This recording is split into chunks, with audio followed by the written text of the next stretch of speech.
Town to Martin Luther King Boulevard, and looking at the expansion area as an opportunity to increase the density along the major transportation corridors like Washington Boulevard, Grand Avenue, Figueroa, and Flower, while making sure to protect the integrity of the R1 single-family neighborhoods which make up the heart and soul of South Los Angeles. District 1 Councilmember Ed Reyes suggests putting in place a tracking system that would measure how the program is working and how much affordable housing the incentives actually provide. Colleagues, I rise to come to grips with the reality that eventually this city, this council has to address the bigger picture of how we allow people who live in the city to continue living in it, and folks who work in our city to even afford to live in it. So with that intention, I'd like to do a friendly amendment that we essentially request that the planning department put together a tracking system and how this program works, looking at how the incentive is actually creating affordable units, and that in 18 months we have a report that gives us some clarity as to what this ordinance actually does for the folks at the lower end of the economic spectrum. It is, I believe, a monitoring system that we need in order for us to understand what works and what doesn't. 2 or 3 years ago, we had that discussion about inclusionary zoning, and we could not move it because of all the controversy, misinformation that was out there. But I think we learned a lot from that process, and I have faith this body will address that bigger issue eventually. I'm hoping the mayor's office with the council can come to grips with the need of addressing that very complicated issue. But for now, let's learn based on the results of this type of language, this ordinance, and see how we can gather and harness the resources from the private sector, from the public sector, for the welfare of our city. On occasion, colleagues, I've had community meetings, I've had town hall meetings, and we talk about the great achievements, the brand new schools, renovated parks, brand new libraries, and it is common for folks in the audience to tell me, that's all great, Councilman, but for whom are you building this for? I now have to leave. I've just been pushed out of my apartment. My cousin, my aunt, my grandmother now has to live out in the outskirts of San Bernardino because that's the only place we can afford to live. I'm getting reports from folks in the neighborhood that the classrooms are not filling up anymore. The kids we were building for can no longer live in our city. So we have to come to grips with this challenge, and I'm hoping that this particular ordinance will give us some insight as to how the real estate industry, those who finance and benefit from these types of businesses, can actually come to grips with the fact that we should be building for everyone in the city. District 14 Councilmember Jose Huizar asked City Planner Jane Blumenfeld, who will join us next, several questions, including, has the Greater Downtown Incentives Plan generated any interest? What do you think we're going to see in 12 months, a year, 12 months, in a year when we come back? What do you say? Because here we're doing some pro formas based upon what we think we're going to get. Well, we should think about what we may be able to see what the world's going to look like here in a year. What do you think that world is going to look like? Well, there's so many variables that are out of all of our control that evolve daily. I mean, interest rates are a big part of what people can and can't do, and none of us here have much control over that or even foresight to know in 12 months what they're going to be like. So hopefully the combination of incentives that are in this ordinance will outlive the market cycles, and we'll see affordable housing. We'll see people opt for the incentive package. We've had calls from and interest expressed in doing it. The interest is, and we've heard some of that here today as well. So you suspect that they like what they see and that there is going to be people going to take advantage of this and provide the affordable units we need? That's our hope. Okay, but you don't know how many? You can't guess now? You can't? No, I think even just without just the market itself, and the absorption rate and the pace of development, all of those are factors that I think dictate what people will and won't invest in the downtown in general. Madam Clerk, if you could open the roll, close the roll, tabulate the votes. 12 ayes. Item's been approved. And joining us now from the City Planning Department is Jane Blumenfeld. Ms. Blumenfeld, welcome to Council Week in Review. Thank you. Happy to be here. First, give us an overview, if you would, of the Planning Department itself. What does it do? Well, the most significant thing the planning department does is create the city's general plan, and that's an effort to establish how the city will grow, accommodate all the growth that's projected to happen in the future over the next decades, so that we accommodate the housing, the jobs, the parks, the open space, and all of the amenities that everybody expects to have in the most sustainable way for the future. And I would assume also transportation issues. You probably have to work closely with lots of other city departments. Yeah, the planning department works with all city departments, particularly housing, transportation, the infrastructure departments like Public Works, so that all of their missions that they have as sort of single-purpose departments are synthesized and put together by the planning department in its general plan. Moving on to downtown, which I guess a lot of people are doing these days, what are the basic boundaries of this incentive area? The downtown ordinances apply to the downtown between the freeways, the 101 on the north, the 110 on the west, the river essentially on the east, and the 10, although it goes a little bit down the Figueroa corridor and along the Washington Boulevard corridor. Yeah, down very close to USC, I guess. Yes. Why these particular boundaries? Why this area? Well, the downtown is the biggest center we have in the city. It's the biggest job center in the region, the Southern California region. We want to and have the capacity to accommodate a lot of the population growth there. The more people that live in the downtown, the fewer trips people are going to make by car. We've spent hundreds of millions of dollars on rail stations that all stop downtown. We really want to leverage that investment and minimize car trips and maximize the growth of the downtown. Of course, the other huge component is affordable housing. During the council meeting, a lot of groups were mentioned: very low income, moderate income, workforce. What dollar figure or other demographics, psychographics defines each of these groups? Most importantly, by the way, how much do you think they would expect to pay for monthly rent? Well, one of the difficulties of downtown and all of LA really is trying to find affordable housing and ways to get affordable housing. What the downtown ordinance does uniquely is create a bonus system concept where if developers take advantage of more floor area bonuses, bigger buildings that we would give them in exchange for providing affordable housing, then this would be one more mechanism of being able to provide housing at lower price levels. The kinds of levels we're talking about are what the city calls very low income, which is 50% of the area median income. So the area median income in Los Angeles for a family of four is around $54,000. So 50% of that is $27,000. So that's considered to be very low income. Some of the housing would have to be rented or sold at that level. Some of it would have to be sold at a slightly higher income level. And without incentives like this, only market rate housing is being built, and it's pretty expensive. You mentioned incentives a couple of times. What kinds of incentives are being offered to developers and builders to convince them to provide this kind of housing? Well, in this ordinance, what we've done is create a package of incentives. Some more building floor area, more stories you can put in your building. You also can reduce the parking a little bit, down to one parking space per unit, which is less than you would normally have to provide.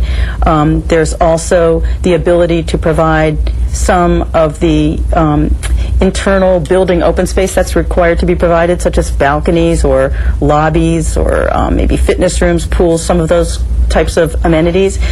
You can, under this ordinance, provide less of them and pay some of it as an in lieu fee instead of actually building it into the building, which is important in a place like downtown where construction is extremely expensive. So the housing could have a larger footprint if they had a greater percentage of affordable units available. That's right. Okay. During the council meeting, we heard FAR and TFAR used several times. Explain what that is, if you would. These are terms that define how big buildings are. FAR stands for floor area ratio, and that is the regulation in our zoning code that regulates how big a building can be. So it is a measure of, it's a ratio over the amount of ground your lot occupies. So if you have a lot that occupies 10,000 square feet, you can build 6 times that, or 60,000 square feet. So that is the regulation that governs buildings in the downtown, a floor area ratio of 6:1. And then TFAR is the other term that was thrown around, which stands for transfer of floor area ratio. And this is a concept whereby one can literally transfer the amount of floor area of the building that you were entitled to build but didn't build. So if a building that could have been, say, 10 stories is only 8 stories and they have 2 that they theoretically could have used, they're able to sell those air rights, essentially. Sell the air rights to another building, and at a different site that they could use the unused air rights from one site and build a bigger building at another site. Oh, you anticipated my next question anyway. The selling of air rights sounds a little bit familiar. Seems to me that was tried, about 15, 20 years ago on the west side of Los Angeles. Has been tried elsewhere and has been successful. It hasn't been done very much in Los Angeles at all. It's something that was done, I think, originated in New York when they were trying to find some value for historic theaters and other historic buildings, and gave the unused portion monetary value and allowed people to transfer them, which provided an incentive to actually save the historic theaters in New York, and that's where it came from. And in Los Angeles, what we've done is the same concept using the convention center. So the convention center could have been a much bigger building pursuant to the zoning, but it was built the size it was built, so it has these unused square feet that now we're saying we're giving monetary value to, and they can be sold and moved around to other sites in the downtown where that could then be a bigger building. I'm sure that is where I remembered it from. Thanks. Now, if this incentive program doesn't produce enough affordable housing, would you anticipate there might be some sort of mandatory regulations in place? And how many units of affordable housing would be even needed for a program like this to be considered a success? Well, I think any affordable housing we get will be some success here, because without the incentives, there is no affordable housing. The market, the land is extremely expensive to buy in downtown, perhaps the most expensive in the city, and the construction is also the most expensive because high-rise construction is a lot more expensive per square foot that you build than it is building what we find typically in the rest of the city with wood frame building. Concrete and steel buildings are far more expensive for every square foot that you build. So if we can get affordable housing through any mechanism, that would be a success here, especially without spending our public dollars. I'm sure you've heard the concerns that some people have. Gosh, that means so much more density in downtown, maybe more gridlock. There'll be less sky space that you'd be able to see. There'd be less green spaces, I think you pointed out, with some of the setback restrictions being removed. A lot of people think, wait a minute, this will make it look like downtown New York, and that's what we moved away from. Well, what we're trying to do in the downtown is, it is a different place than our more suburban locations, and we're trying to create the buildings that make a downtown the kind of downtown people like to be in. People like to walk along stores and see something interesting with glass and windows and activity. Sidewalks need to be wide. There needs to be outdoor cafes, people eating, and a lot of activity. We've put in a lot of cultural amenities recently in the downtown, and more to come on Grand Avenue, and that's why people are starting to move there. Staples, LA Live. The activity draws more activity, and buildings in the downtown like that are not the same as buildings out in very suburban locations where you want lawns and you have courtyards. You don't have those things in the downtown, and you don't want those things in a dense downtown. And when people move to downtown LA, they're opting for a different kind of lifestyle than our suburbs offer. Well, and I think you just brought up a very important point that people perhaps haven't thought about. Included in this area, the whole Grand Avenue project that includes a great deal of green space and other parkland, and right across the freeway on the Belmont site as well. That's right, and people come here to leverage the transit. They can walk. When we have restaurants and offices and other uses, parks, museums, all these uses in walking distance, people are not going to need to drive their cars. They'll be able to walk to access all the kinds of things that you normally have to drive to in most of Los Angeles. So it's for Los Angeles, this is a unique part of the city. It's a unique part of the city that we need to create the right codes, so we foster that kind of development, and we need to provide the amenities so that people want to live here and want to walk around and want to take the red line and the gold line and the blue line that are all within walking distance of the downtown. That will help mobility, that will reduce car trips. It's going to serve a lot of purposes. Well, you've been with the City of Los Angeles for quite a number of years, and haven't we both seen an astonishing change in the silhouette of downtown Los Angeles? The skyline and even the street level is completely different than it was 20, 25, 30 years ago. Yeah, I think we've seen a change in 5 years even. I mean, last night I was at the Art Walk, and it was filled with people at night in the downtown. I don't think 5 years ago that would have happened. Well, if the greater downtown incentive area does prove to be effective, do you think the program could go citywide, or at least other areas of the city? Because certainly there are other areas that also need affordable housing and where they could use some traffic reduction. I think it's possible that some of the more dense areas could look at some of the components of what is in the downtown. I don't think we will ever have other centers as large as the downtown center will be and the role it will play in Los Angeles in the foreseeable future. But I think there are components of what we've done in the downtown that might be applicable in some of the more dense centers, and also perhaps as we go along and the city matures around some of the rail stations as they open up. Well, I hope you'll come back and talk about this with us often as it goes along. Jane Blumenfeld, City Planning Department, thanks for joining us on Council Week in Review. Thank you. And again, your Los Angeles City Council, in a unanimous vote of 12 ayes, has given approval to amend the municipal code and establish the greater downtown incentive area.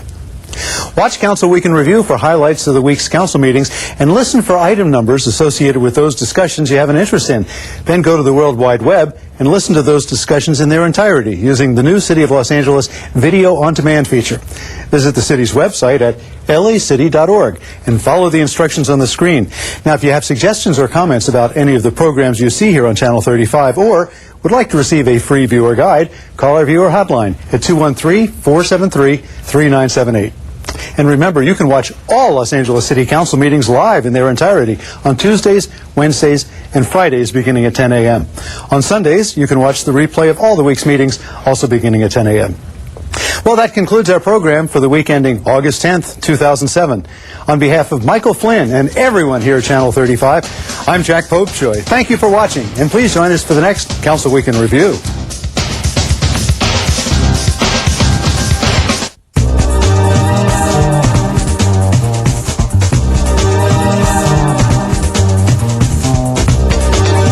LA City View Channel 35. Your city, your channel.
Good morning, Los Angeles, and welcome to the City Council meeting for Tuesday, August 13th, 2007.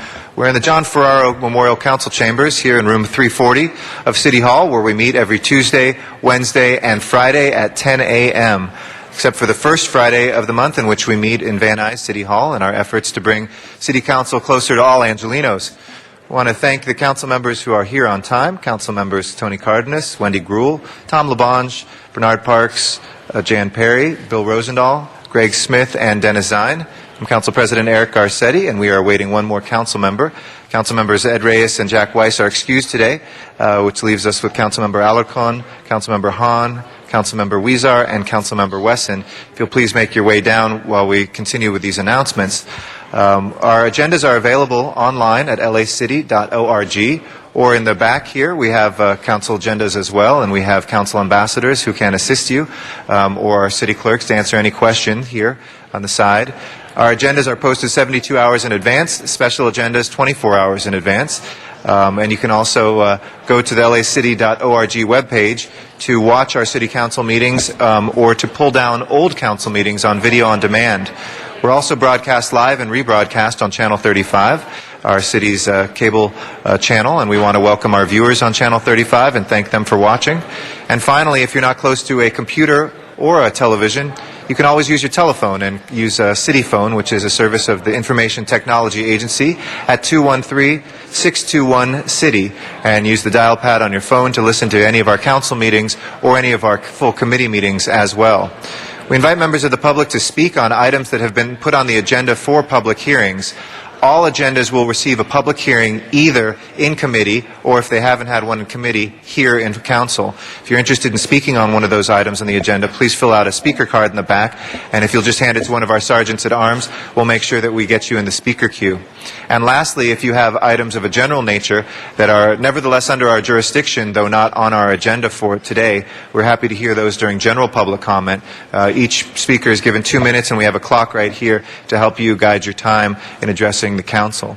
Again, want to thank council members that are here on time. Council members Cardenas, Gruhl, LaBonge, Parks, Perry, Rosendahl, Smith, and Zine.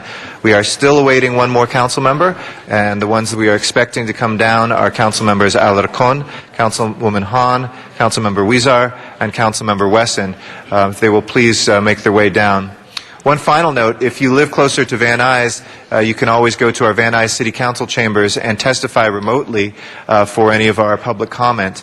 That is a teleconferencing capability that we have. We are looking at doing that soon in the southern stretch of the city as well, down by the harbor, so we'll let you know as soon as that is up and running as well. Again, thank you to the council members that are here, and this is a third quorum call for Council Member Alarcon, Councilwoman Hahn, Council Member Huizar, and Council Member Wesson. We appreciate the public's patience as we await those council members, and as soon as one more is here, that will constitute a quorum or 2/3 of our body, and we will begin the meeting. Thank you.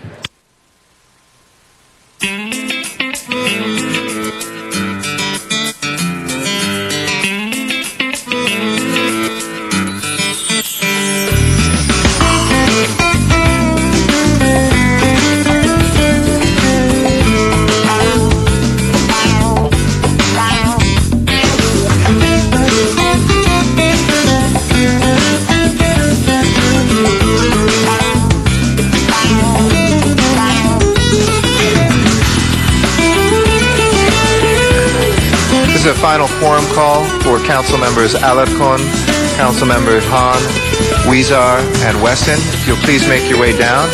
And I thank Mr. Zine for his correction. Today is August 14th, the 13th. But we are waiting one more council member from those. This is a final quorum call for Council Member Richard Alarcon, Council Member Janice Hahn, Council Member Jose Huizar, and Council Member Herb Wesson. If we don't reach quorum by 15 after, we will adjourn the meeting today. Thank you.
Mr. Clerk, please call the roll.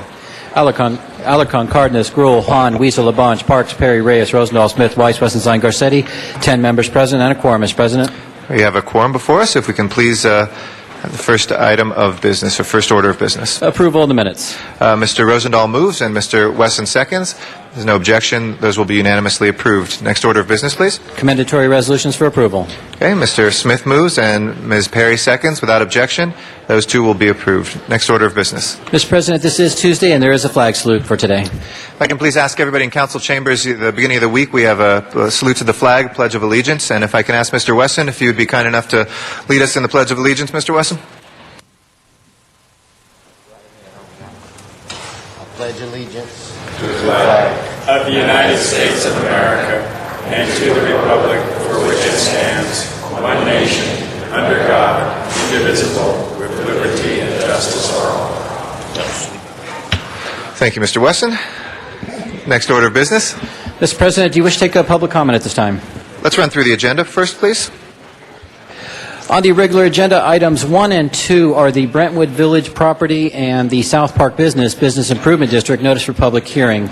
Okay. Council should close the public hearings, and the ballot tabulations will be announced at tomorrow's meeting. Okay, we don't have any cards on that. We'll close the public hearings on 1 and 2, and we will announce the ballot tabulations tomorrow on each of those. Next items, please.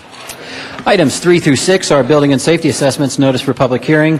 Council should close the hearings and confirm the liens. Building and safety does report on item 6 that matter may be received and filed in as much as it has been paid. Okay, that was number 6. Correct. Okay, we'll move to receive and file number 6. Any members wishing to call any of those other ones special? If not, let's go ahead and take up the balance. Please open the roll, close the roll, and tabulate the vote. 10 ayes. Those first 3 are approved, and number 6 is received and filed. Next item, please.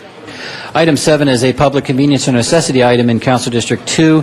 The recommendation is to grant the application, and for the record, the application is for on-site sales, not off-site, as the agenda reflected. Okay, we will show that correction. And Ms. Gruel? Move approval of that. Is that correct? You move, yeah, it requires a motion, so you move approval? Okay. I will second that. And if nobody else wishes to be heard, let's go ahead and open the roll, close the roll, and tabulate the vote. 10 ayes. That is approved. Next item, please.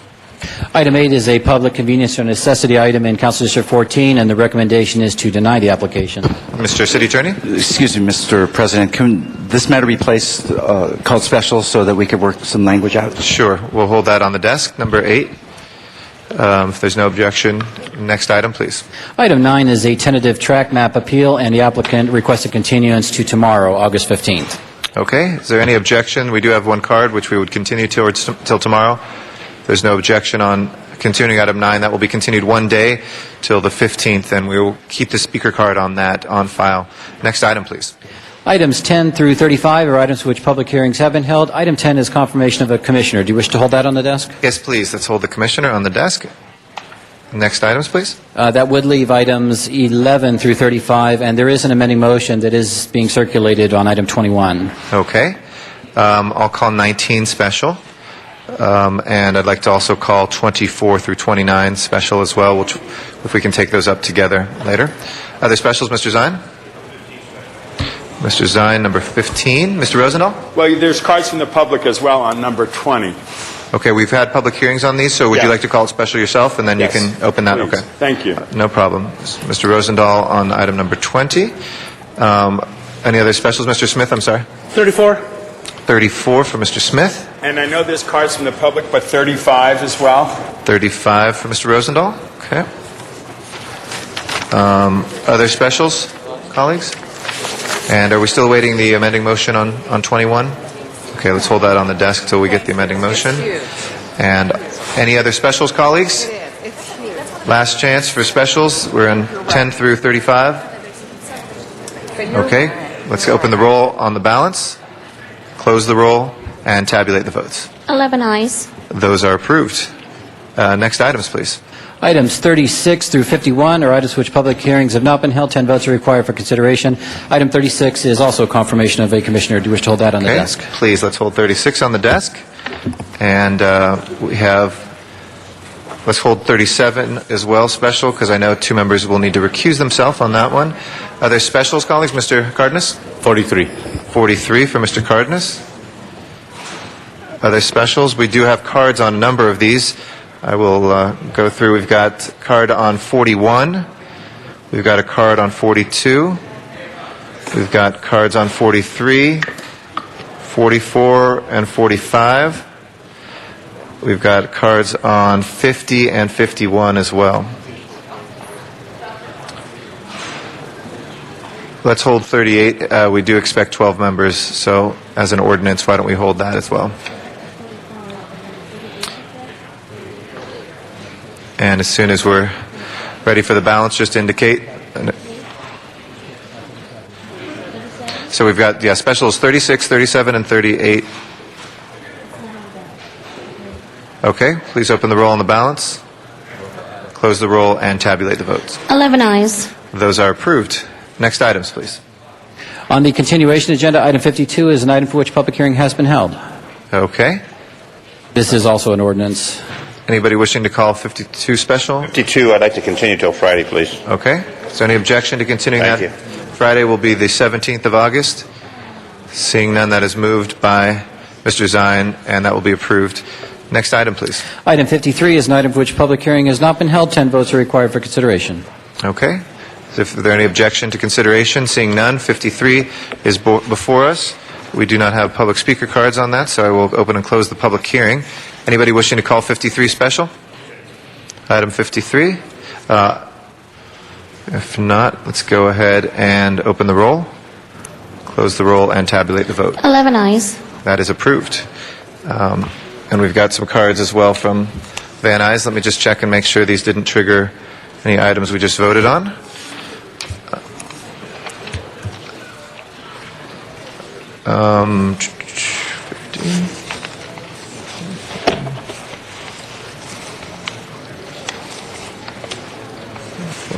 Okay, no, those have all been called special, so folks out in Van Nuys will make sure that we incorporate your cards in as well. Before we do public comment, if we can take up the commissioners, and then we will move to public comment as our next item. If there is no objection to that, let's go ahead and take up the first commissioner, please. That would be item 10, and that is the appointment of Ms. Natalie Cole to the CRA Board of Commissioners. Ms. Cole, if you'd like to join us here in the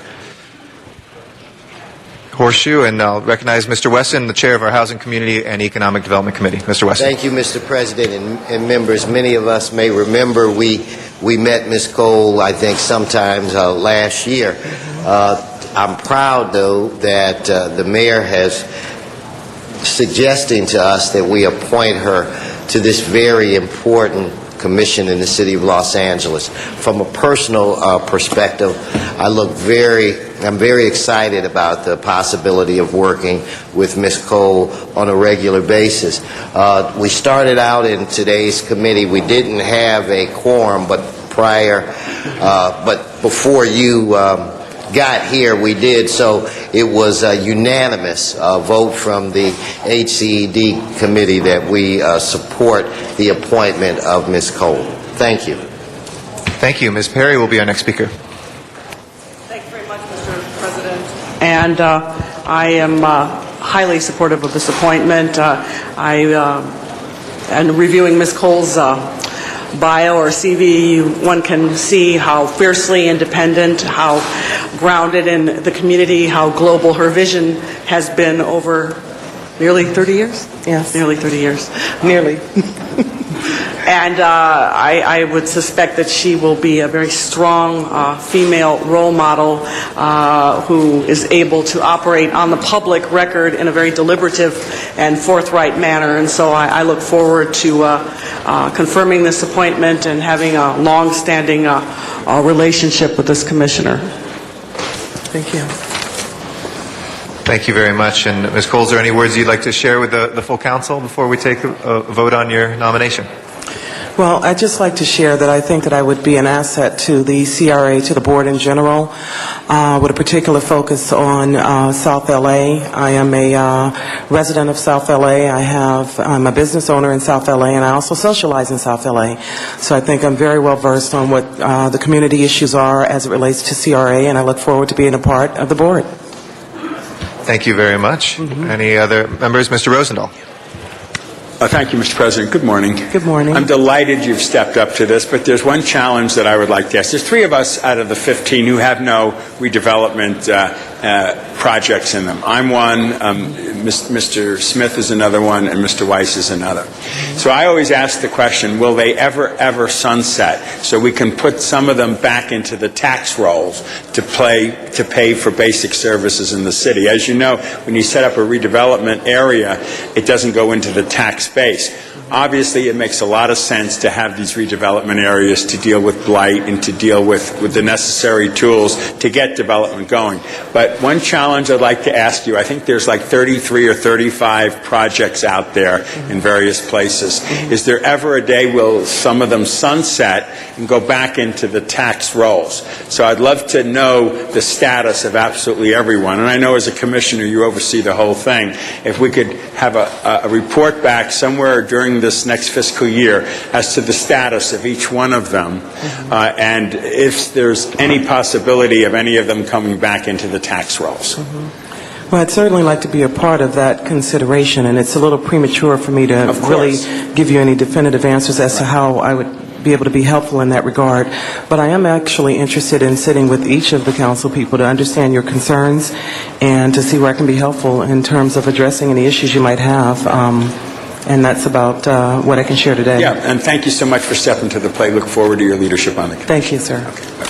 Thank you. We didn't have a full quorum hearing in committee, so we do have to have the public hearing as well here. And I was just given a card. Mr. Zumadog, if you'd like to come forward on this item. Yes, thank you. Yes, thank you. Is my mic on? Hold on one sec. Can we get the mic on there? My mic, please. Thank you. Go. Good morning.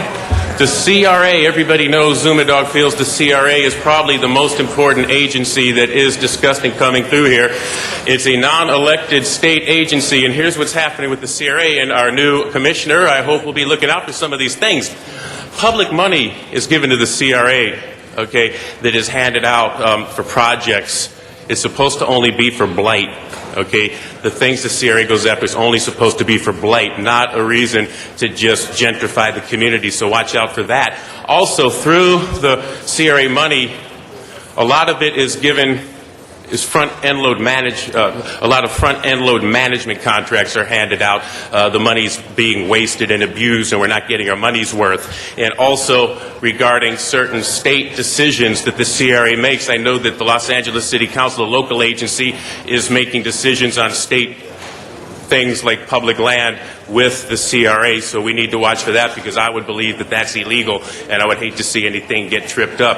Regarding the CRA also, eminent domain, I know that that's a big problem. I'm afraid that there's going to be too much eminent domain. The CRA walking up, especially on the east side Adelante area, they'll walk up to your house, hey, you got to comply, where you got to make this change, you got to upgrade this, you got to upgrade that, and if you're not able to comply, they will take your house and property. And I think that there's a little bit too forceful of an effort there. What they do is they keep putting things on to comply. They know you can't keep up with all these things. They keep putting down more variances and you got to upgrade and this is no good anymore and there's just things people can't comply and they lose their homes. Now we do have a lot of serious things that the CRA is good for, some projects, but there's too few people, billionaires and big developers are using CRA money. They're getting it and it's public money. And the too few people are making the decisions. We need more public input, and these are some of the things I look forward to your help with. Thank you very much. Thank you. We do have two other council members who'd like to be heard. First, starting with Mr. LaBonge and then Mr. Parks. Mr. LaBonge. Thank you very much, Mr. President. Welcome back, and thank you for your service to the United States Naval.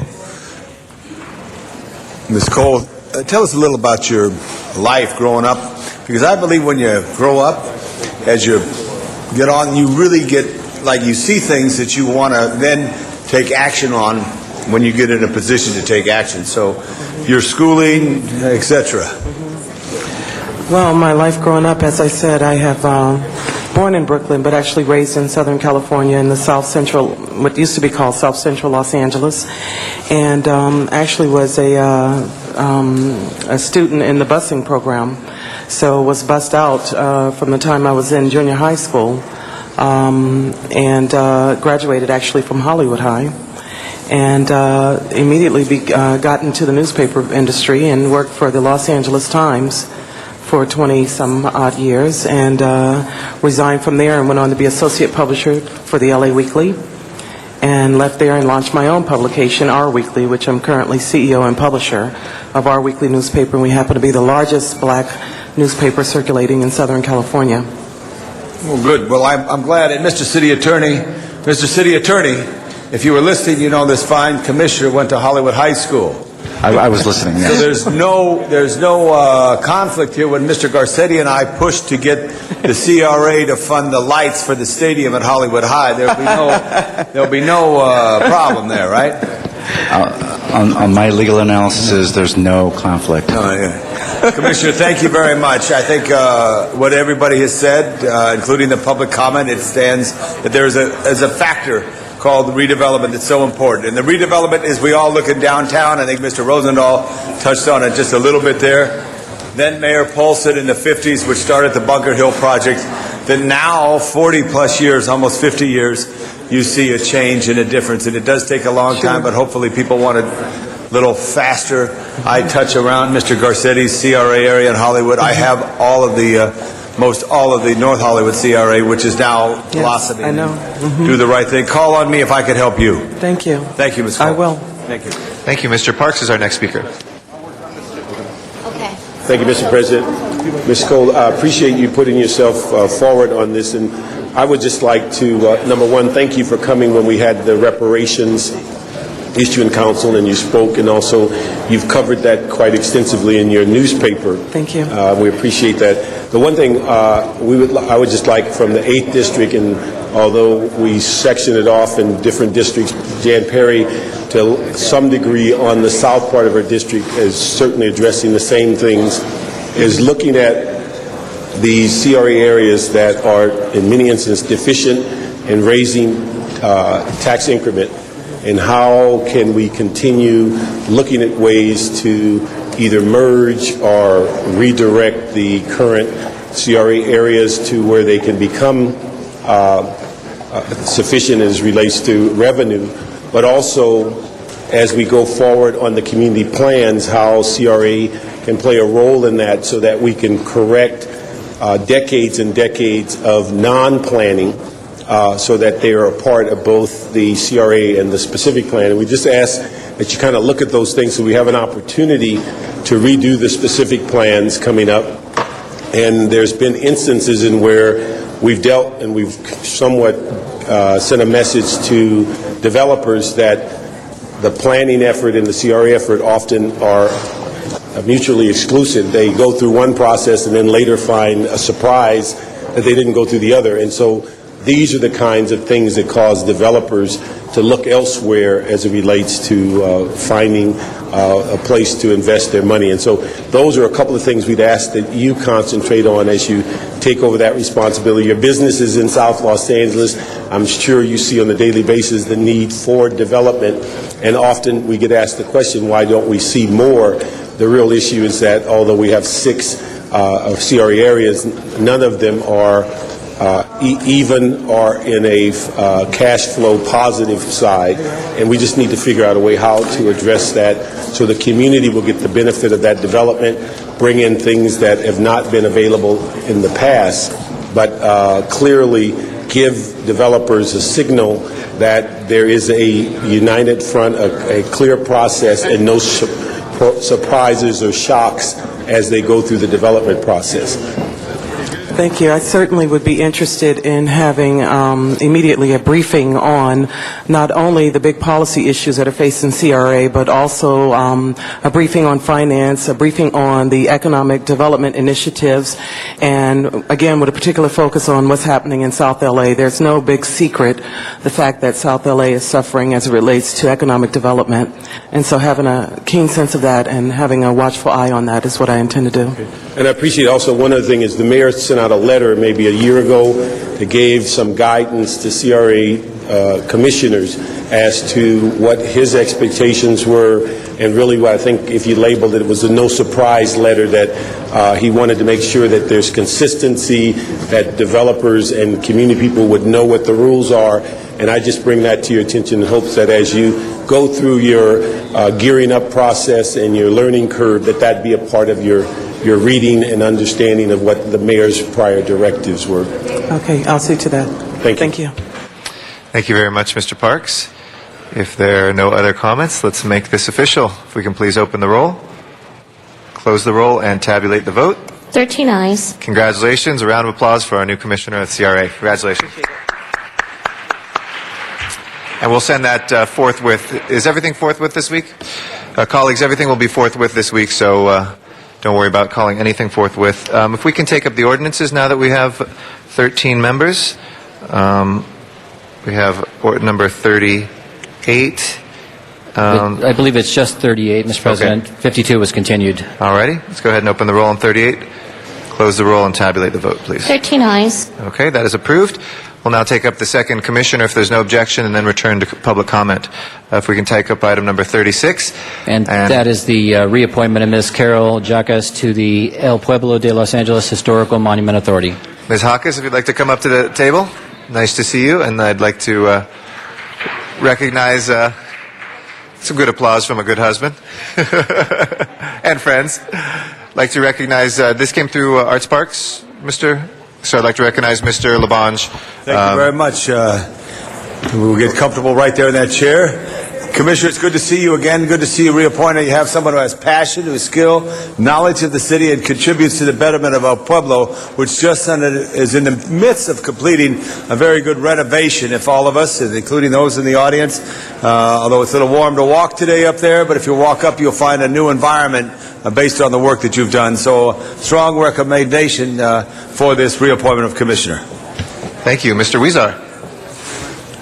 Thank you, Mr. President. I rise not only to comment on the great work that Ms. Jacas is doing at El Pueblo, but she is someone who is very active throughout Northeast Los Angeles. And I want to commend you for all the wonderful work you do in the city of Los Angeles. And we need more commissioners like you, to put it quite bluntly, because you are active, you're passionate, and particularly for this commission where we have the birthplace of the city of Los Angeles and your passion for the city of Los Angeles, it's a great fit. I'm really excited that you're there. Since you became president, when you were the president of this commission, I saw a lot more activity at El Pueblo for the good, and a lot of good things have happened. We're now renovating Italian Hall. We're going to move forward with that.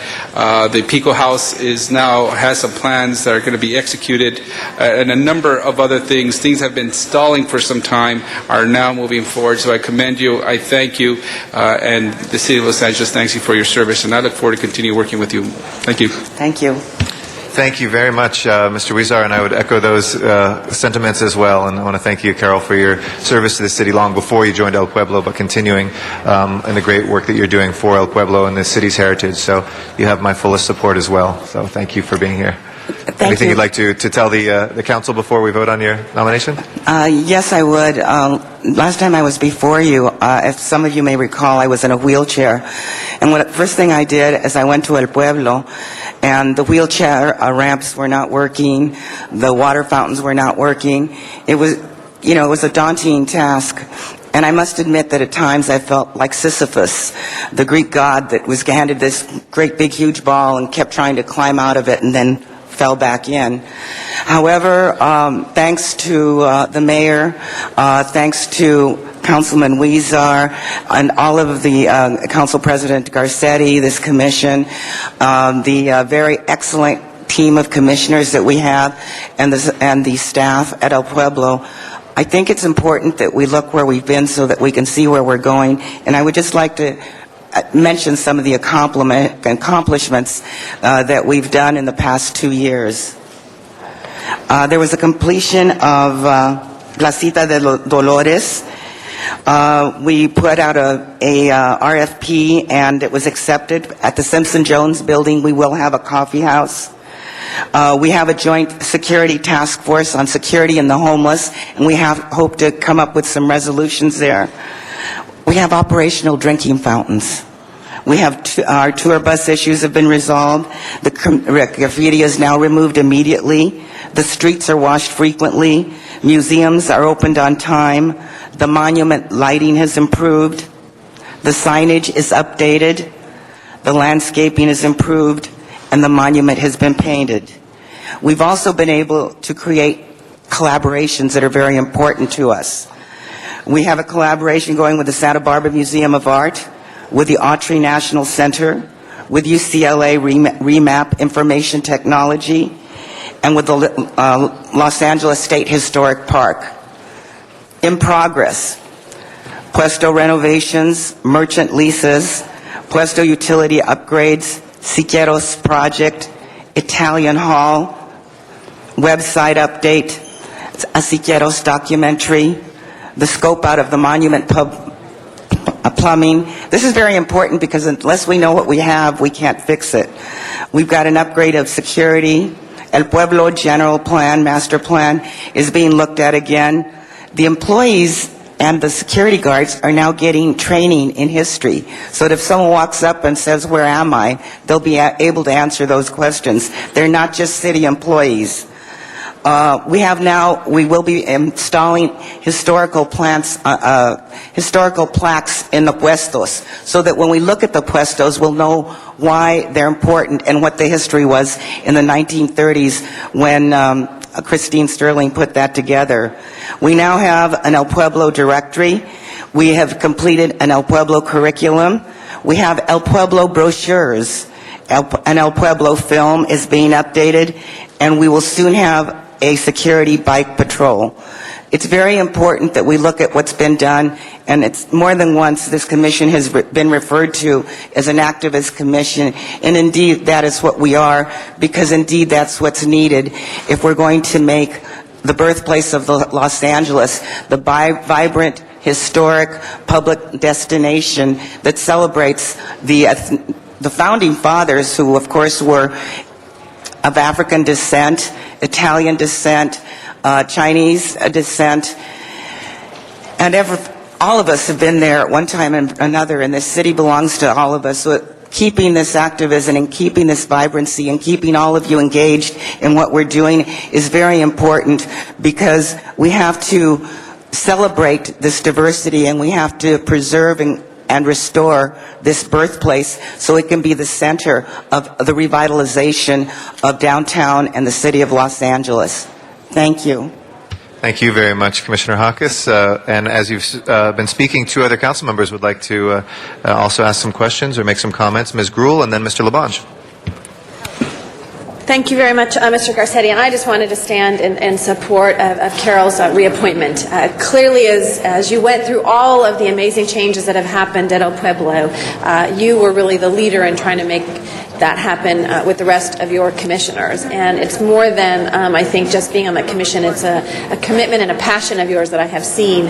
And your presence at El Pueblo, not only just for commission meetings, but for the events that occur there, has really been, I think, an incredible asset to the city. And so I'm so happy your willingness to continue in that effort, and to thank you for what you've done thus far. There's a lot more to do, a lot more to support our birthplace, and I think that with your knowledge base and experience, it's going to continue to really impact the El Pueblo and everything that is happening there. So I just wanted to say thank you for what you have done. And some of those things may seem minor to people, but they are major to the operation of that location and for so many visitors that come to El Pueblo. And we want them to have the best experience, and to also support the vendors and those individuals who lease there as well. So thank you, Carol, very, very much for all of your efforts. Thank you. Thank you, Mr. Thank you, Ms. Gruhl. Mr. Labange. Thank you. Commissioner Hawkes, again, thank you. As Ms. Gruhl, you recited it beautifully. And one thing I did want to say, Mr. Garcetti, I know, is very proud of this. The new Hop On and Hop Off tour, which originates in Mr. Garcetti's district at Hollywood and Highland, similar to what they have in other great cities of the world. And this is a tour operator that has a bus that comes every hour, and people could hop on and hop off. This particular route goes to the Hollywood Bowl Universal, and then another route goes to Hollywood, West Hollywood, Beverly Hills, then the Grove Farmers Market near Larchmont, and back to Hollywood. It's one day hope that we could have a hop on and hop off originating from the El Pueblo. They could go through this great core of this center city down to Exposition Park. And I just wanted to alert you to that it is coming, something that I'm pushing, Mr. Garcetti and others as well. Mr. Parks. I would like to thank you for that and say that I grew up in your area, and what we would like to do at El Pueblo is what you have done for the observatory, and I want to thank you for your work there and tell you that that is what we intend to do and what we will do at El Pueblo. Thank you very much for your kind words. You betcha. And where'd you go to high school? Our Lady of Loretto, Catholic Our Lady of Loretto. schoolgirl. Let's hear it for Our Lady of Loretto right now. What's their mascot, Tom? Mr. LeBon's their mascot?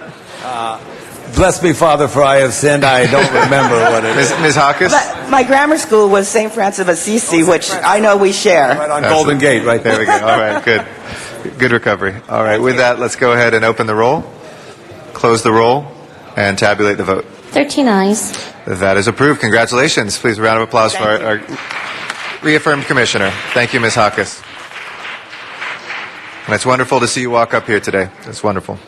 Next, we will go to public comment. Colleagues, we have 23 public speaker cards today for public comment. We have a total, just as an FYI, of 74 cards between public comment and items that have been agendized. So we'll see, we'll try to get to as many speakers today as possible. And I would just remind speakers, this is for items that are not on the agenda. So they're items of a general nature. I saw some cards in here that may refer to other items, so those would need to wait for that item, and I'll be sure to remind folks. But otherwise, this is for items that are under our jurisdiction but are not on the agenda today. So our first speaker is Zuma Dog, and after that will be Mrs. Chris Mattson. Yes, thank you. Good morning, City Council. There's so many important things going on in the city I wanted to talk about, but I just have nonprofit abuse of the brain. It's kind of just wiping away all different issues I could think about. I do think it's the biggest issue in the city that all council members should want to know about and become involved in, because if we're trying to build infrastructure, fix the schools, create parks and recs, and privatize health care, it certainly doesn't do any good toward the goal if inappropriate amounts of the money is being wasted through fraudulent waste and abuse in the nonprofit systems. And I'd like to say something regarding privatization. Public access. Zuma Dog today will be breaking ground revolutionary. I will be privatizing public access. I will be broadcasting live on Mayor Sam live town hall meeting about LAUSD in a blog from nicer public access studios than Time Warner. The privatization at no cost. I have reduced to zero cost the public access. Watch Mayor Sam today at 3, and we invite the community to join us in this effort. Privatization of the nonprofit, what happens is we have federal money that is handed out to nonprofits.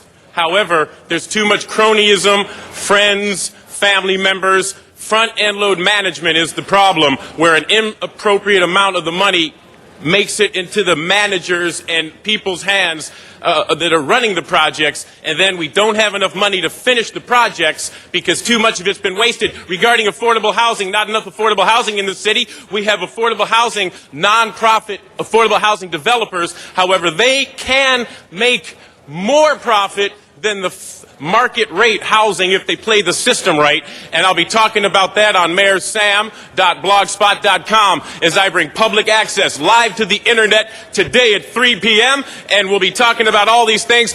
Nonprofit money abuse. Watch out for it. Mrs. Chris Mattson is our next speaker. After that will be Vern Gammon. Good morning. Good morning. My name is Chris Mattson. My son works at Fire Station 3. My husband worked for the LAFD for over 30 years.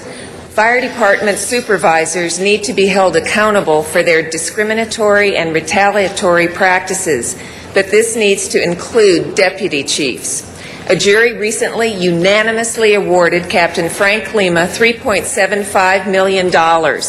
I attended his post-trial motion, and the judge upheld the verdict and the monetary damages. Here are some things that the judge said that you might not hear from anyone else. Judge Tricia Bigelow said the jury completely related to Captain Lima and found him to be credible and sincere, and that this fact has been underrated by the city. The judge said this trial was a credibility contest. Lima versus the LAFD, and Lima won. She said the jury believed Captain Lima over the higher-ups, the chief officers of the LAFD. Juries have repeatedly found that Deputies Chief Fox and Rueda are not credible, and Captain Lima's jurors were also horrified to learn that Deputy Chief Emil Mack ordered a drill master to pass failing recruits. Deputy Chief Mack is now being considered for the position of permanent fire chief. That is unconscionable. Thank you for listening, by the way. Shuffling offending deputy chiefs around in top spots does not eliminate problems. It just moves problems around. Some of these deputy chiefs are named as defendants in upcoming lawsuits. Maybe then you'll listen. Yes, they should be held personally liable for punitive damages, and they should also either be fired, demoted, or reassigned where they can do no more harm. For those of you who listened, I thank you. For those of you who didn't, shame on you. Thank you very much for your comments. Vern Gammon is our next speaker. After that will be Chuck Tenon. Good morning. Good morning. My name is Vern Gammon. I am living in Pacific Palisades. I am a surfer. I can't help but notice that down by Gladstone's you have put up a warning sign concerning the pollution that's coming through the pipe in a place that's very hard to see and even more difficult to read, while you have placed other signs very prominently. I find this personally to be a criminal offense, and my city council member in San Diego, Mrs. Donna Fry, who I think on this subject I can speak, would also find this to be a criminal offense, and somebody needs to be shot for it. I've also gone past the Head Start program down where about 107th Street. I don't know who's running this concentration camp, but they need to be taken out and hung, because I'd certainly never put my child in a place that looked like that. Now, I am a fourth-generation San Diegan. I have an aunt in Ensenada who owns a very large motel. I've been riding on your bus system, and I really appreciate being reminded of Mexico when it has no shocks. Going down Sunset Boulevard is a thrill a minute. The bumps in the road and everything else. The Mexican TV, the scams, rip-offs, and that they're doing on these poor Mexicans is unbelievable, and I have the background to prove it. The left-wing propaganda, prejudicial garbage that I read on these buses, I don't know who's running this TV set, and I don't know who's putting these signs on this thing, accidentes and all the rest of that stuff, and sell your gold and give us your money and borrow money at ridiculous, it's the biggest lies I ever heard. Thank you for your time. Have a beautiful day. Thank you, sir. Chuck Tenon is our next speaker. After that will be Irene Hadishi. Excuse me. Good morning, council members. Welcome back, Eric Garcetti. Your presence was missed. Herb Wesson and Ed Reyes last year had these townhouse public meetings on the housing crisis. There was a huge turnout, a lot of public input, and it got results and new laws like the 9 and 17 that took 10 months and not 20 years. And one day Janice Hahn said to me, when I asked her a question, she said, Chuck, her council doors are open to anyone in any district because it's our job and it's the power of the people. Well, I was working on something, proposing a prototype idea, a quarterly townhouse meeting and community report for Council District 2 that would include constituents, residents, tenants, homeowners, renters, and businesses. I made a diagram. Gee, it's got everyone, the council member, her staff, from the mayor's office, the police, the Bureau of Engineering, all the planning commission and that. It's so that we all know what's going on in our neighborhoods and our communities, and be included in the loop and be part of the decision-making process in your neighborhood and community. An opportunity to ask specific questions, be updated on all major activities, constructions, traffic problems, graffiti, gang issues, meet all the agencies, who's doing what and why, a community input. It's like a report card for the council member in the district. Awareness, impact, what's going on, opportunity for the public and the constituents and the neighborhood councils and all the people that live in the community there. This would bring together Sherman Oaks, Studio City, Valley Village, Sunland, Tahunga, all under one roof for all the issues, and the power of the people getting involved together to be on the same page and the same track on issues like demolition, street improvements, traffic congestions, repairs, and speak to the agencies. Thank you very much, Chuck. Excuse me, our next speaker is Irene Hadeshi, and after Ms. Hadeshi will be Barbara Millman. Good morning.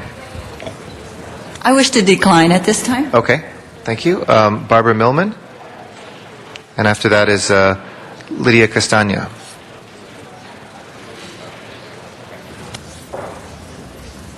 Good morning. My name is Barbara Millman. I live in Councilmember Hahn's district, and I would like to speak about the motion to change the law for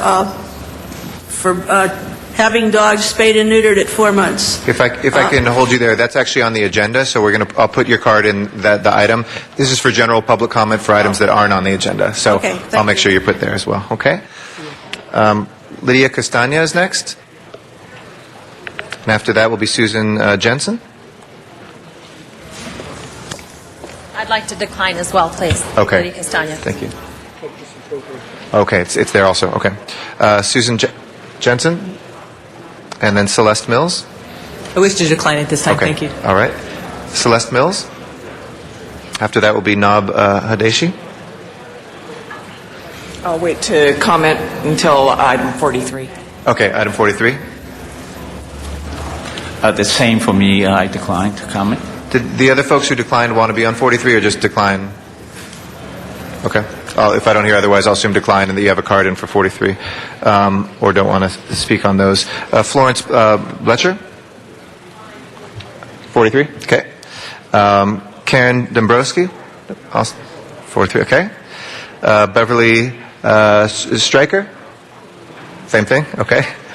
We'll next go to Van Nuys then for general public comment. Donna Pearman is our next speaker. Good morning, Ms. Pearman. Good morning. Yeah, okay. Good morning. Mr. Garcetti, I'm glad you're back. I missed you. I'm proud of you being on Naval Reserve. Anyway, I was glancing through Google about Councilman Eric Garcetti. I missed your presence. I usually only look at pictures, but on Friday I decided to read Google News. To my surprise, underneath the nice article Councilman Garcetti had about positive attitude came someone insulting public speakers. He or she said City Council should get rid of Zuma Dog. Zuma Dog was a foul-mouthed and crass. He gives our whole city a black eye. Goes and talking about ragtag followers, and Zuma started appearing getting away with insulting, even abusing the council members to their face. There are others like his bud, Matt Dowd, and 3 women from Van Nuys who have taken doing the same. I was shocked, though I suppose it's a compliment being in the same category as Zuma Dog.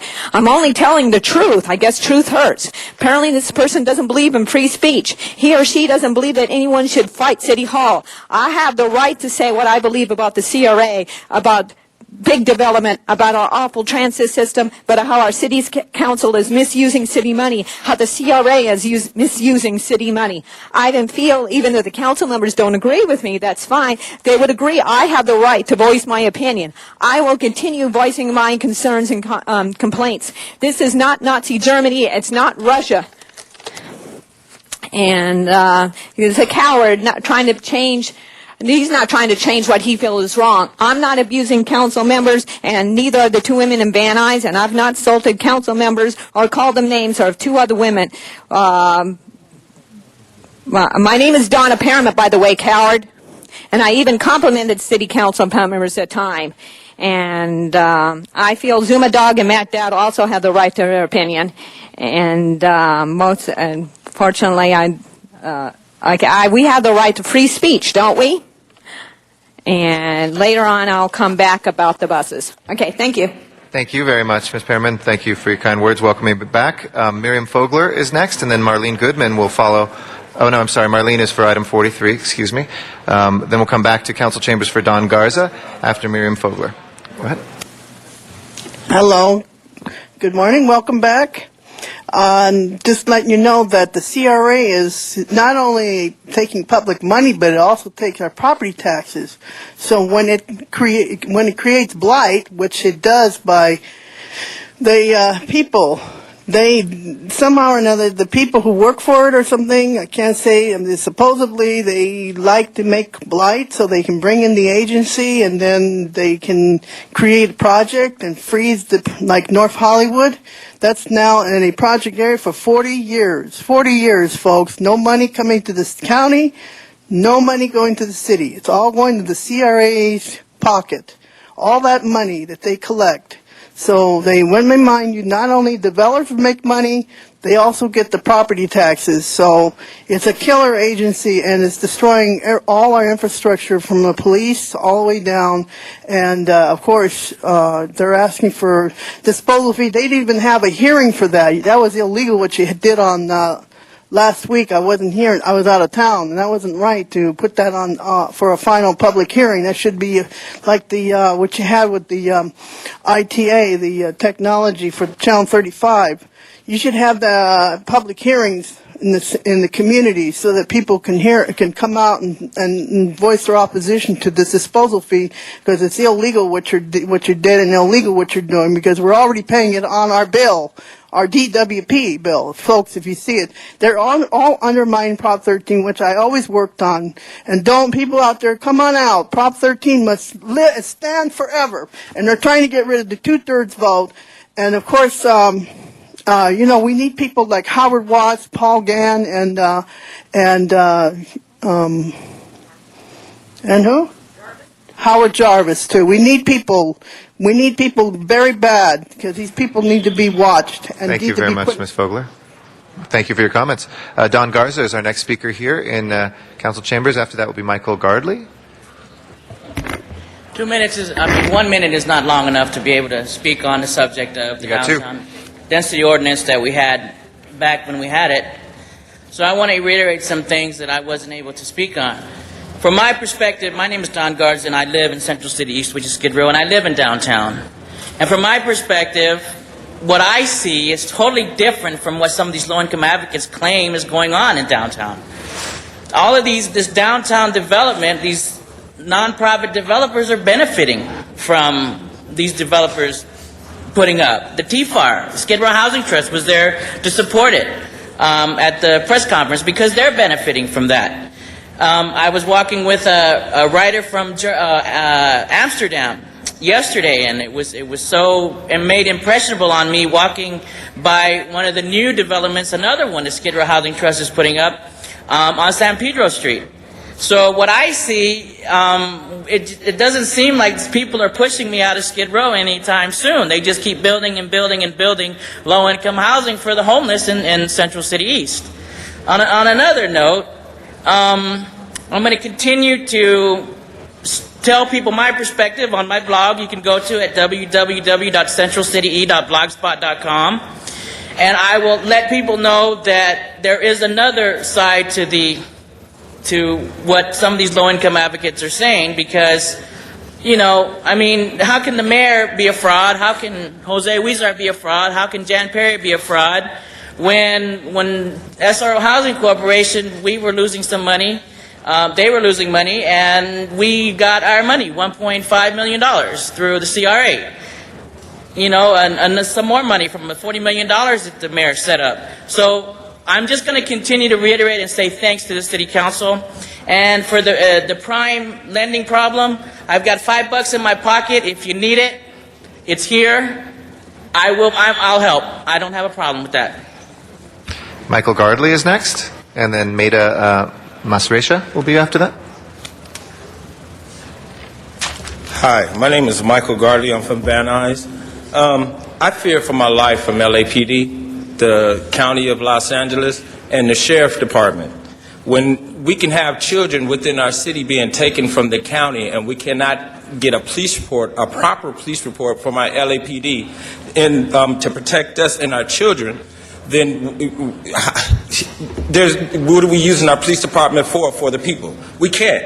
One of the ordinances says every person not having a right of custody who maliciously takes, detains, conceals, or entices away any minor child with intent to detain or conceal that child from a person, guardian, or public agency having a lawful charge of that child shall be punished by imprisonment in the state prison. We had the lawful right to do this, to make this report. Our police department turned on us because our county department, all the way up to Zev Yalowski, knew our children were being abused. I went on TV, showed him our children being abused. He said he knew the case very well, went to the police department, showed them that our children were being abused within foster care, and they turned against us. I had guns pulled on me. I had police officers talk to me nastily. We wrote all kind of reports to the police department. This is one of the things that they told us.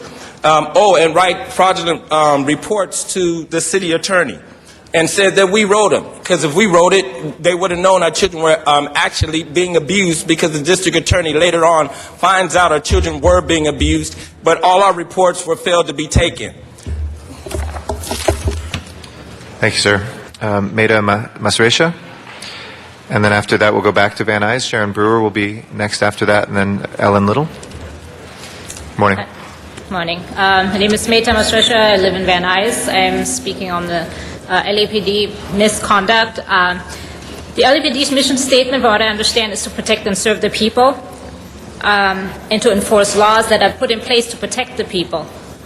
When an employee of a government agency, for example, Department of Children and Family Services, falsely accuses parents and terrorizes parents and children, LAPD does nothing.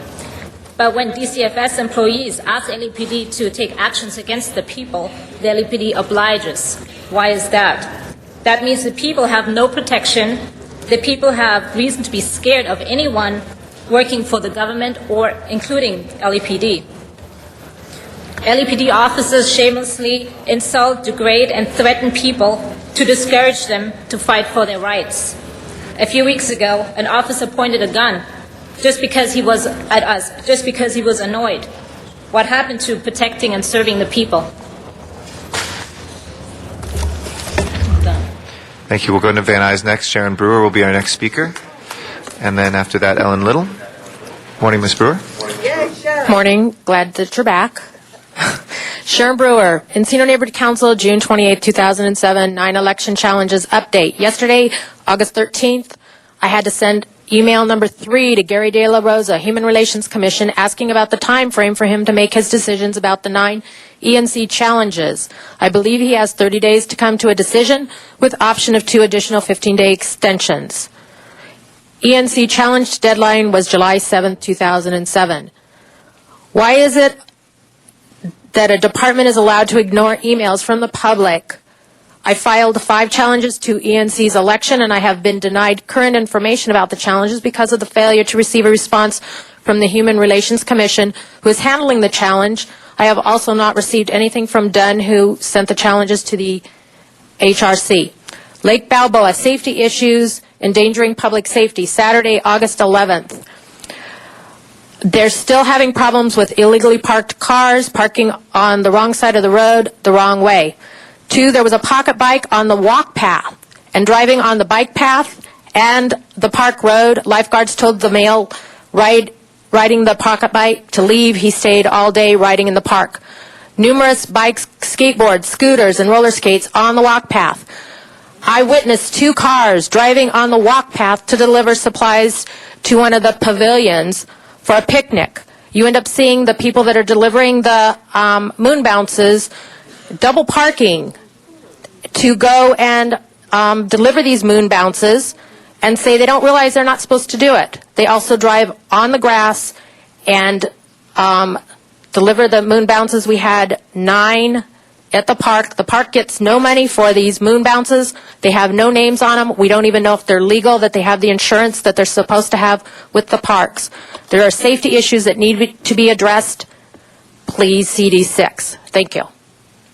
Thank you very much. Ellen Little is our next speaker, also out in Van Nuys. And we'll come back here to Council Chambers for Oscar Johnson. Actually, I wish to speak later on item 43. Okay, Ms. Little, we'll put that down for you. Thank you. And Oscar Johnson is our next speaker here in Council Chambers, and then Noel Weiss will follow him. Good morning, City Council. My name is Oscar Johnson. I'm speaking about racism in politics. Our Los Angeles Police Department is really in dire need of reform. We have a district attorney of the city of Los Angeles is neglecting his obligation toward us, toward the African American community. 80 to 85% of the African American murders goes unsolved. We have the resources, we have the manpower, but I guess we have no power over, no supervision over the district attorney to make them do anything, so I guess the money stopped with them. But anyway, as we face the 21st century, the African American males is in a very genocidal state of economic racism in this country. And it is humiliated about the people that we have to represent us. And I see downtown Skid Row, have the mayor get millions of dollars to help the homeless, and none of the money coming the homeless way to help the homeless out of their bad situation. And the mayor of Los Angeles have really neglected Los Angeles. He have forgotten about Los Angeles. Los Angeles have turned into a dump all over the city. We have environmental toxins need to be cleaned up. Environmental materials should be better downtown Skid Row, but people have to do things all over the city. And anyway, I think we should have random drug and alcohol tested for our police department and for the MTA bus driver. We should know who hands our license in every day. And if they pass the drug and alcohol test, they should put a sign on them say, "I passed my test." But it seems as though that's too much and too much respect for people who disrespect us in a way to expect something more from them. And I think we should have politician reform, and should be connected more to our politician, and we should demand more responsibility upon the citizens of Los Angeles, and especially moral responsibility. Thank you. Noel Weiss will be our final speaker for general public comment today. Mr. Weiss? Good morning. Good morning, council members. My name is Noel Weiss. Council members, I think every one of you, by the way, Mr. Labange's motion, I don't know what happened to it. I think he had a motion pending at some point in time where public comment would be acted on by somebody that the council would hire, but putting that aside. In this year's agenda, there is a clerk position that will be assisting awesome. on following Thank you very up much. with those matters. That's great. Basically, the issue is pretty much when do you lead and when do you follow as a council? It's with a great deal of concern, I suppose, that I would be critical of Councilwoman Gruhl, but I am critical of Councilwoman Gruhl in terms of her countenancing what amounts to land use entitlement speculation in her district, not only on the backs of the tenants, but also on the backs of the homeowners. There's a project on Magnolia Boulevard. Chuck Tenon has been speaking about that for a long period of time. That project basically is the subject of a motion filed by Ms. Gruhl on March 19th, 2007. Ms. Gruhl acknowledges in that motion that the Magnolia Boulevard is a hazardous street. It's over-trafficked. She asked for a DOT assessment. The DOT will not do an assessment until the council passes this motion. Ms. Gruhl is the chairman of the committee. Ms. Gruhl is sitting on the motion, and we need Ms. Gruhl to push forward. And people in her district watching this need to communicate to her, and somebody on this council needs to stand up at some point in time and do a Rule 54 if Ms. Gruhl can't basically meet the needs of her people. Specifically, my major concern now is that Mr. Scheffel now has the property on the market. We now have confirmation that he's speculating in land use entitlement rights on the backs of the people. Again, I think it's necessary for this to move forward, both because we need the information in order to effectively communicate both to the Planning Commission and to the City Council what is necessary by way of a reasonable environmental mitigation measures. So again, I call on Ms. Gruhl to push her motion, schedule it for a hearing before her committee so that the DOT can do their study and we can get all of the decision makers the information they need to do an adequate job. Thank you. Thank you very much. That will close our general public comment for today. We thank our speakers both here and in Van Nuys for their comments. As always, our past agendas and our past council meetings are available online for your viewing. If we can go to the first agenda item called special, please, Mr. Clerk. Yeah, Mr. President, that is item 8, and there's been a request to continue that to Friday. Okay, colleagues, is there any objection to continuing item 8 until Friday? If none? Sorry? Friday is not as heavy as today and tomorrow, but it's heavy. So with that, let's go ahead and, without objection, continue that. Thank you, Mr. Smith. Next item, please. Item 15, called special by Councilmember Zine. Mr. Zine, item 15. Thank you, Mr. President. On this matter, I would like to make a verbal motion to ask that the report back be sent to the Personnel Committee. And this is on the payment of punitive damages, that the report come back to my committee, the Personnel Committee, then we will review it at that time. That would be my request. Okay. Is there any objection to that? Very good. Thank you. If not, we'll incorporate that in. Anybody else wishing to be heard on this item? If not, please open the roll, close the roll, and tabulate the vote. 13 ayes. Thank you. That is approved. Next item, please. Item 19 was called special by Councilmember Garcetti.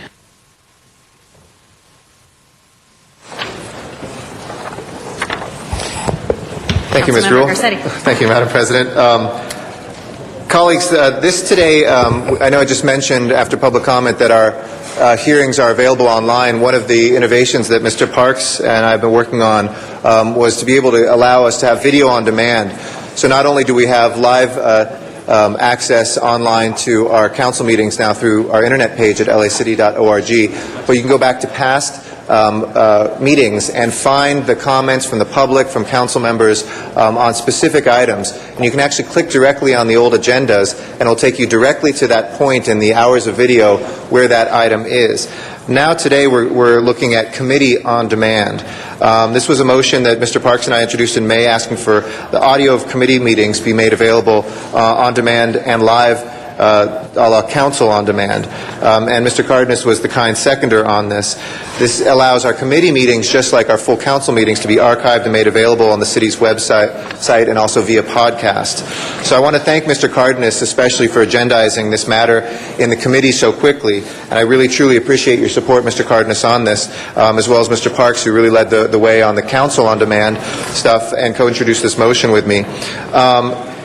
We now have the most cutting edge, I think, technological package of any kind of democratic body here in America. We have the ability to watch us on TV live, rebroadcast, on computer, our full council or our committees, live, and also now on demand, as well as through our telephones.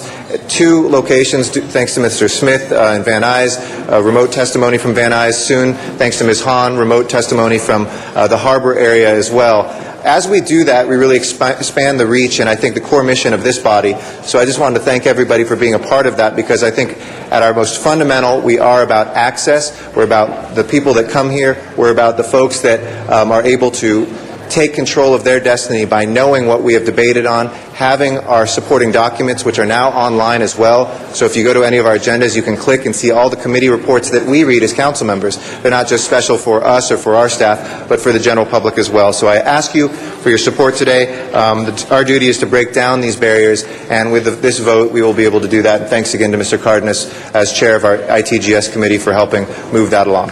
Thank you. Thank you. Mr. Rosendahl. Thank you, Madam President. I just think it's fantastic. If we can, and this is for the folks watching us more than anything else, and that's why I'm very glad you made it special. And I'd just like to ask you, Mr. President, tell us about the user-friendliness. And I'm watching this right now, but I really want to know about a committee meeting that has a significant issue. Again, how do I go about accessing that? Okay. We try to make it as few clicks as possible. So to keep it easy, if you just go to lacity.org, you click on the council, you'll see on the left side video on demand, and we'll soon have then right next to that audio on demand. And you click there and you just say which committee you want to hear, and it will give you all the past committee meetings. You just select the date and you're listening, and you can move, fast forward, rewind, whichever point in the agenda to hear which is your item.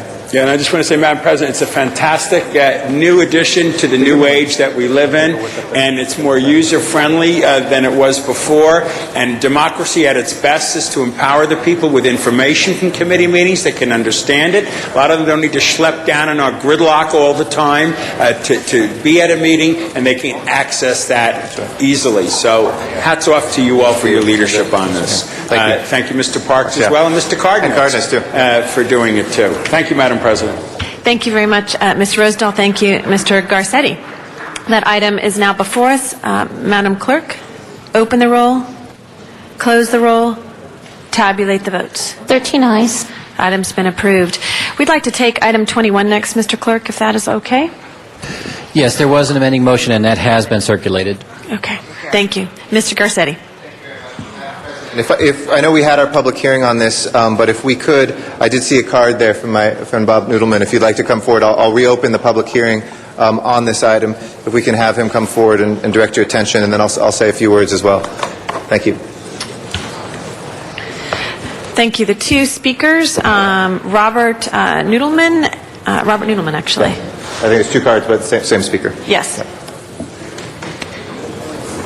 Thank you, members of the council. 21 and 21A being kept as the same, or is two separate? Yeah, it's the same one. Okay. A just amends 21, so it's one item still. And excuse me, for the record, this is a fair hearing matter requiring council's attention. It's a fair hearing item. Robert Edelman, Director of Preservation Issues for Hollywood Heritage. I would ask that the council probably excuse the city attorney, Delgadillo, from answering on this, and his office has taken over $400,000 in campaign contributions from the sign industry, and that's specifically what we're dealing with here, is the influence of the sign industry in Hollywood. At the hearing that was done on this project on April 10th, and then also at the Plum hearing, I was never notified, even though I filed the complaint on this, I was never notified of the Plum hearing or the city council meeting when this was going to be done, which also was supposed to have happened to me as the person filing the complaint on it. The staff report that was issued by the Planning Department on April 10th hammered this billboard project that was proposed to be built across from the Chinese Theater. It is good that the company who has it, CIM, wants to restore the building, and we support that. But the issue of then using that as an excuse to then amend, in essence, the plan for Hollywood signage, the SUD, is illegal. It was illegal in the report that was stated on the 10th by the Planning Department of April 10th. It said that this commission that was voting on it, the Central Planning Commission, could not vote on this issue. It said it could only be done through the other commission. To read the exact wording from the report, page F4, section D, granting the requested exceptions would be detrimental to the public welfare and injurious to property and improvements adjacent to and within the vicinity of the property subject, in that it would set a precedent allowing for the development of oversized signage that is expressly prohibited in the SUD, the signage district. The requested exceptions are not appropriate pursuant to section 111.5.7.G.3 of the LAMC, which indicates that an amendment to a specific plan shall be required to permit a sign which the specific plan specifically identifies as prohibited. Additionally, an amendment to the specific plan or supplemental use district that would require an additional decision be made by the Central Planning Commission, not the Area Planning Commission, and the notification be given to the public and requires additional findings be made to support the adoption of the amendment is ultimately will affect the entire plan area. That is the procedure which the staff had recommended, and that is the one that needs to be done here, not this one that's being proposed, which opens loopholes everywhere. Thank you. Thank you. Mr. Garcetti. Thank you. Do we have staff from the agency who could come forward on this item?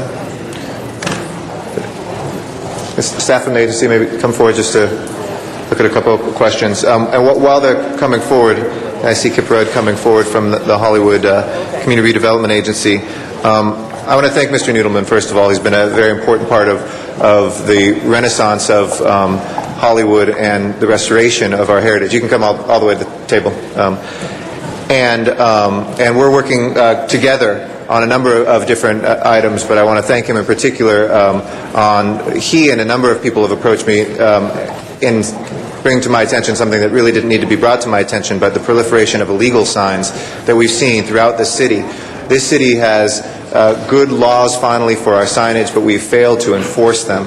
And we certainly, on a separate matter, are looking at a very aggressive enforcement mechanism in the Hollywood area of getting at least a full-time team there through our Building and Safety Department to begin to make sure that we've seen a proliferation, whether it's on the Roosevelt Hotel, a wonderful landmark. We go out there, make calls myself, we get the illegal signs taken down, and then they get right back up a few weeks later. With the old Bank of Hollywood building, we've seen a number of them where this is really proliferated. And I want to use this moment to establish that and to let people know moving forward on the illegal signs just how insidious they've become, including the small ones that are right now I know being litigated, but that are popping up on a lot of our mom and pop stores, as well as everything all the way up to Super Graphics as well.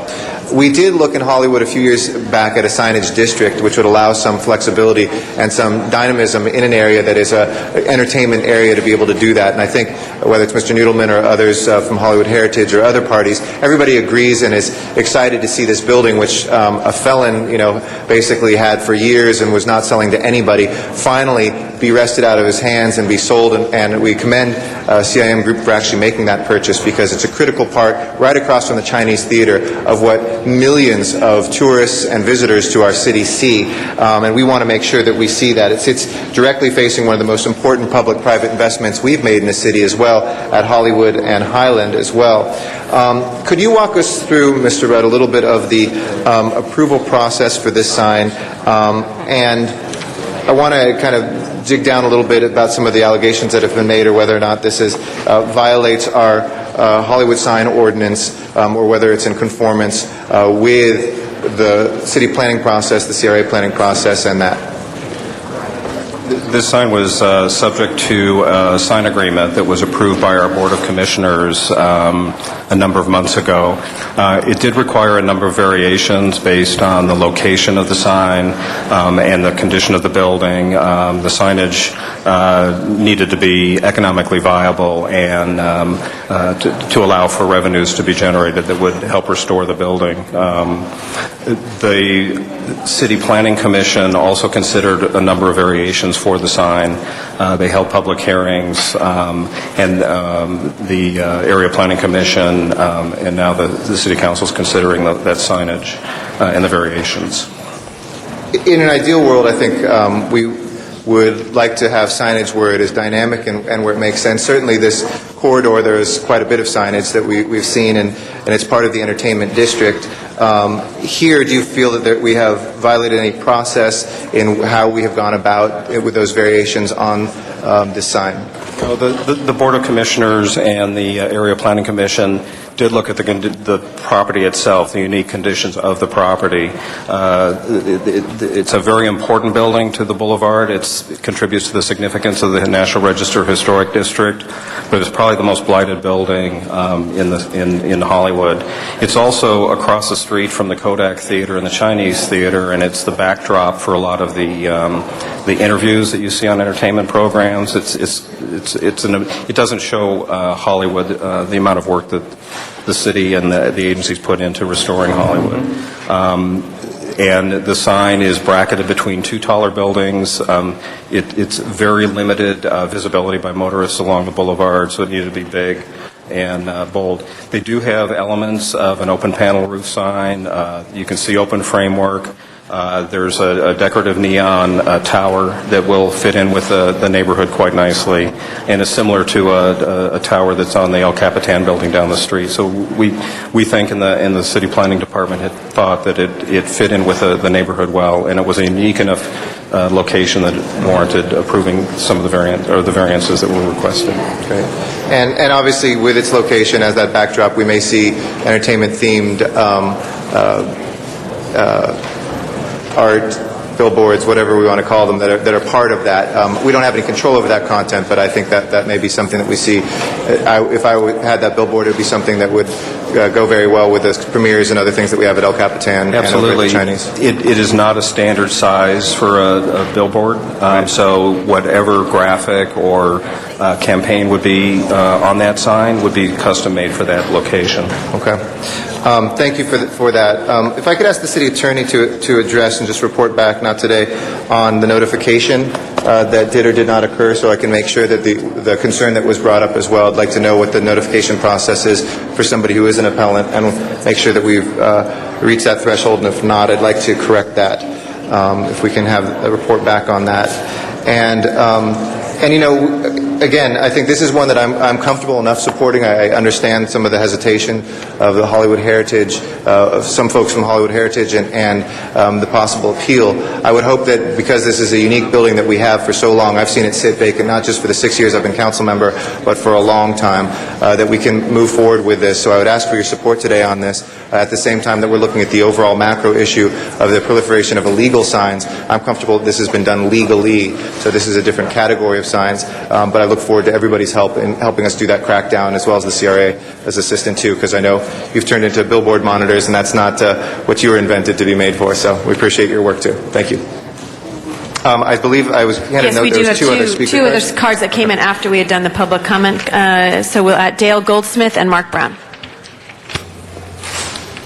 Good morning, Honorable Council members. My name is Dale Goldsmith. I'm a partner with the law firm of Armbruster & Goldsmith, 1094 Wilshire Boulevard, representing the applicant CIM 6904 Hollywood. I'd like to speak very briefly in response to Mr. Noodleman's concerns. One about the process. It is correct that the city staff, planning staff, originally recommended against the exception because they didn't believe that the facts were there to support the findings. However, additional findings were brought forth before the Central Area Planning Commission, and the Central Area Planning Commission approved the exceptions based on that additional information, and the staff ended up going along with that. And that decision was fully vetted by the city attorney who was present at the hearing. Secondly, Mr. Noodleman is concerned that this will open up a floodgate for similar signs all over Hollywood. We would respectfully disagree. We believe that there are abundant exceptional circumstances, including a severely blighted building that has been cited for over 45 years. It was owned by a felon and is in a state of horrible disrepair. It's also, as Mr. Rudd said, in a unique location right across the street from the Kodak Theater. There's a historical building on site that will be fully renovated in accordance with the Secretary of Interior standards without the need for public funds. The signage will provide revenues that will avoid the need for public funds. In addition, there's an existing very unsightly and very large sign and sign structure. Those will both be removed and replaced by a sign that's less intrusive, thereby fulfilling the specific plans or the SUD's mandates to reduce visual clutter. And finally, as Mr. Rudd said, the sign is located on a relatively short building between two larger buildings, and the larger sign is therefore needed pursuant to this exception in order to be visible. Thank you for your consideration. Thank you. Mark Brown. Good morning, Honorable Council members. I'd just like to point out that the public hearing notice on the appeal to the Planning and Land Use Management Committee very clearly stated that the public hearing would be held on Tuesday, July 17, 2007, and that it would be considered at Council Tuesday, August 14, 2007. So it's right in the public hearing notice. Thank you. Thank you. Mr. Garcetti. On this item, thank you. Thank you, Madam Clerk. If you could open the roll. Oh, I'm sorry, Ms. LaBonge. Yeah, I just want to ask a question on this here. I was talking to the representative back there. There's the representative from the CRA right there. And I just had a question, Eric, just a question, because I support this type of graphics. I think it's interesting. I think it's a good cause. But I was thinking, now, if I'm out of line, will you tell me? I was thinking that maybe we asked for these applicants for the good of the art in the community that 10%, there's 1% for the arts on projects, for these advertising signs, that 10%, whatever it is, we don't know what their fee is, that's a competitive fee, but why not the community get something? So, okay, so in the future, I'm going to ask the CLA to draft a motion to look at this, and even have it retroactive too, because there's a lot of pull-down signs that should go to raise money for the arts. So I don't know, does anybody have an idea what the usual rent is for a sign? How many, Mr. Sign? 1,000? Thousands of dollars a month. So let's just say if there's one particular location, there possibly could be something that would go to the community and an art program to fund arts and what's our cultural affairs. So I'll ask that a motion go forth in the future on this, that I stand to support this item as it stands. Thank you. Thank you. Thank you, Eric. Thank you, Mr. LaBonge. Madam Clerk, open the roll, close the roll, tabulate the votes. 13 ayes. That item is approved. Next item. Item 20 was called special by Councilmember Rosendahl. Mr. Rosendahl.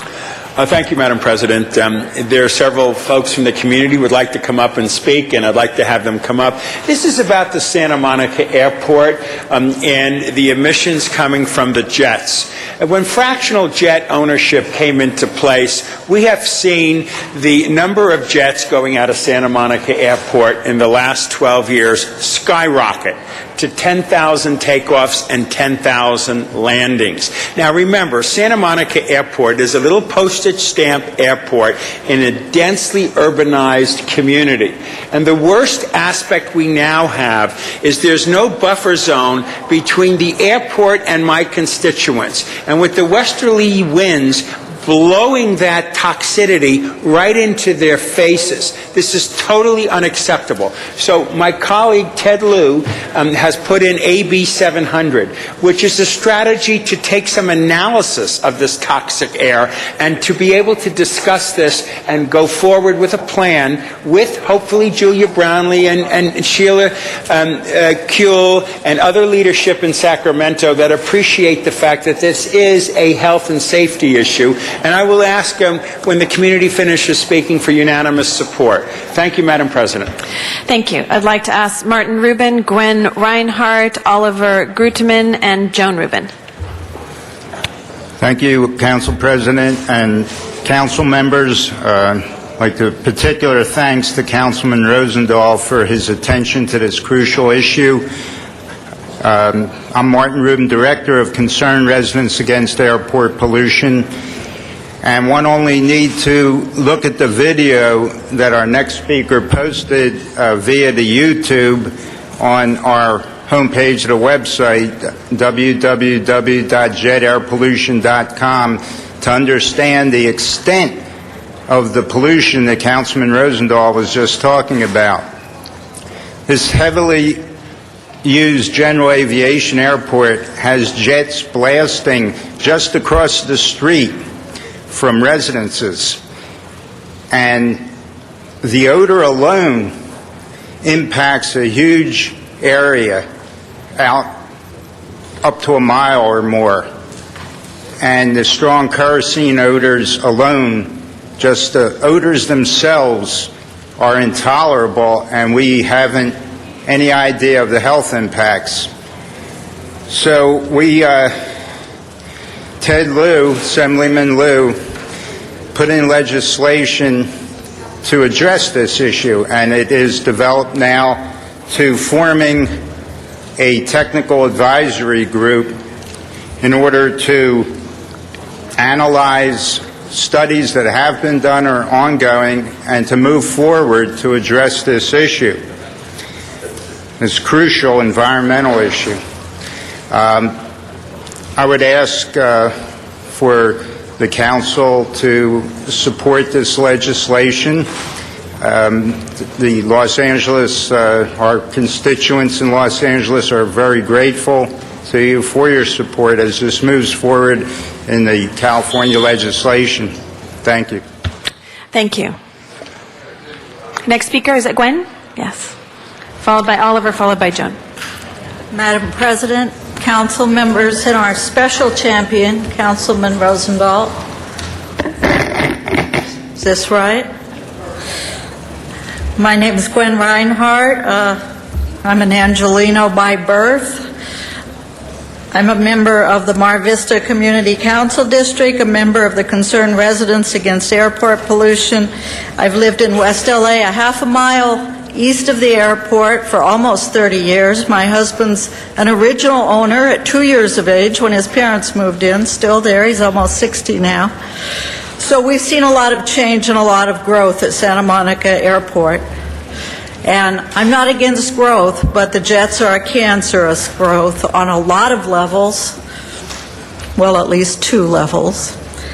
And I want to thank you for supporting the original version of Ted Lieu's bill last year, and I hope you'll support this version this year. I thank you very much for that. We can hardly wait till science catches up with common sense and gives us a little relief. Thank you. Thank you very much. Oliver. Madam President, Council members, my name is Oliver Gruteman, and I strongly support Ted Lieu's bill, AB 700. Recently, my wife and I have become proud parents of a premature baby girl, and we are very concerned for her well-being growing up in a neighborhood like none other in the United States, being the most populated residential area of any airport in the United States. Studies have shown air pollution causes many health problems, especially for infants and small children who cannot filter toxins as adults do. 13 years ago, when we moved within 2 blocks of Santa Monica Airport, there were far fewer jet operations. Today, Santa Monica Airport is where the rich and famous fly off to leisure destinations, and often the jets idle for hours waiting for takeoff permission from the LAX control tower. At the east end of the runway, the part that we live in, Los Angeles, the wind blows often in our direction, and the smell of kerosene forces us to close all windows in our home. Hopefully, Bill AB 700 will begin to move the jet operations from Santa Monica Airport to airports like LAX or Van Nuys, which have large buffer zones and aren't surrounded by large residential areas. Thank you for listening. Thank you very much. Joan Rubin. Good morning. I am a co-founder of Concerned Residents Against Airport Pollution. I too am an Angelino. I'm proud of it. I want to thank Councilman Rosendahl for his complete support with us on this issue, and he always has been there for us. I'm speaking about the my health concerns. I've lived in the area since I was a child. Many people will say, well, there's an airport there, so, blah, blah, blah. But the thing is, no one in their right mind would have ever thought that this airport, the Santa Monica Airport, has grown with jet activity that, in my mind, and many people's minds, should be there. Our neighborhood, as well as Mar Vista, West Los Angeles, where we are, many areas all around we're actually suffering because of the pollution that comes from these idling jets that sit on the runway. And we would like to know what's in this fuel. We have animals in our area who are two have died of throat cancer. My cat has cancer. I had cancer last year, and I'm well now. A couple of neighbors, one has thyroid cancer, one child has cancer across. We don't know. We're not blaming anyone. But the thing is, we would like to know what's there to rest our minds. We're not going anywhere. We would like to stay, and we enjoy our neighborhood. And that's about it. I want to thank you in advance for your support. Thank you. Thank you very much. Mr. Rosendahl. Thank you, Madam President. First, I want to thank my colleague, Greg Smith, for the committee discussion we had the other day and for bringing it to the full council. Colleagues, this is a health and safety issue. We want to study it. We want to know more about it. I really appreciate Ted Lieu's leadership in Sacramento, and I look forward to your unanimous support. Thank you, Madam President. Thank you. Madam Clerk, if you'd like to open the roll, close the roll, tabulate the votes. 13 ayes.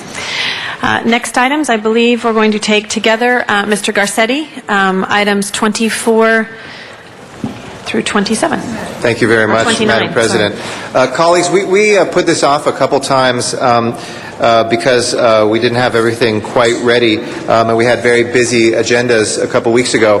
But these items taken collectively, we passed, Mr. Zine and Mr. Alarcon and myself passed after a very, very long and fruitful hearing at the Rules and Elections Committee on electoral reform. Simply put, we failed our democracy last election. We had, I think in some areas of the city, 6% turnout. And by I say we, it's not our elections people who always run a good elections, but collectively, we as a society, when we have 6% of people turn out, something is wrong. We need to have greater participation. It is the fundamental core of our ability to be in a democracy. And today, we've put together a lot of different motions that have come from a lot of different members of the council to look at things. Ms. Hahn, Mr. Huizar, Mr. Alarcon, Ms. Gruhl, Mr. Labange. These are all motions that were put forward on looking at everything from Mr. Labange's motions to working with the LAUSD and the Community College District and Recon Parks and others to increase the number and convenience of polling places. Ms. Hahn looking at our service to those polling places, which is always a headache, I know, for our city clerk's office to find those volunteers who will sit there. Motion that I put forward to look at cost-saving measures and vote by mail, other ways of increasing voter turnout. Another motion by Ms. Hahn to looking at some of the ways that notices could be posted at all polling places that have moved, and Mr. Huizar's motion on instant runoff voting. Basically today we're not going to be taking any huge steps, so don't worry, we don't have to decide how we're going to do elections. What we need, though, is to try to really hone down, not just what your preference is, but collectively, what do we agree upon that Mr. Martinez should look at for the next 6 months? And just after the end of the year, he's going to come back with a report recommending how we can boost voter turnout. And so specifically, when we looked in the Rules and Elections Committee, there was a lot of enthusiasm to at least study the pros and cons on instant runoff voting. There was a lot of enthusiasm to look at whether if we did an aggressive vote by mail, perhaps like Oregon does, where everybody could vote by mail, get a ballot at home, and then those who really do want to on Election Day go someplace could drop it off at a local place, but fewer of them than we have today, which is part of the headache of getting turnout. We could indeed move forward in greater participation throughout. So I would just commend you to these. I can walk folks through them, or maybe better yet, Mr. Martinez could. Why don't you come forward, and if you'd be kind enough to present some of your initial thoughts on these, some of the things you'd like to look at studying, and then we'll add our thoughts today, and so we can move forward with knowing what will come back to us in 6 months from now. And thank you, as always, for your excellent work last election. I know it gets tougher and tougher on some of these elections when there's only one runoff for a community college district or something, but to get people enthused. But that's why we're here today. So, Mr. Martinez. Thank you. Frank Martinez, Los Angeles City Clerk. Just a quick overview. After every major election, we do an after-action report, and we detail the challenges that are facing us, the new initiatives that we put in place, and further areas for study to improve elections. In addition, as the Council President mentioned, we had 5 motions introduced relating to various aspects of municipal election operations. And what we put forward was some alternatives to look at. One was to do what we're doing now, which is neighborhood polling places, 2,000 of them, early voting, and a very liberal vote-by-mail policy, and to look for ways to improve that operation. And that goes along with the motions by Mr. LeBon specifically. What is our vote-by-mail percentage, more or less, these days? What's that? What is our vote-by-mail percentage these days, more or less? It's getting up in around, on regular, normal elections, 25 to 30%. And this election, especially in the May runoff, we had a greater percentage of vote by mail than we did at polls. So it's actually went more than half. More than half. So we're looking at all of these alternatives as different ways of doing elections, not only to deal with turnout, but also to deal with just election efficiency, election operations. Some of the models that we have put forward, of course, as I said, to do what we're doing now and look for ways to improve that. Another model is a vote-by-mail centered operation where everybody gets a vote-by-mail package in the mail. They get everything they need to vote. In addition, we set up 150, 200 drop-off centers, early voting sites, so people can go there if they don't want to vote by mail. Another alternative that we're prepared to look at is the instant runoff voting. That's a model whereby you rank candidates in the initial election, and there is no runoff election. It occurs all in that initial election. It's being used in San Francisco right now. It's been used since 2004. We also were asked to look at consolidation of elections with the county and what that would mean. And many of these models... Just to define that for everybody, what is consolidation of the election with the county mean? What we're talking about there is moving the city election dates to match up with the state election dates. So instead of odd years, we'd all be on even years together. Yeah, and some of these models, like consolidation, like IRV, would require charter changes. They have implications for term limits and when these are implemented and so forth. So there's a lot of issues involved with some of these models, but we're prepared to look at them. Of course, we would ask if the council's not interested in one of these models that we just take it off the table and we won't spend a lot of time. If I can underscore that, colleagues, so to repeat that, if there's something you're not interested, help our city clerk and take that off the table. Let's not just throw everything into the kitty, but let's try to be as directed as we can. And I just want to mention too, in terms of there's a lot of transition and implementation issues when you do anything major in elections. There are legal issues such as charter changes, etc., lead time to allow a smooth implementation. Then there's the outreach and voter education for the voters, as well as training for the poll workers if we're doing anything significantly different. And Los Angeles has a major challenge in terms of the diverse voting communities that we have in Los Angeles. It's important that we outreach to all of those communities with the appropriate campaign to reach them.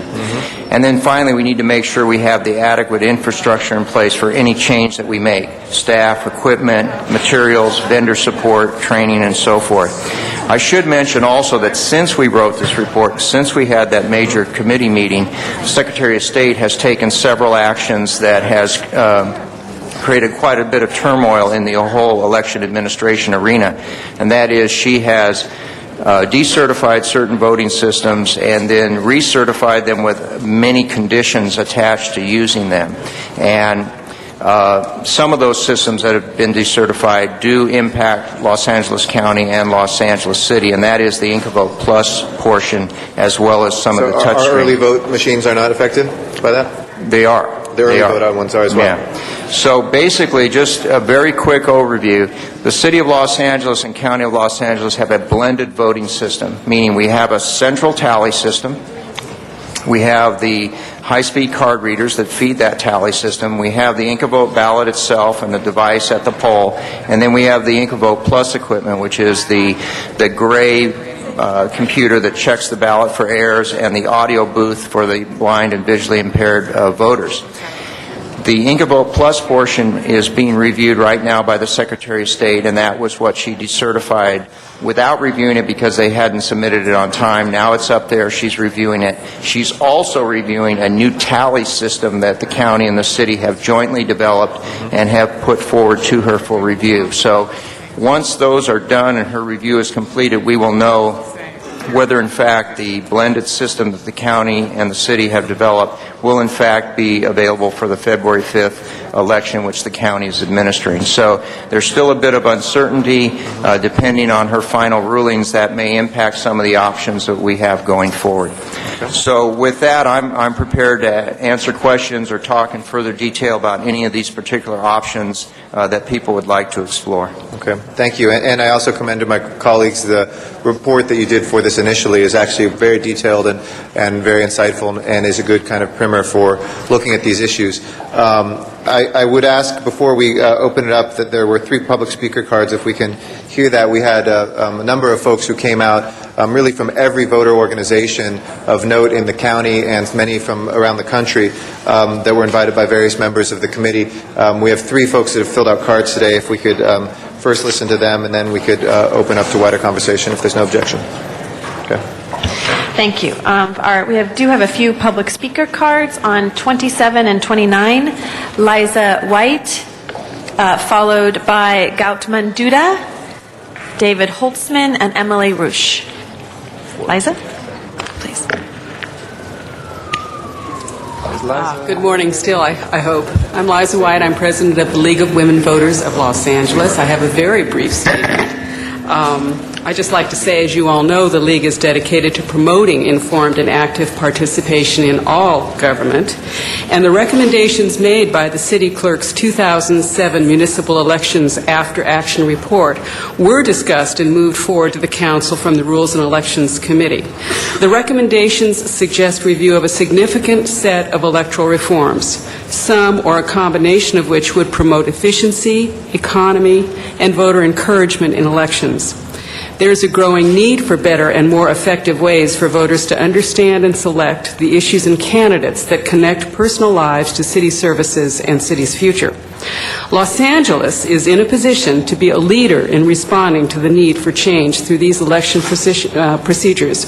So I'm here to request that the Council support the thorough and expedited review of these recommendations and then their implementation. So thank you very much for your opportunity for me to speak. Thank you. Thank you, Liza. Gautman Duda. Good afternoon. Instant runoff voting will help address 2 troubling problems that plague our local elections. First, their high cost and low turnout. In the last LA Community College District election, $5 million was spent for a race that had only a 6% turnout. Second, the problem of voter fatigue. In that same LA Community College election, barely over half of those who voted in the general election voted in the runoff election.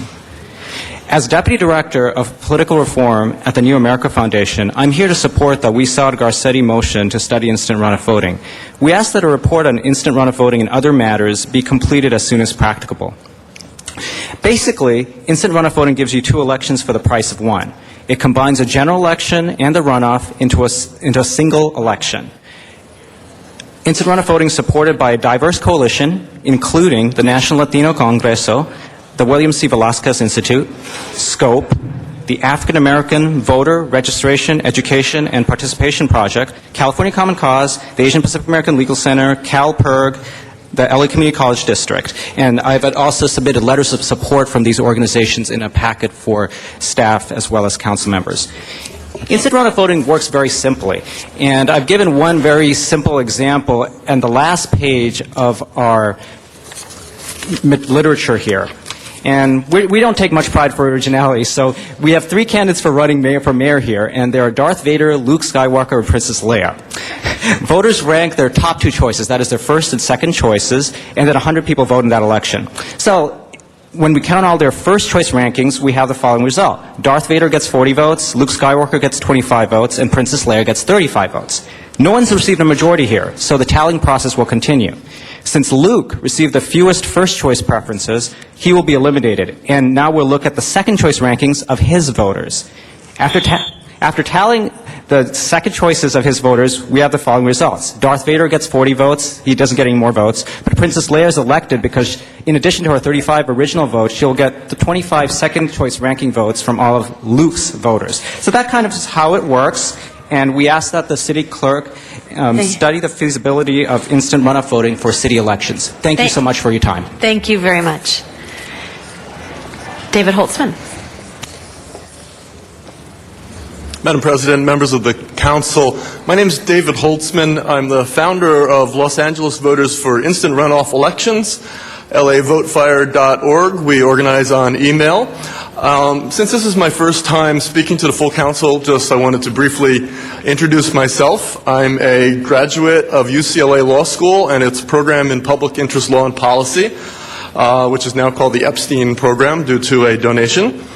You may have heard of it. My other degrees are from Princeton University and from the University of Michigan. And because I am an attorney, I'd like to start out by reminding you of a legal point that City Clerk Frank Martinez just mentioned. To change our elections, to get instant runoff voting, we will need a charter amendment. And to get a charter amendment, we'll need to put something before the voters. Now, there are a few opportunities coming ahead to do this in 2008. 3 elections, that February primary, the regular primary, and the general election. And it would be great if we had a report that we could act on so we could get a ballot measure on the ballot at one of those elections, because we could do that for a small fee, and it would be convenient so we can implement it sooner. In general, instant runoff elections are more fair and more free than the current elections we have. They're more fair because they ensure that the ultimate winner has an unbeatable amount of votes. And that's a criticism and a benefit of instant runoff that apply equally to the 2-winner primary that we currently have as it does to a single-winner election. Instant runoff elections are more free because they let voters more fully and freely express their opinion of the candidates in rank order, let them more freely vote for their true choices without worry of wasting their vote.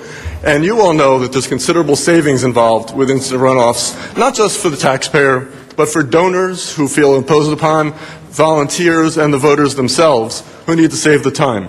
Now, Frank Martinez, I've met through all this, and he can do a great job of preparing a report and helping us move forward with this. Please give him whatever resources he thinks he needs to do it, and thank you for your time.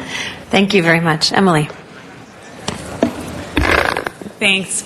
My name is Emily Rush, and I'm an advocate with CalPIRG, the California Public Interest Research Group, and I'm here today as well in support of instant runoff voting. Instant runoff voting would lower the cost of elections, it would increase voter turnout, and it would improve the health of our local democracy here in Los Angeles. It allows candidates and voters alike to focus on one election rather than 2.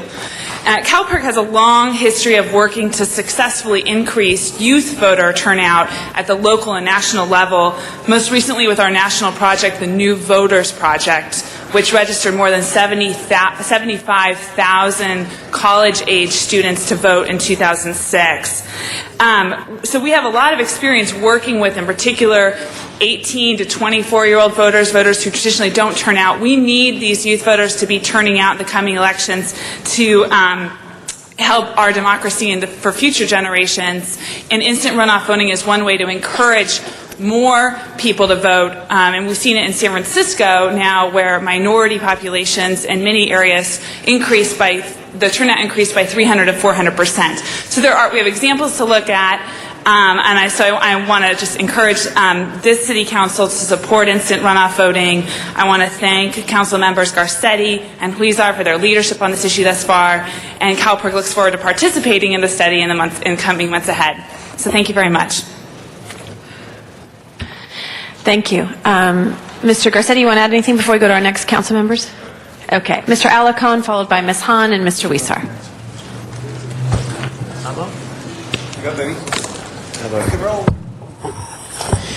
I think all of us should continue to strive to increase the participation at the polls.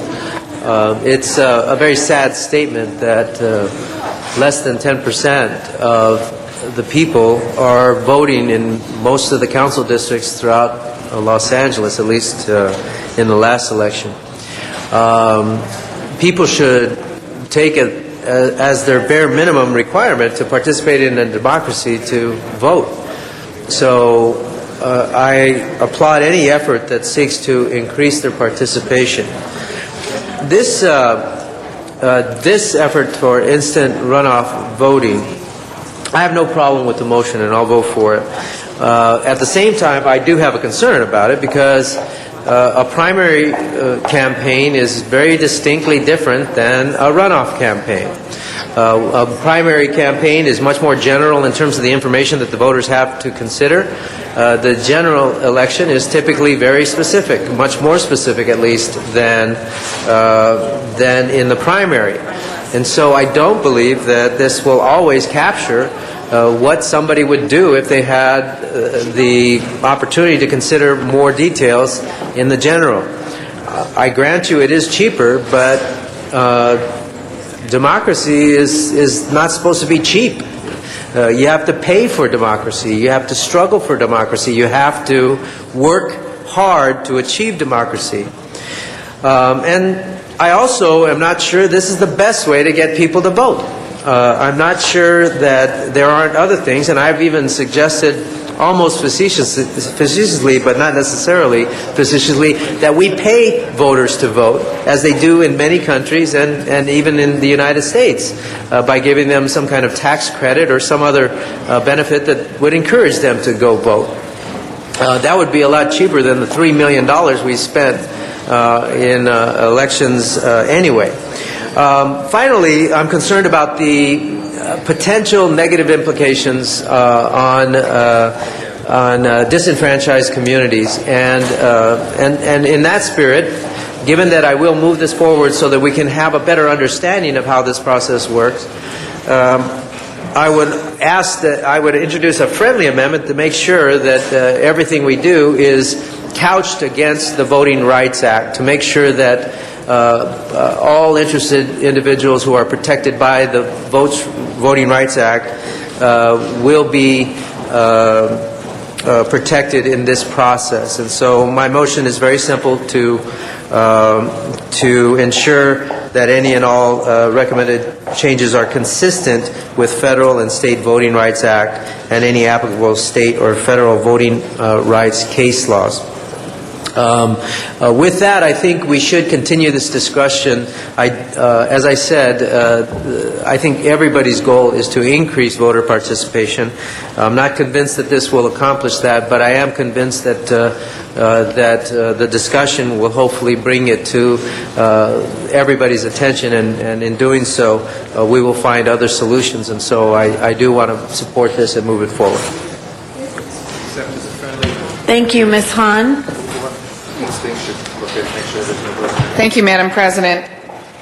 I do think it's an opportunity for us to take a look at how we can increase participation of voters and ultimately uphold one of the most precious things that we have, which is democracy and the right to vote. When Dennis and I were on the Charter Reform Commission, we actually had a subcommittee about increasing the participation of citizens in Los Angeles into the process of government. Neighborhood councils were part of what came out of that to have people be more engaged, to get them have a vehicle for them to be more engaged. They're now involved in their own elections, and they're understanding also the difficulty of getting people to vote on things that matter. I particularly, among the other things that we're discussing, I really wanted to talk about the actual polling place, because I think it's actually the physical process of voting in a polling place, not to discount voting by mail, that has dissuaded people from voting. One problem was changing the polling place after the sample ballot had been mailed out, which happened to my neighborhood in an election about a year ago. Sample ballot came out.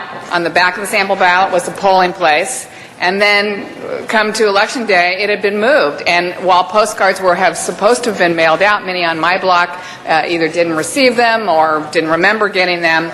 And I wanted it to almost be illegal unless there was a fire or something physically destroyed the location, that we cannot change polling places from where we tell people they're at. A lot of people, again, they make an effort to, they're going to work, they make an effort to go to a polling place. One little minor distraction, like they can't find parking or it's not there, they get in their car and they go to work and they don't vote. Tom LaBonge and I introduced something about going back to the idea of putting our polling places in schools and fire stations, places that, wouldn't be subject to someone's home or some other inconvenient facility. I'd like to see us re-explore that, explore the opportunity of, if we do that, voting on Saturdays, because I know sometimes schools have had a problem with using them as polling places during the school day. Why not Saturdays when schools are empty, parking is a lot more available? That's something I think we should try. And then I wanted to explore the idea, I've always had this idea, and I've never had anyone tell me why it couldn't happen. Why not give our citizens the choice of doing their civic duty, either by serving on a jury or by working in a polling place? I think a lot of people try to get out of jury duty, and I think it's just as much of a civic duty to work in a polling place as it is to serve on a jury, and I would love for us to explore that. I know that's going to take state law to change that. I think that's an idea whose time has come, and I think a lot of people would see it as a civic duty, would feel good about performing that, and we could have a lot more poll workers, because I know one of the problems is not enough poll workers, and sometimes you see these precious, dear little old ladies who are in their 80s working at the polls, and it's a long day for them. They have to be there at 7 in the morning, and they don't get home till 8 or 8:30 at night. So let's broaden that by asking our state legislators to maybe introduce a bill. On that note, I would like to offer that as a motion to this, that we put it as a part of our 2007-2008 legislative agenda, that we support any bill that is brought forth that would do just that, give people an opportunity to either serve in a polling place or on a jury. So I think this is great. You're going to have a lot of good work exploring all these possibilities, but it is a crying shame. It is a crying shame when we have 5-6% of the people who are registered to vote who actually cast their ballot. We need to do something to make it easier, more convenient, and impress on people the importance of voting. Thank you, Ms. Hahn. Is there a second to that? Mr. Wiesar, followed by Mr. Smith, Mr. Rosendahl, Mr. LaBonge, and Mr. Zine. Thank you very much, Madam President. I just came back from Israel, where they were shamelessly telling me that they only have a 50 to 60% voter participation rate, and they were ashamed of that. But I wanted to thank Council President Eric Garcetti for putting together this comprehensive package. I think at the end of the day, when we get this package back from Mr. Martinez, we're going to see and have some recommendations before us on how we can improve voter participation, and also to find ways to improve democracy overall. I am a proud co-sponsor with Mr. Garcetti on looking at IRV after an incident I had this past election in May. I had heard about IRV, had read about it, but I went to the poll in May to vote, and I got there in the afternoon and I asked how many voters there had been. The pollster there told me there were 4, and they told me that one of those 4 was my wife. So that told me that there was a very low turnout that May, and then I talked to some of my neighbors and I asked them, well, why don't you go out and vote? And they said, we had just voted a couple of months before. So that told me that there was voter fatigue, that perhaps there may be a better way to correct that, and IRV, I think, does just that. And I think it improves our choices overall. And I also thought about the time when I went to go vote in May, it was for 1 seat. If we were voting for a community college board of trustee, I then asked myself, well, how much did we pay as a city, as a county, or whoever was running these elections to have that one election for that one member of the board of trustees for the community college district? At that time, I also told myself that I thought there must be a better way in order for us to save money and not compromise any of the choices or the democratic process that we have. And I think RRV is just that. But I do look forward to the report. I think the report we will get will show that, in fact, minority communities are not disenfranchised, as some of the data that I've been looking at suggests. I also think that we will see that other cities or jurisdictions that have implemented similar voting procedures have not only cut costs, but improved the democratic process by having a higher voter turnout and also by giving us more choices as we go to vote. So I look forward to the report, and I welcome Mr. Alarcon's amendment, which I seconded. I think it's a good one, because in anything we do, we should see that it complies with the Voting Rights Act and that it, in fact, does not disenfranchise minority communities. Thank you. Mr. Smith. Thank you, Madam President. I totally concur with the comments by Mr. Alarcon that this is a system that is worthy probably of review, but I have really concerns about it. I would not be here today if we had instant runoff voting. And I'll tell you why. I think it disenfranchises people who have to fight to become a legitimate candidate. Now, while I worked for the previous councilman, I was running against 2 elected officials, 2 incumbents in office. I had a school board member and an assemblywoman, one liberal Democrat, one conservative Republican. The newspapers put all their emphasis in writing all the articles about the 2 known candidates. These were the ones everybody knew. Our strategy in our campaign was to use the time and money that we could build in our community support to come in second. That was our goal. Yet if there was instant runoff voting, I probably would not have been elected, because you have to build to that point, and you focus on election day to get there. Those candidates that I defeated were there. They had those votes early. In early absentee voting, you saw that my opponents had a greater number of votes than I did, and I caught them later in the returns, and as the night went on election day, I beat them on election day. So I think instant runoff voting is an interesting concept. I'm not so sure it's here to increase participation, but I think what it does is disadvantage certain candidates that have to work to become legitimate candidates. As Mr. Alarcon said, primaries and general elections are 2 different elections. A primary election is really focused on building your credibility, focused on issues more, whereas the runoff elections tend to be focused more on a personality conflict and really defining the differences between 2 candidates. Those don't become evident in a primary election, because the goal of most of the candidates is to build touchy-feely good relationships with the voters through traditional, here I am, here's what I stand, here's what I believe in campaigns. And I think we need that system where you define what you are and then you battle it out in a runoff election between the 2 top vote getters.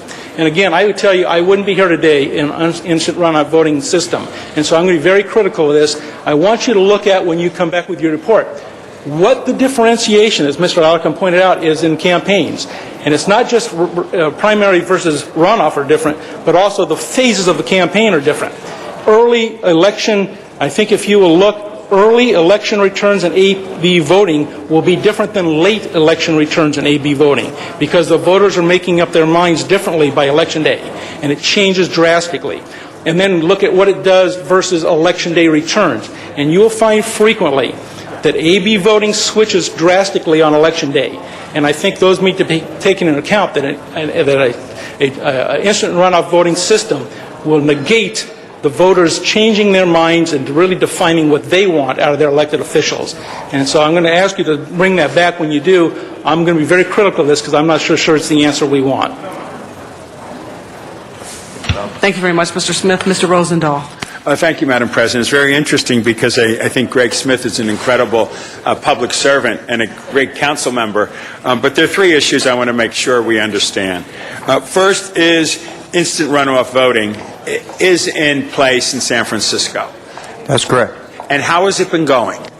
From our observation, and we have actually been there on Election Day and met with the officials, it has been working and seems to be working well in their particular environment. The thing to remember, too, is that their elections are consolidated. So when they're doing their instant runoff voting, it is with a state general election. Sure. So they naturally have greater turnout to begin with. I might also add, in San Francisco, the elections that we saw, they had 4 large 8.5 by 11 paper ballots, 3 of which you voted the traditional way for the state and federal candidates, and then the 4th ballot was for their local supervisors, which was the instant runoff voting. So it was interesting to witness that, interact with the voters. We did a lot of interviews and so forth. So what do you think of Mr. Smith's comment then?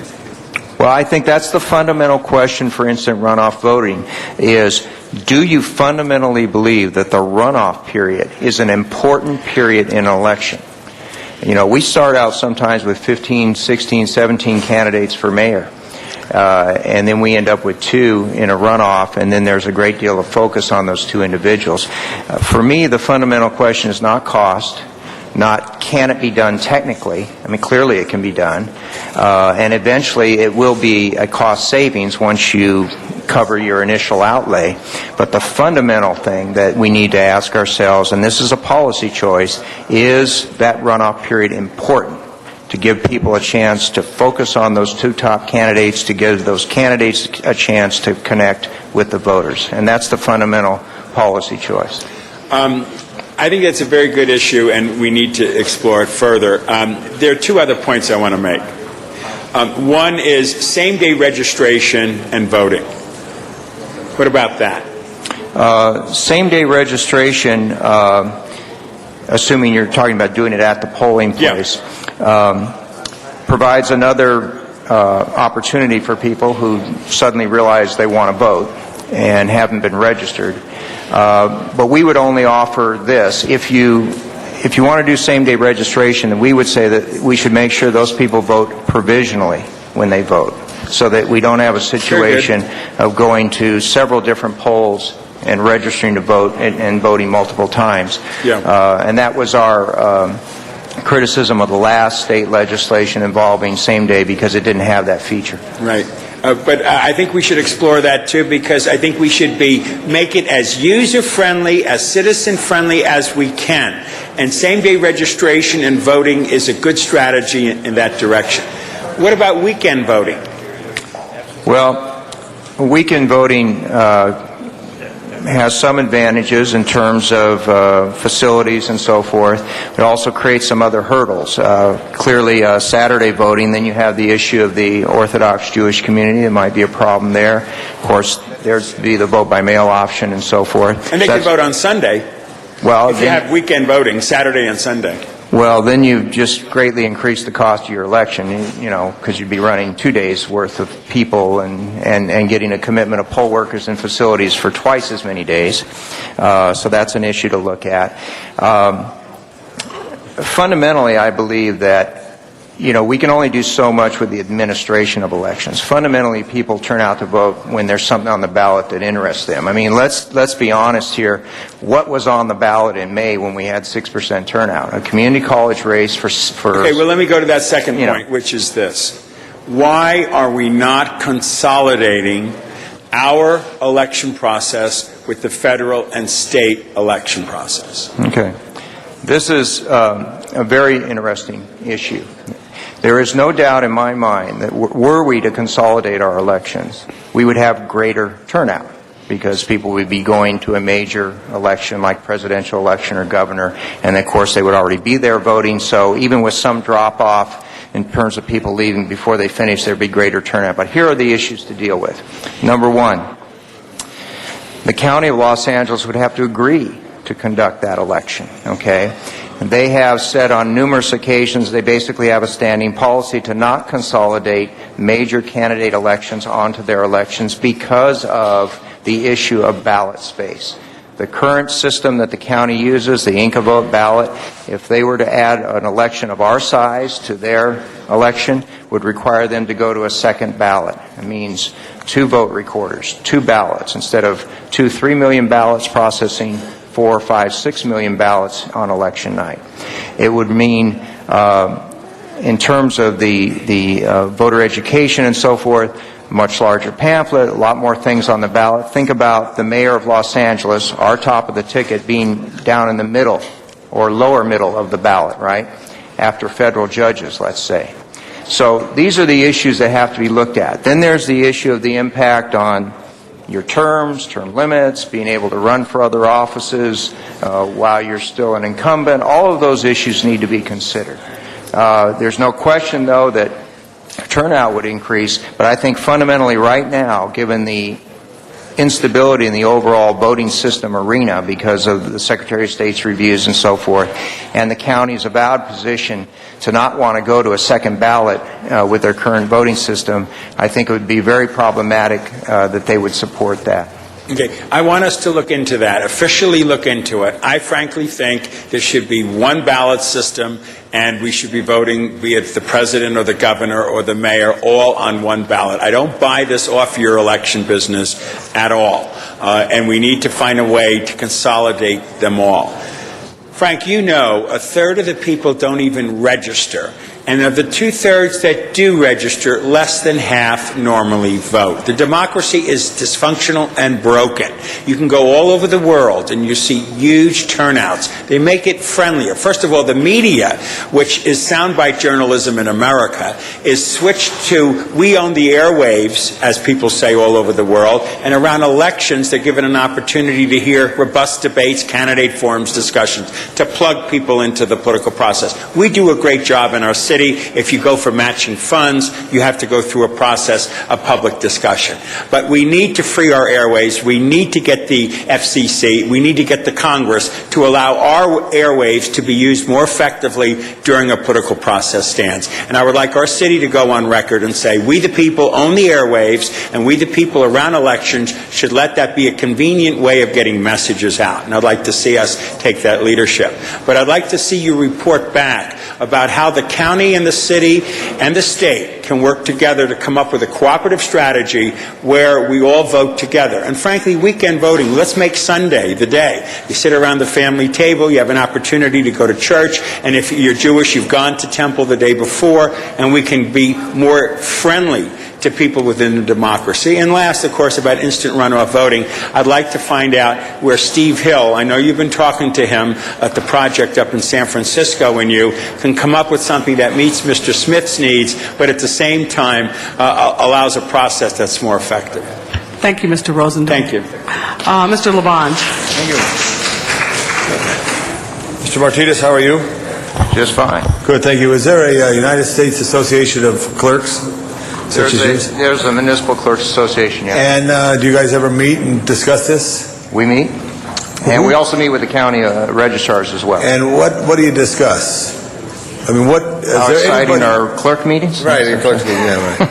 I mean, is there any part of the country that does very uniquely well in this participation, or is our country finding this to be a challenge wherever it is, from the south to the north to the east to the west? Well, the issues of election administration are national challenges. I mean, the issues of finding polling places, polling place workers, all the things involving election administration, those are challenges across the country. Where you've seen some very innovative approaches, for instance, Oregon, which uses an all vote by mail. We now have the city of Burbank has gone to vote by mail. So many others are going to this vote by mail approach, and that seems to be helping in terms of turnout. But across What is Oregon like? Has it gone from 32% to 68%? Well, they're in the 60% ranges, but again, I'm talking about national elections there. Right.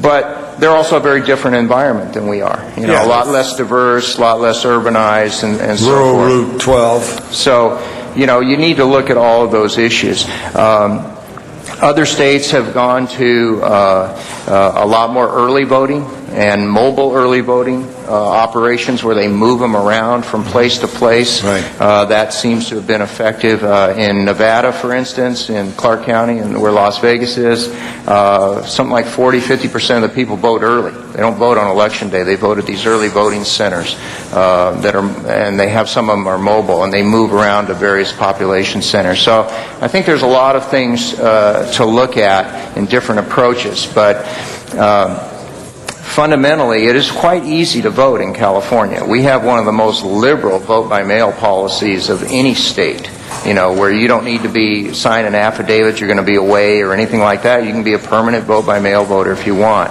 So we do have a fairly straightforward way of voting, but there's always room for improvement. I think the weekend voting,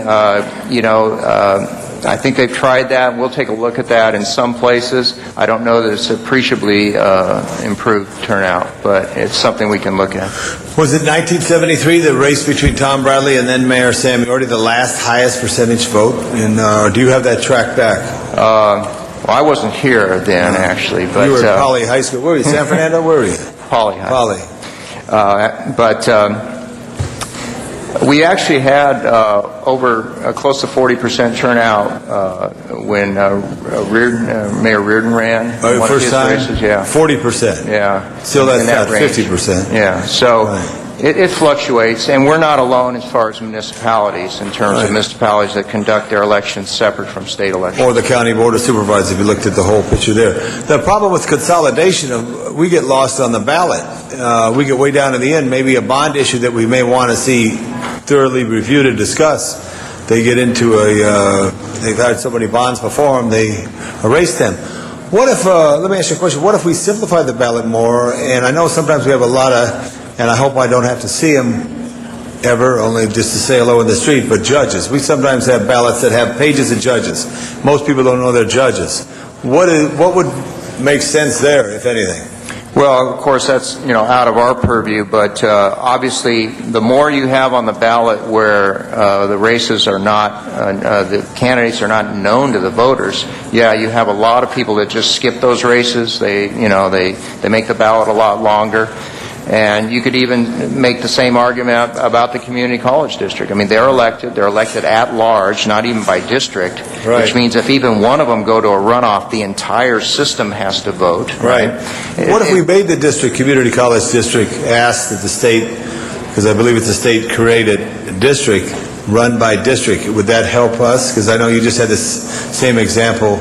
Yeah, I mean, if the community college were to go to district elections, clearly would reduce the cost of elections in general and maybe allow those candidates to actually do campaigning within a district. But that's, again, a matter of state law. Because I remember when LA Unified was by district, I mean by large, and they changed that. And what does it cost, do you know, our neighborhood councils to run their elections? Because you're involved with that. Well, we're not involved yet, anyway. Right. But I don't know what it costs them to run their elections. Okay. Well, Mr. Martinez, thank you. I think what Ms. Hahn said earlier about fire stations, we share that. Schools, public facilities. I took a very disappointed call from a member of the city family who found it was so hard to find their polling place that it changed and changed again. I don't know why we don't identify it. If we could, every school, every firehouse, I remember I spoke with the fire department before that they would take it as an operational day and share their facility for that so that people could, and try to have street parking nearby and work with LADOT to offset the red zones that sometimes discourage people to park. Madam President and members, thank you. Thank you, Mr. Lamont. Mr. Zine. I'm sorry, Mr. Garcetti. Thank you. Mr. Zine. Okay. Thank you. A couple questions. Frank, you've been around a long time. Yes, I have. The wisdom on your goatee shows you've been here many, many years. Yeah. Mine too. Same haircut. Same hairline. What a lie. What we have is the traditional method of voting. I remember when I was a kid, I'd go with my dad to the polling place, and people would vote, and they had a lot of pride, and it was something that they had very close to their heart, democracy. Somehow, in the years of the past, we've lost a lot of that. But we have technology. I haven't heard anything about the technology aspect where people can vote from their home, can they vote from their computer, to make it easier to get more people to participate in the democratic process. Because I think what we're talking about, what Janice Hahn mentions about instead of going to jury duty, do this, it's a nice gesture, and you could have those polling places with the workers and still no one's showing up, as what happened with Jose. You know, his wife was the third one, he's the fourth one, and there's just a lot of apathy. I don't know how we turn apathy into effective participation in democracy. I mean, we're part of that system to try and make it better. Have we explored the opportunity of from a person's home? And I know that with the stock people, they have stocks and they have board of directors and you can vote from your home, you have secret numbers or whatever. Have we explored the opportunities with technology as it's changed, which we didn't have years ago, so people could vote from their homes? Absentee is one issue. A lot of people vote absentee. A lot of people get that and they don't even take the time to vote. What about if they did it from their home on a computer, from their laptop, from their business? Have we explored the possibility to make it more convenient for not that it's not convenient now when you have absentee, but to make it more convenient, they could vote from their home and have a secure system that would be able to withstand any kind of a challenge? Yeah, there have been other jurisdictions, specifically in Arizona, I believe, that started to look at internet voting, if you will, voting electronically online.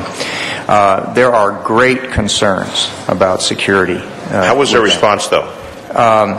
I don't think they actually were able to implement it. They were going to do it on a trial basis, and there were too many concerns raised about it, and so they dropped it. But I'll have to do a little more research on what happened there. But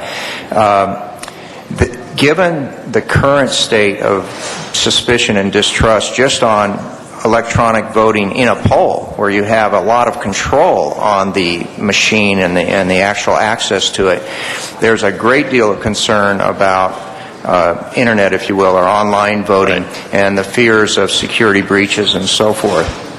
I just think we're a long ways away from that in terms of, even if you could do it technologically, which you could through passwords and various things, I think the generalized fear and suspicion out there is going to really slow that movement down quite a bit. Personally, I think vote by mail is a step in that direction, right? Because it's at home, it's at your convenience, you have several weeks to do it. And so I think that's the logical next step, to do even more of vote by mail. I think Burbank had a recent election where it was all vote by mail. Yes, they did. Was that successful? Did they get good numbers? Yes, it was. And let me say, our vote by mail return rate, even in this last election that was 6% overall, was about 35%. In other words, the people that got a vote by mail returned at about 35% rate. So it is a very convenient way to vote. I just think that online type voting is just way down the future in terms of our time frame. Okay, I was just thinking that make it more convenient with the technology, because years ago you didn't have that ability. But I know that when I'm voting, whether it's a stock and you're asking for a board of directors, and a lot of times you can vote, somehow it's a secure system which seems to withstand the challenges. Yeah, I think part of the issue, remember, is that in financial transactions, they want to know who you are all the way throughout the transaction, right? And that's a fundamental difference with voting, is that once you're in, you need to be anonymous after that, right? And so there's some issues there as well. Okay, but you are at least nationally looking into that. Yeah, and as part of our review, we'll see if anybody's made any other pilot projects along those lines. And has our system been certified? Because I've heard controversy that the current system has been challenged. That's correct. As in my summary, I mentioned that we have under review right now this core central tally system developed by the county and the city called GEMS 2. It's a new tally system. That's under review right now. It hasn't been decertified or certified. It's a new tally system that's up for review right now. the InkaVote Plus equipment, the gray computer equipment in the poll, that was not submitted on time by the vendor to be included in the initial review. It's under review now, and so we're hopeful that that will be certified, and the county is looking for both of those to be done in time to use for the February primary election. And we, of course, use that system as well. We're joint owners of the tally system, and we will have the exact same system as the county once that's certified. But those two pieces have not been certified yet. Okay, thank you. Thank you, Mr. Stein. Ms. Gruhl and then Mr. Garcetti to close.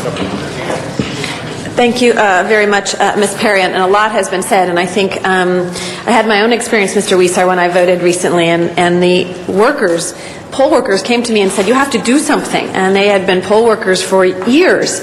They said, we sit here all day, and as much fun as it for the three of us to enjoy each other's company, the number of voters that we're having, I think maybe was 13 for the area in which I represented.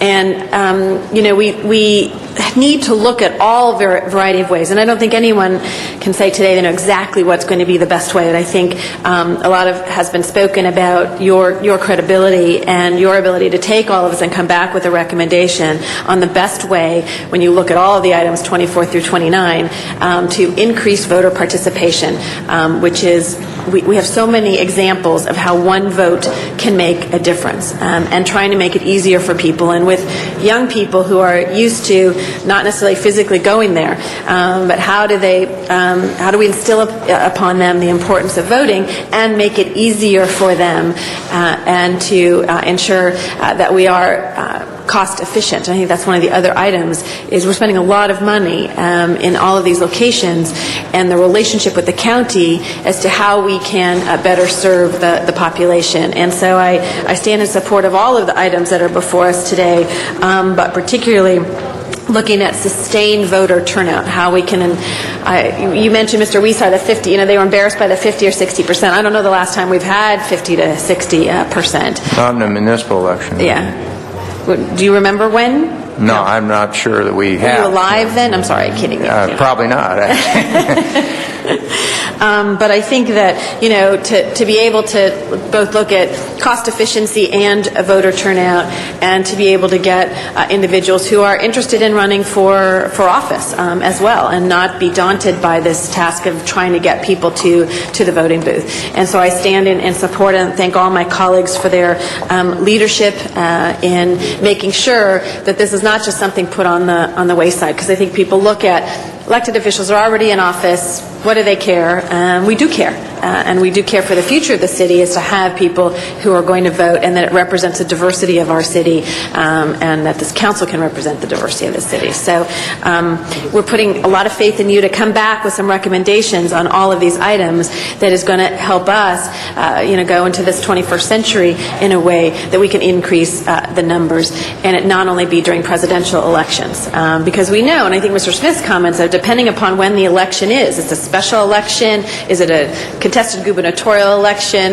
Is it a presidential election? Is it just a city election? All has some impact on turnout. And sometimes a primary is very different than the general. And so how do you balance those kinds of concerns, but also, again, encourage as much participation as possible? So I support all of I know my time is going over, so just to say thank you and look forward to, and dialogue between now and then before you finish your report. So some of those public policy questions potentially coming back to IGR so that they can say, hey, wait, maybe we should go in this direction. Thank you very much, Mr. Thank you, Ms. Gruhl. Mr. Garcetti to close. Thank you very much, Madam President, and thank you, colleagues, for the discussion on this item. There's been a number of instructions to move forward. Clearly, there seems to be interest in studying, pros and cons. I don't think anybody has arrived at any one place, but instant runoff voting, to look at a stronger vote by mail, more vigorous vote by mail operation as well, including the applicability of a universal vote by mail system, the possibility of consolidating elections, make sure I have all these right, on-site voter registration with the side-by-side electronic voting sites whether we can help register more people, at least up until the deadline at the early voting sites. And, of course, to fold into this what Mr. Alarcon said, making sure that this abides by the escaping me right now, the Fair Voter Rights Act. Voter Rights Act. Thank you, Mr. On my phone, you can do it. It's great. Voting Rights Act, and as well want to look and make sure what the long-term and short-term costs of converting voting systems are. So consolidation, vote by mail, IRV. And also, one thing if you could put in there that I think we heard too is give us recommendations. And colleagues, when we're asking this man to give us recommendations, yes, he is our city clerk, but I hope you'll indulge me, Mr. Martinez, we have a real national expert here too. So oftentimes we kind of think we know where we want to go. I think this body is very open to your suggestions. So be as aggressive with, as an elections professional, but also a policy maker, if you can put that hat on with us, really what policies to look at some of these. But one of the things along those lines, too, is voting day. I mean, if Tuesday is still a great day for you and think it's fine, the history of Tuesdays being a voting day, as it was explained to me by Michela Alioto years ago, the history was that was the women's wash day, and women didn't vote anyway, so the men could go vote and the women wash. Tuesday might not make the most logical sense. And certainly, now that we're all very happy that women and men do vote, and women vote better than men, at least in turnout, it's time to maybe look at those weekend voting days as well. And so with that would incorporate what I've heard here today. We'd receive and file the other motions and add Ms. Hahn's motion that would, I think, address the state change in the law on that piece that would allow that to be a possibility, and we can set that on a different track. And then come back and so is it 6 months from today? You think you can do it quicker than 6 months by the end of this calendar year? Well, we've already begun working, and we're certainly looking to finish this by the end of the calendar year, so that whatever we come back with, you have an opportunity to perhaps, if there are legal issues and charter changes, we can look at 2008. Okay, great, and we look forward then to seeing before our recess this winter. And again, I want to thank everybody who came out today, but also the different groups who came to the committee, because we really had an amazing turnout, about a dozen groups that really helped us put down this framework. And thank you, colleagues, for your thoughts as well. We'll look forward to seeing the report. Thank you, Mr. Martinez. Thank you. Thank you very much, Mr. Garcetti. And Mr. Clerk, I believe we can vote on this as amended by our council president. So would you please open the roll? This is items 24 through 29 with the amendment that you made by yourself, seconded by Mr. Huizar, and the amendments that Mr. Garcetti pointed out. Mr. Garcetti, if you'd review that again. Yeah, basically I went through the things that I heard to study. Instant runoff voting, aggressive vote by mail program, consolidation of elections, on-site voter registration with our early voting machines, the long-term and short-term costs of that, how each of these affects the Voting Rights Act, making sure it's in compliance with that. Oh, and I should have added one other thing.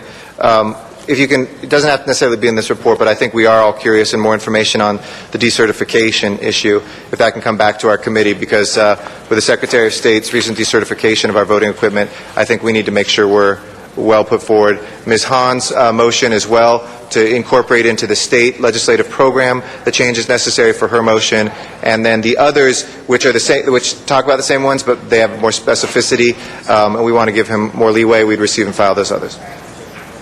Okay. Lions go T. Just kidding. Ms. Hahn, did you wish to speak? Is that good, Mr. Alarcon? All right. Is that good? Is that satisfactory? Yeah, that's good. And that will come back before the end of the calendar year. Okay, so we will vote on this, all these items in one vote as referenced by Mr. Garcetti. So, Mr. Clerk, if you could please open the roll, close the roll, tabulate the vote. 13 ayes.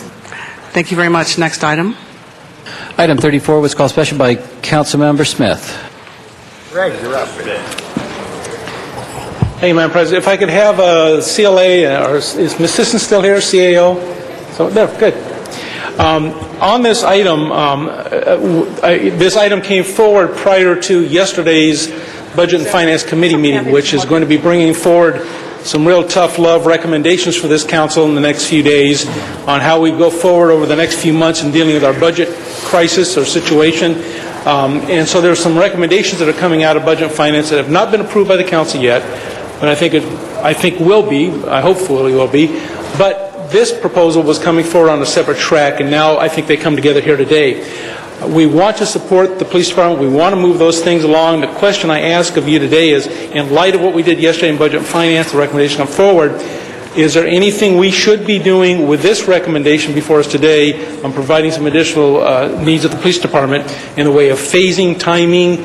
Do they need everything in this proposal today? Because we're moving $2 million out of the general fund, and those are funds that right now are problematic. Reserve fund, all those funds are really being recommended to be frozen, basically. So in light of what happened yesterday, with this recommendation, would you make any changes to it today? Is there timing issues we can initiate to make sure that we're only taking absolutely what we need? Actually, with this action is recommending that we move $6.6 million out of the unappropriated balance, but we are estimating, as you mentioned, that it could have a general fund impact of as much as $2 million. And as you were mentioning in Budget and Finance yesterday, we discussed the fact that given the situation in the reserve fund, we would recommend on a moving forward basis that we not touch the unappropriated balance except in emergency circumstances. The item before you now has to do with opening the Valley Traffic Division and also the operations Valley operation. And Mr. Brennan is here from LAPD. It's my understanding that there are some significant penalties if we do not move ahead with particularly the contractual services item. And if that is in fact the case, we might be being penny wise and pound foolish by not moving these monies. Unfortunately, due to the timing of the year-end report out of my office and the proposed budget, and you may recall last year they sort of went on a double track, these monies were not included in either the year-end report or the proposed budget, which is why that we're sitting here before you now. So I can let Mr. Brennan address the contract issues, but even after he's spoken, it would be our recommendation that we work very closely with the police department to minimize any non-essential purchases with respect to this contract and only release monies as they are needed. But I'll let him address the logistical issues. Thank you. Tom Byrne from LAPD Facilities. The request that we have put forth right now, in addition to the $6.6 million, is also the $2 million that did not make it into the year-end or into the budget. What the CAO is recommending is that we work simply with the $16 million that has been identified in the unappropriated balance at this time, and we're not asking for any additional money at this point. And we will work with the CAO to identify those issues or those items that we need to purchase to keep the construction of the stations going forward. A lot of these items relate to the furniture frames, which the contractor needs to have installed in order to push the cables through, pull the electrical work through, the communication equipment that will be installed in the stations, and those items are necessary to have now in order to keep the contract for the station construction moving forward. If the city doesn't take an action to continue the construction moving forward, there are liquidated damages for the contractor that range between $5,000 and $7,000 a day, depending on the individual construction project. Hey, Ms. Brennan, let me ask you, with those contractors, are these people we deal with on a regular basis, contractors that we do other projects with? Many of them have several city contracts going. Okay. So they understand working with the city. Would they be amenable to talking about either slowing that process down or slowing the payment process down because they want to stay customers of ours? Well, a lot of the issues with that relate to, we have primary contractors who are moving forward on the construction, but they in addition have subcontractors who work for them. A lot of this initial funding is necessary to get the furniture frames in and get the cable and the power pulled through. And those are generally done by subcontractors to the prime contractor. And that's where those liquidated damages start adding up. So we really need to keep that process moving forward. But again, there are other funds that we have requested for loose furniture, things that don't need to be purchased immediately to keep the construction going. And we are happy to work with the CAO's office and with the Bureau of Engineering, who's overseeing the construction of these stations, to identify only those items that we absolutely have to purchase to keep construction moving forward. and minimize the impact that we're having on the budget. I think it's important that we do that in light of the situation we find ourselves in. And Mr. Miller, you agree with that's the... Have you seen what they're proposing? Or? I do. You do. These projects are ready to open. I think some money needs to be moved. I think the $7.4 million that will be left is what I think we all need to focus on in terms of timing and when those facilities will come online, and whether we can get some savings out of those because of the $2 million unanticipated. Will you be following back up with a report to the Budget Finance Committee on that plan of how we can structure the remaining dollar amounts? We're happy to do that. We'll work with LAPD. Thank you very much.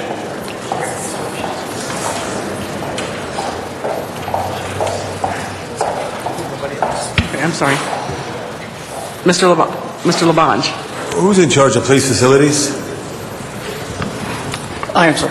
You could, I have a question about another facility. And I don't know, Mr. City Attorney, is this the inappropriate time? If it's, is this specific to all police facilities? Or it appears to be regarding police facilities. Hollywood area has a challenge of parking problems there. So I want to know what could be done to help that. And we could probably talk, and maybe I'll talk to Mr. Miller and find out what we need to do for it. So I won't take the council's time on that. Thank you. After this. Thank you, Mr. Labange. Anybody else wishing to be heard on this item? If not, let's go ahead and please open the roll, close the roll, and tabulate the vote. 13 ayes. That is approved. Next item, please. Item 35, called special by Councilmember Rosendahl. Thank you. Item 35 is next. Mr. Rosendahl, we thank everybody for their patience. I know there's a lot of folks that are here for the next one in the agenda, and we will get there soon. We have 4 speaker cards on this. We had a public hearing, but Mr. Rosendahl, would you like to reopen that? Yes, Mr. President, I appreciate this opportunity. There is some confusion and misunderstanding about what's going on with this particular issue.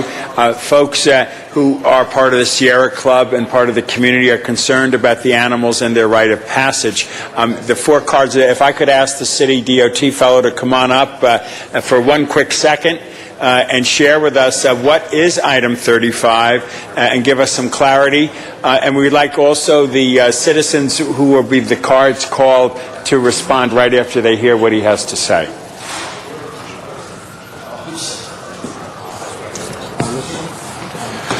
Hello, my name is Ken Husting with the City of Los Angeles Department of Transportation, and the project that we're discussing, or will be discussing, is the Skirball Center Drive widening. It's to make minor improvements to Skirball Center Drive on the east side of the 405 freeway between the freeway and Mulholland Drive. I believe the concerns that are being raised by the Sierra Club are actually dealing with the west side of the freeway, which is not part of this project. But this project, what it will do is increase capacity on Skirball Center Drive to provide 2 continuous lanes going southbound from Mulholland down to the 405 overpass. The project is roughly $2.2 million, but this interim improvement that we're looking to get money transferred for is for $166,000 to do a significant improvement in a very short time to help relieve the traffic congestion at that location. But the project was $2.2 million in its entirety. Thank you very much for that report. And, Mr. President, if we could let the community people speak.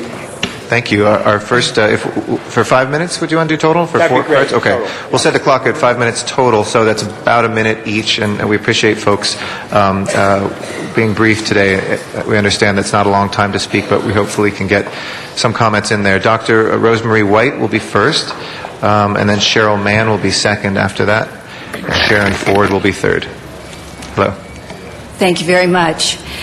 Well, I'm glad that Mr. Husting did clarify what we're talking about today, because I'm part of the Sierra Club.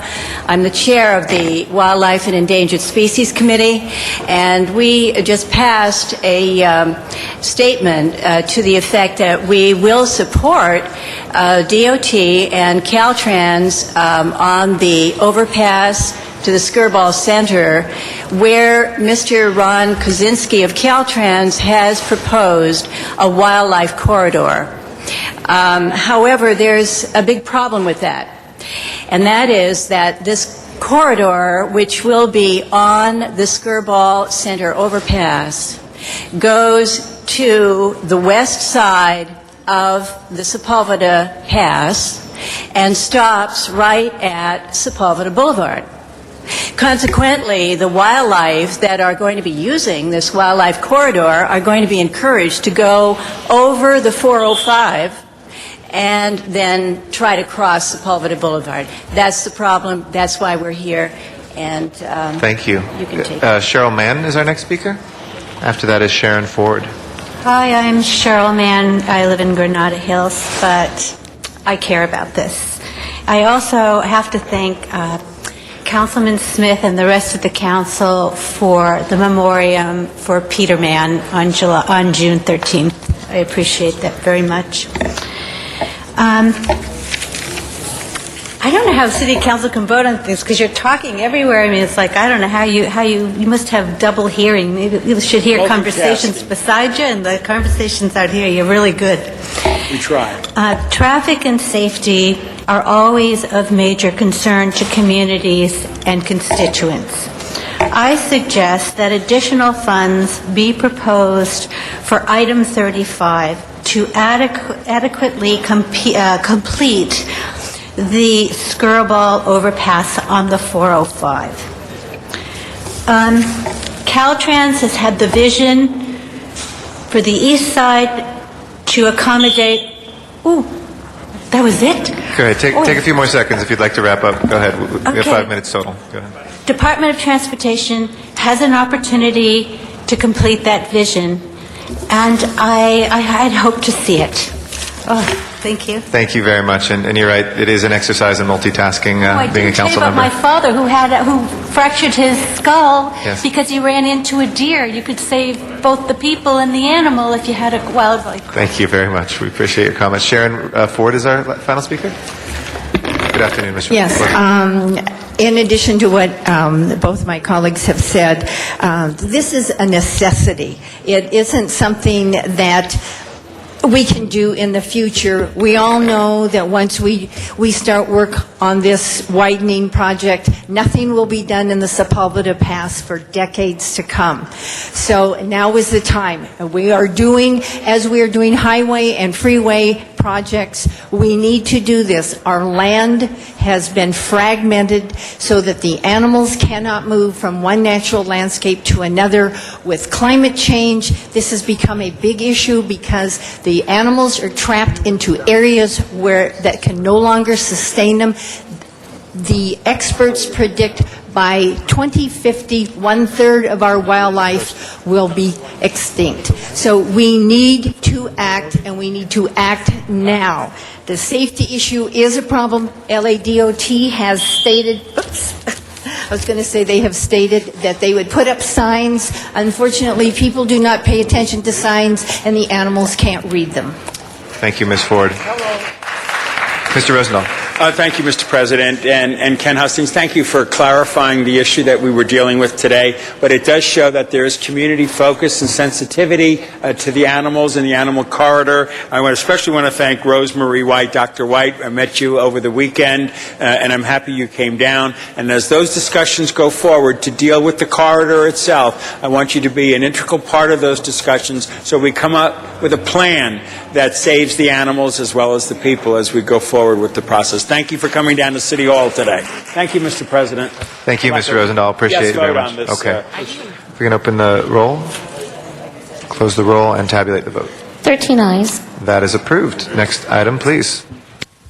Item 37 was called special for cards from the public, and there was 2 recusals by council members. I'm sorry, there's been a request on 43. Out of order, is that correct, colleagues? Okay, we have item number 43. That was called special by Mr. Cardenas first, and also cards from the public. We have about 40 cards from the public on this item, but I'd like to recognize Mr. Cardenas to open up our comments on this. I know Mr. Alarcon also, as maker of the motion, would take primacy over that if you want to go first. Would you want? Okay. Okay, Mr. Alarcon, and then Mr. Cardenas, and then we can go to the public comment after that. Mr. Alarcon. Members, this is the spay and neuter report. we had asked for the department to report back with a report recommending the details of an ordinance related to spay and neuter, neutering dogs and cats. Unfortunately, I just received the report yesterday, and although I've had numerous, my staff has had numerous conversations with the department, I really think we need to refer this back to committee. It was waived in committee. I really think this item needs to be heard in committee. We specifically requested that there be consideration for low-income folks. There's no mention of that in the report. Also, other elements of the motion were not incorporated into the report. It needs to go back to committee and heard, but also enhanced to respond to the original motion. So I've recommended we send this matter back to committee. I would ask those in the audience who are going to speak on this item, bear in mind that you'll have a full hearing at the committee level, and would ask that your comments be extremely brief, with all due respect. Thank you. Thank you. Mr. Cardenas? He's going to come? Okay. Well, we can go to the public hearing. We do have 46 cards here. Obviously, this is a very important issue to many Angelenos. 46 cards. Our legal obligation under the Brown Act is to have a public hearing, which the city attorney has interpreted for about 10 minutes, though that, of course, can be extended. So we'll play a little of that by ear. Do you want to speak first, Mr. Cardenas? Or, okay. So we'll start going. We'll try to balance the sides of this issue. I'll go 3 speakers for and 3 against, and we'll put the clock at a minute per speaker to begin. So with that, Renee Rowland is the first card on the for side, and then Susan Taylor, also from the for side, and Phyllis Doherty from the for side, if they'd like to come up to be our first 3 speakers. Do we have any of them here?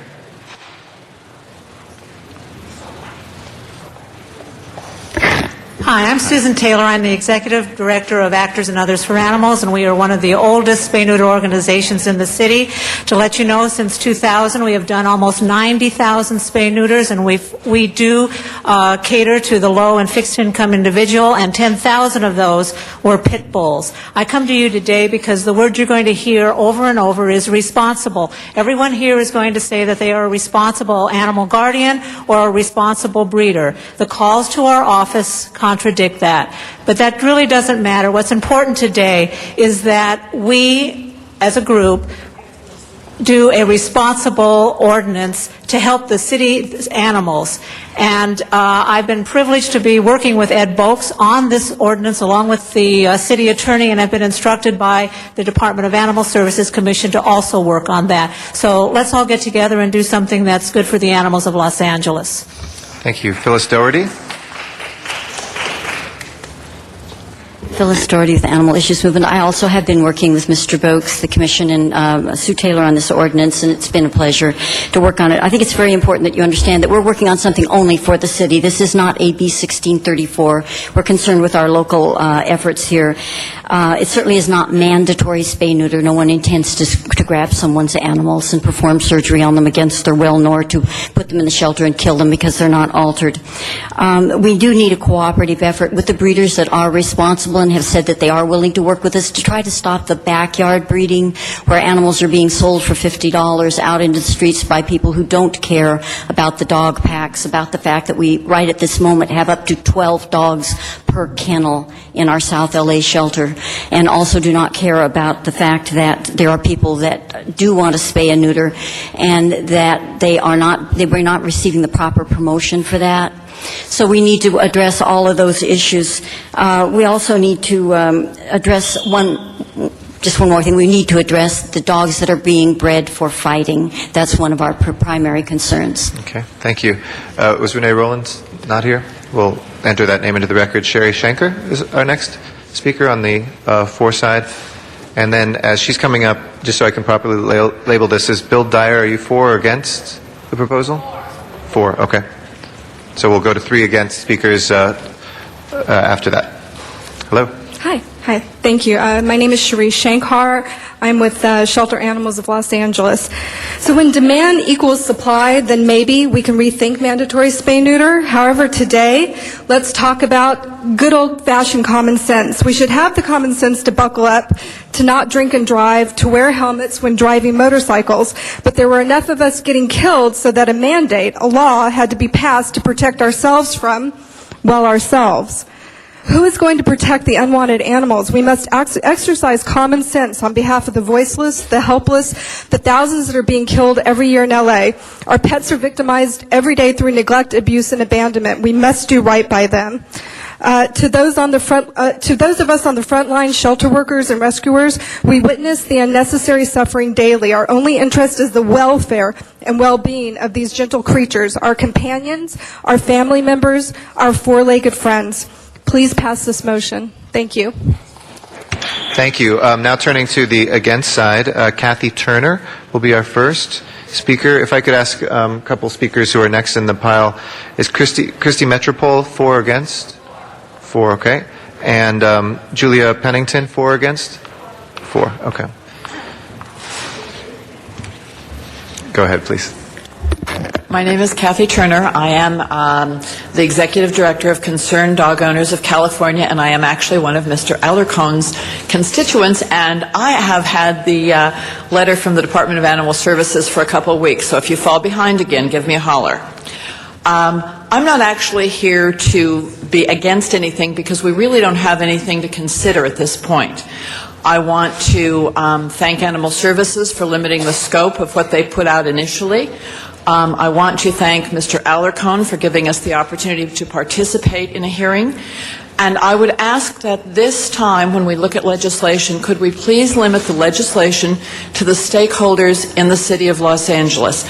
I don't think we need animal activists from upscale areas outside Los Angeles telling us what to do. We have a lot of responsible breeders here who want to solve the problem, and we would like to be part of the solution. Thank you. Thank you very much. Our next speaker on the against side is Florence, is it Blecker? Of course it is. Sorry, Florence. And can I just clarify, is Hayes Lynn for or against? For, okay. Thank you. Go ahead, Florence. Responsible breeders have no problem with spay and neuter. Animals are already spayed and neutered voluntarily at a rate of 70 to 80% for dogs and significantly higher than that for cats. What is objected to is the state mandating it and also at an unhealthy age. Spay and neuter is not healthy for all animals. The cities of San Francisco and San Diego have effective ordinances without mandatory spay and neuter and without mandatory microchipping. I would suggest that the city of Los Angeles look to our effective and progressive neighbors to the north and south for guidance. We can do better than jamming something like this down people's throats. Mr. Boakes has not done adequate outreach on this. He has held one public meeting to date. Several of us have met with him, and we have never heard back from him. This is hardly what you would call responsible outreach and concern for the community. Thank you. Thank you very much. We're going to try to do one more from the against side. Mary Catalano, are you for or against? For, okay. And, I'm sorry, is it Beverly Street? Or somebody Street? You're straight, sorry. Are you for or against? Okay, why don't you, then you're the next one in line on the against side, so why don't you come forward? If you can come over to the microphone and speak. Thank you. Thank you. I am against, but I would like to give my few minutes to Florence because I think she has more to say. I'm sorry, we can't yield. We went through this a couple years ago, and legally we can't actually do the yielding of time, so we'll ask you to either say your minute or else go to the next speaker. Okay, well then I will ask you to please consider what she said and understand that forcing is not the way to get cooperation. We who are against this measure are not against saving the animals' lives. I am part of my club's rescue committee, and I go whenever there is a dog of my breed, and I rescue it whenever possible. We are very small breed. We don't have many in there, but we rescue what we can. And I think you should understand that those of us who are against this proposition are not against saving lives. We are for saving lives, and we are for working together. But don't jam it down our throats, please. Thank you. Thank you. We'll turn now to, there's a general comments here. Well, actually, I should ask Barbara Millman, are you for, against, or are you just general comments? You're against. Okay, I'll make sure you're in the against pile. I want to make sure there weren't any folks in just the general. Our next three will be from the for side. Bill Dyer is our next speaker, and then Patty Shanker. Yes, I'm Bill Dyer with In Defense of Animals. May you only be guided in your deliberations by ending the tragic and unnecessary deaths of 17,000 cats and dogs who are only born to be killed. I yearn for the day when so-called euthanasia itself is banned. I hope that you will not water down this ordinance with self-serving exemptions, rendering it meaningless. May our bill be productive, enforceable, available, and affordable to all of our citizens. The time to end the suffering is before it begins. Thank you. Thank you. Our next speaker is out in Van Nuys, Miriam Fogler on the for side. And after that will be Donna Pearman, also in Van Nuys. Hello. Ms. Fogler? Did you? Hello. You don't have me downtown here. We can hear you. Go ahead. Okay. If this is done properly, if the people wouldn't be doing things that are, dumb things to have a bunch of litter and not taking care of the animals, we wouldn't have to be doing this. But this is the best thing you can do. I guess we have to do it because the people don't take care of themselves. That's the problem. If you're going to have government come in and help you out, this is the consequences because you didn't take care of yourselves. Thank you. Thank you. I'm sorry. Before we hear from Donna Pearman, I cut off before we had Patty Shanker. If you'd like to come forward, my apologies. And then we'll come back to Donna Pearman. Thank you. My name is Patty Shanker. I am a real estate investor, and I live in Pacific Palisades with my husband, a fifth grade school teacher, and our daughter. I have been involved with animal rescue for many years, having at one point gone door to door in South Central, where they were killing the most pets, offering residents free spay and neuter and free transportation. We spayed and neutered over 300 animals. I urge the city to finally take action and pass a law. We cannot do it without you. Pet overpopulation is a huge and growing problem that will not go away or even improve until such a law is enacted. Education, low-cost spay and neuter programs, and rescue groups are not enough. Opponents will give you their statistics and their right speech, but the truth is they are not the ones who know the reality of this situation. They do not deal with this problem. They just help create it. They do not go to the shelters, but sadly their animals do. The people with the hard numbers, real facts, and heartbreaking stories are your city employees, and that's who you need to listen to. Thank you. Thank you very much. We'll go to the against side now. Our first person is Karen Dombrowski, and then Nob Hadeshi.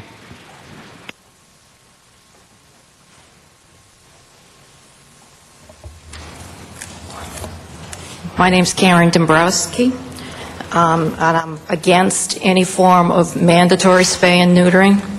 I have supported breed rescue and voluntary spay and neuter. I don't believe mandatory anything is conducive to getting people to react favorably. Mandatory spay and neuter will just reduce licensing, keep people from turn neighbors against neighbors because they'll be afraid that their neighbors will turn them in. I think instead we should improve the leash laws that we have, improve the cooperation between shelters and breed rescues, increase, and that's it. Okay. Thank you. Nob Hadeshi, and then Irene Hadeshi.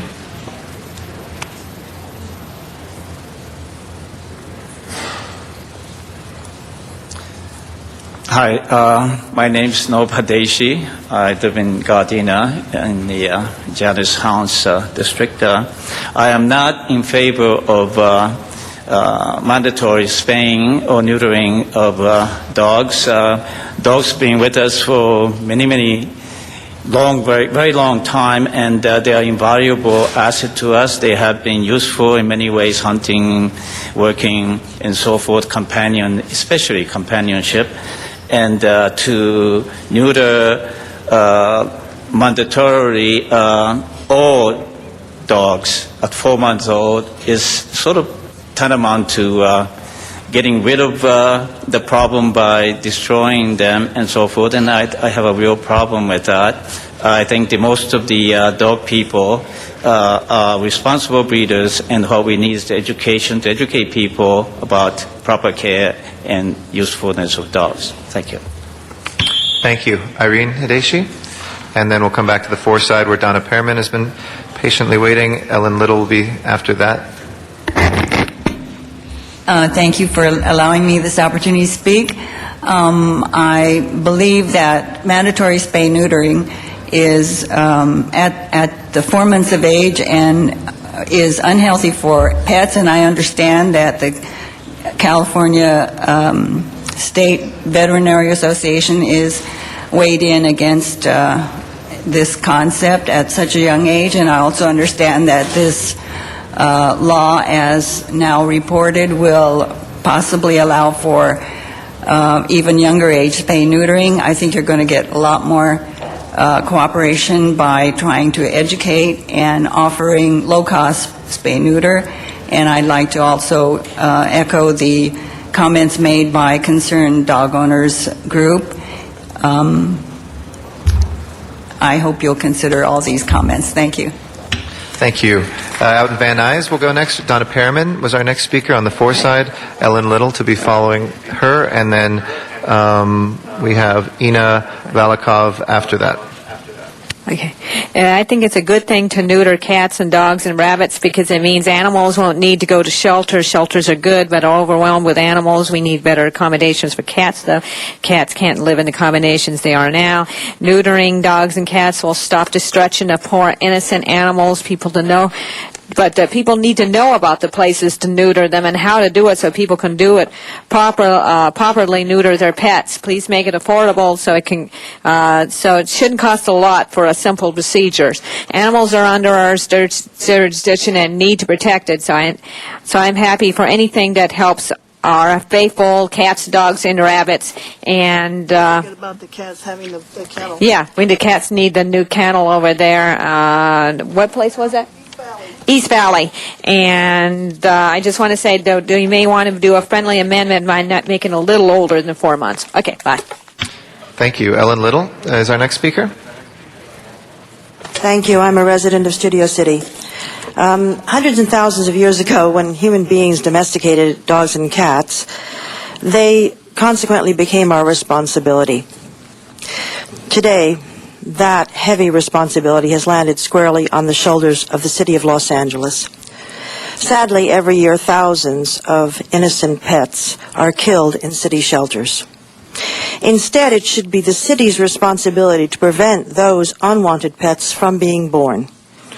I ask you, members of the City Council, to accept this responsibility, not as exterminators, but as 21st century humane legislators. Please stop the unnecessary breeding, stop the suffering, make spaying and neutering mandatory. Thank you. Thank you. Barbara Millman is, I'm sorry, before Barbara Millman we had Ina Valikov. Is Ina Valikov here? And then Barbara Millman will follow her.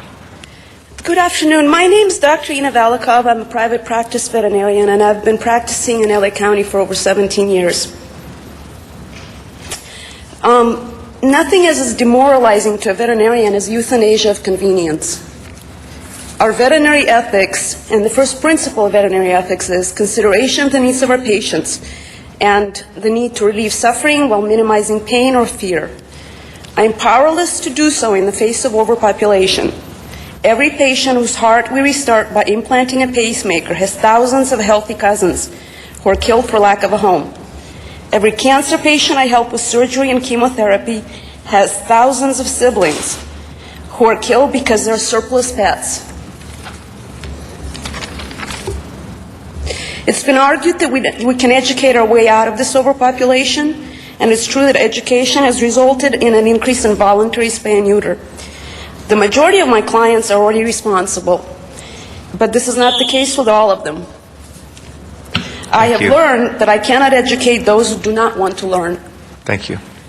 Barbara Millman is our next speaker. And then Celeste Mills will follow.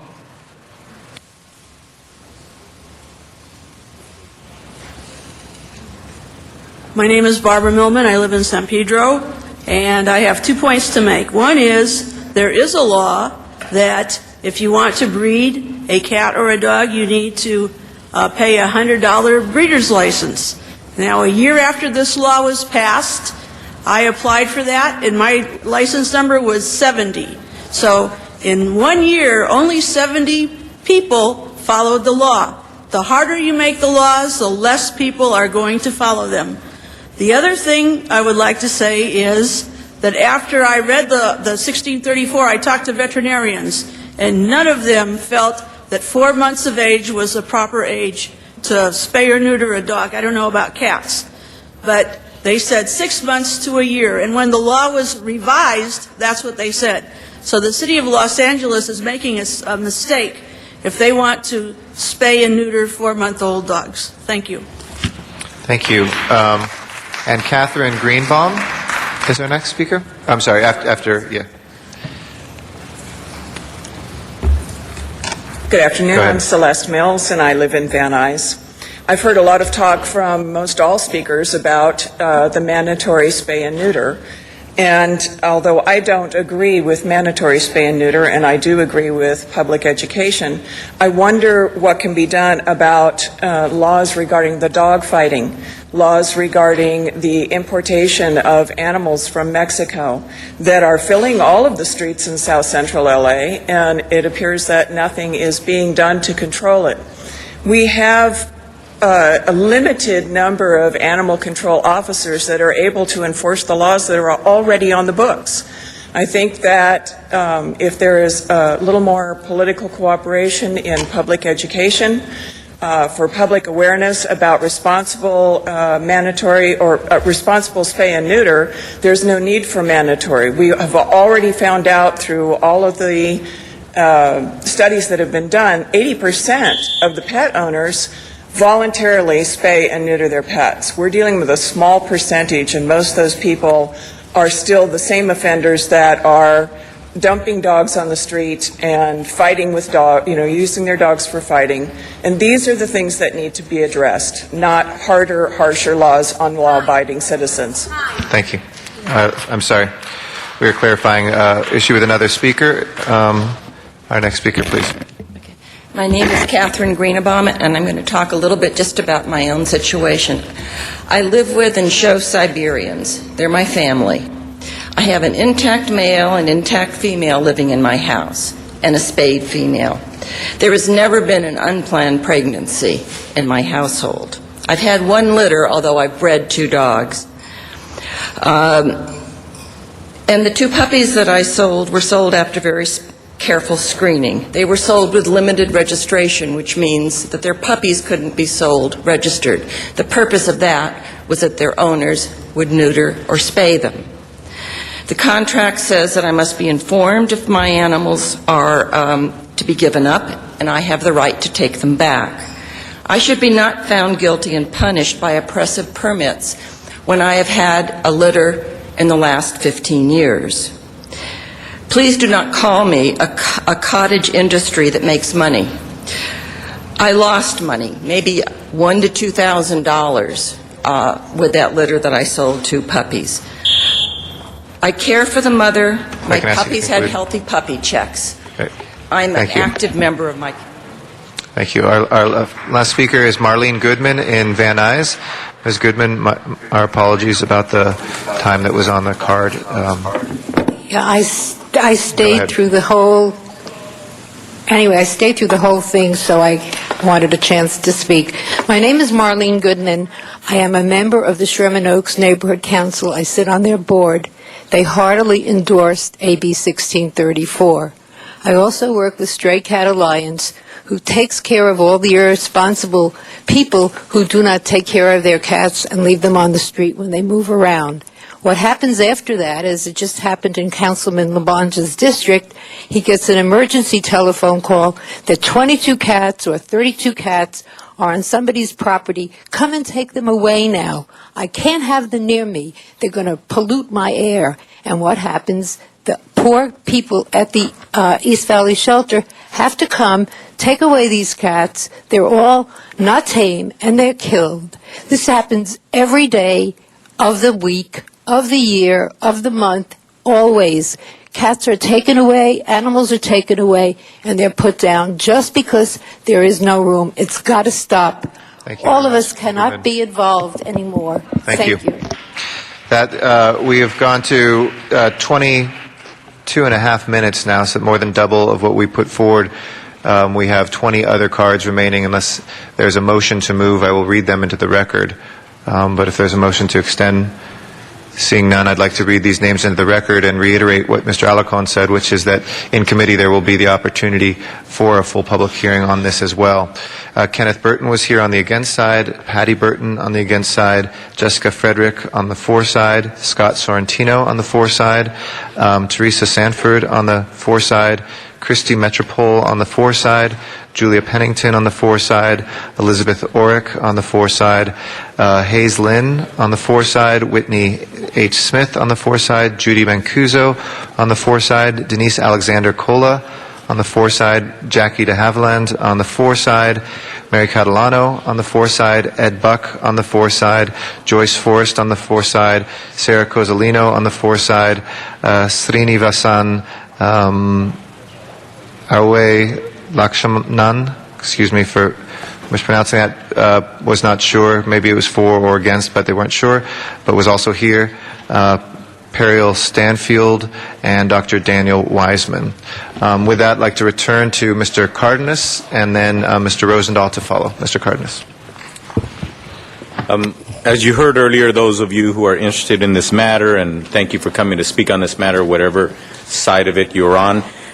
But the fact of the matter is this is going to go to the Policy Committee, the Public Safety Committee, and when it's heard, there will be opportunity for public comment. In addition to that, I would encourage you to get a hold of the offices of the members that you see here speaking or volunteering to hear from you and work with you and understand the issue better so we can understand what it is, the issues that you are having a problem with or have issue with, to make sure that we have a good ordinance that actually serves the community as best possible. But at the same time, I don't expect, especially on this issue when it comes to animals, that domesticated animals, that we're going to have satisfaction on all sides.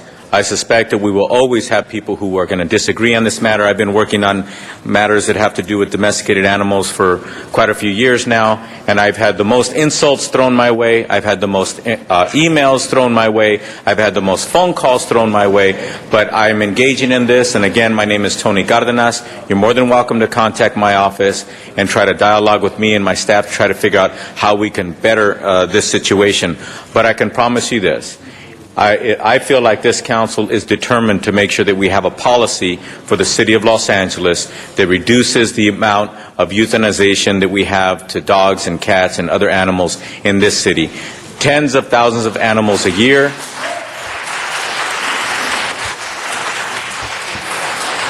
And I expect that responsible breeders will have their place in the ordinance as well, where they can not have to spay or neuter their animals either, and they can continue to breed and continue to be responsible with it. The problem is, you are a small handful of people in the city of Los Angeles with thousands of irresponsible households that breed hundreds of thousands of animals that eventually end up in our shelters or getting run over in the streets, and all of these cruel issues that these animals are having to face, facing lives of deprivation and starvation in some cases because we have irresponsible human beings. And we need to focus on the entire picture. And again, some of you are going to be upset. Some of you are going to continue to write nasty emails and phone calls or what have you. I don't blame you. I don't blame you at all. But all I got to say is you're going to see an ordinance, so you better engage and you better share. Mr. Rosendahl is our next speaker. Mr. Rosendahl. I don't know how I follow Tony Cardenas's comments there, but to say this, I am a responsible dog owner. My dog, Rosie, who lived to be 11 years old, had 3 litters. All of them were well taken care of. They all got great homes. I think people who appreciate their dogs have registered their dogs and cats and are living in a responsible way. The problem are the 80% of the people out there who don't get the licenses and show no responsibility. They're the ones that should first be dealt with. We were hoping that the animal group would have college, high school kids working this summer, banging on doors, getting people to register their animals. We incented them to do it. We should up our registration to 50, 60% rather than 10 or 20%, so we get a larger envelope of responsible animal owners. I was in this discussion here before it went up to Sacramento, that piece of legislation, and fought against this 4-month policy. I believe, from my own experience with animals, that their nature is developed over a period of time. 4 months was too early. So we need to look at that from a perspective of the animal, okay? Not the human irresponsible behavior, but the animal's nature. The animal's nature must be respected and treated with the dignity that we should give all of our animals. So when we go through this process, ladies and gentlemen here, on both sides of this issue, we need to think of the animals and their true nature, and when their true nature is formed, we need to think about getting people to register their animals so that they are responsible, and we need to come up with a policy where people who treat their dogs, like my nephew, Christopher James Rosendahl, has Lulu. Lulu is about 5 years old. Lulu is intact, but nobody has been able to breed Lulu other than the responsible dog owner. He has not bred her yet, but he likes his dog to be fully in nature, and he is a responsible dog owner. So we just don't have to take a brush and cut all the animals down. We need to find a way. We need to find a way to be responsible. I don't want to see one animal euthanized, period. I don't want to see any shelters having to kill animals, period. But I want more responsibility with the people, and I think we need to find a common ground here that we can all live with. And I look forward to those hearings going forward. And especially I want to thank you all for coming here today, making the democracy work. Everybody in the room. Thank you. Thank you. Thank you. Thank you, Mr. Rosendahl. Mr. LaBonge is our next speaker. Mr. LaBonge. Thank you. I just wanted to thank Mr. Rosendahl because you did something there, and Mr. Cardenas, your remarks earlier, but Mr. Rosendahl was able to get everybody to applaud at something. That's real important. If you all look at it, you have very passionate people on this issue. We count on that passion as we go forward, but we know there's some disconnects that have to be made to try to balance it out. And I think it is very important when we look at the population of our pets, which are real important. And I think for the seniors of Los Angeles, some who have pets, they're very responsible in that way. They're very concerned about this. I've received emails from people, and some are in the city, some are not in the city, and a large number. But I think it's real important, as Mr. Alarcon suggested, that it go back and really be heard by committee, because I think that's the only way we're going to get a consensus here where people feel that it's been heard, and the department have a public participation, because people have told me, and Ed, since you're looking at me, I'm calling you out, that they wanted to meet with you and not have that dialogue. I know you to be an open man. I hope you continue that dialogue, even if it's people who disagree with what your vision is, so that you have that dialogue. It's very important that everybody be at the table as we go through this situation. And I know you're talking about Lulu, Bill, which is very special. I tell you, we had a lot of dogs in our big family, from Natchez to Zeke, to Hugo, to Duffy, and they're all wonderful memories as we grow up, but part of it. But I wouldn't want to see them any harmed, and we had one named Scout, and Scout went, I was in high school, Scout went, he was eating up the furniture in the living room, and my dad sent him to the Ann Street Animal Shelter. And they killed him before the 3 days that they had on there. So I always remember that. So I'm passionate about the program that tried to avoid that particular situation that is there. I think it's real important that we have the discussion. but most important that it goes through a committee and have a hearing and get everybody on the side, and the department listen to all sides. Don't come at it just with your perspective here, because good ideas come when people come to this public forum and add to the democracy and give their comments. Thank you very much. And one historic question. You know of the organization called Dogtown? Dogtown? Dogtown. It's a youth organization. And the reason it's got its name, my mother was born in Lincoln Heights. They called it Dogtown. Why? Because the animal shelter was there. There's a little LA history of that. Anyway, enough said. Thank you very much. Thank you very much, Mr. Labange. Mr. Alarcon. I think I'm one of the few people that has actually asked that question. Why do they call it Dogtown? But I don't have necessarily the optimism in general that Mr. Labange has, but specifically with regard to building consensus on this, we're not going to have consensus. There's going to be disagreement on this issue. We took this issue on because the state of California legislature was going to perhaps, and we're considering state legislation to impose, I think, a much more far-reaching law on the land. And I don't think these kinds of ordinances need to be done on the state level. They really need to be done on the local level. So first of all, to take control of the issue, we introduced the motion. Secondly, we did ask the department to comply, or at least try to be consistent with the Levine bill. And I don't believe the department has met that measure. And there are several other provisions that are not consistent with the motion itself. So this report is half-baked at best. And I also want to applaud everybody for your testimony, because it will not go on deaf ears. I do want to say that in the Levine bill, I think I said Levine before, but it's Levine. In the Levine bill, it exempted breeders, and I do want to state that it is my intent to be consistent with the notion of exempting responsible breeders. We're not there yet. The report didn't even mention that issue, and so it does have to go to committee to be ferreted out, to come up with specific provisions that as many people as possible can agree to. But the main thing for us to remember, number one, we love animals, and yet in an urban environment, we constantly are making decisions that negatively impact animals.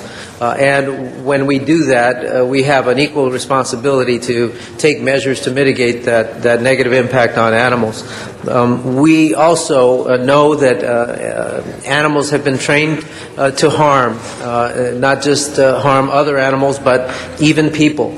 And in doing so, there's the highest degree of responsibility. We are not there in the city of Los Angeles. Far too many people are harmed by dangerous animals, and far too many animals are harmed by other dangerous animals.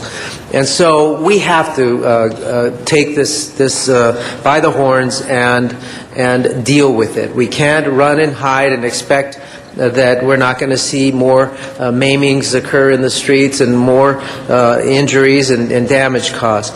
So let's take the bull by the horns. Let's go back to committee, work on the details, direct this to the council for approval, and send it on to the city attorney for an ordinance, and we'll do that as soon as possible. Thank you, Mr. Alarcon. Is there any objection to sending that to committee? If not, we'll go ahead. That will be the order of the day, and we will let folks know as soon as that is scheduled in the Public Safety Committee. Thank you. Next item, please, Mr. Clerk. Item 37, call special for cards from the public. We still do have 44, just to let folks know, and we do have cards on that. 37 is our next, and we have one speaker card on that, Zuma Dog. And before the speaker starts, yes, we allow Council Members Zine and Parks to recuse themselves. Yes, hold on to our public speaker for a second. I'd ask Mr. Zine and Mr. Parks to recuse themselves at this moment.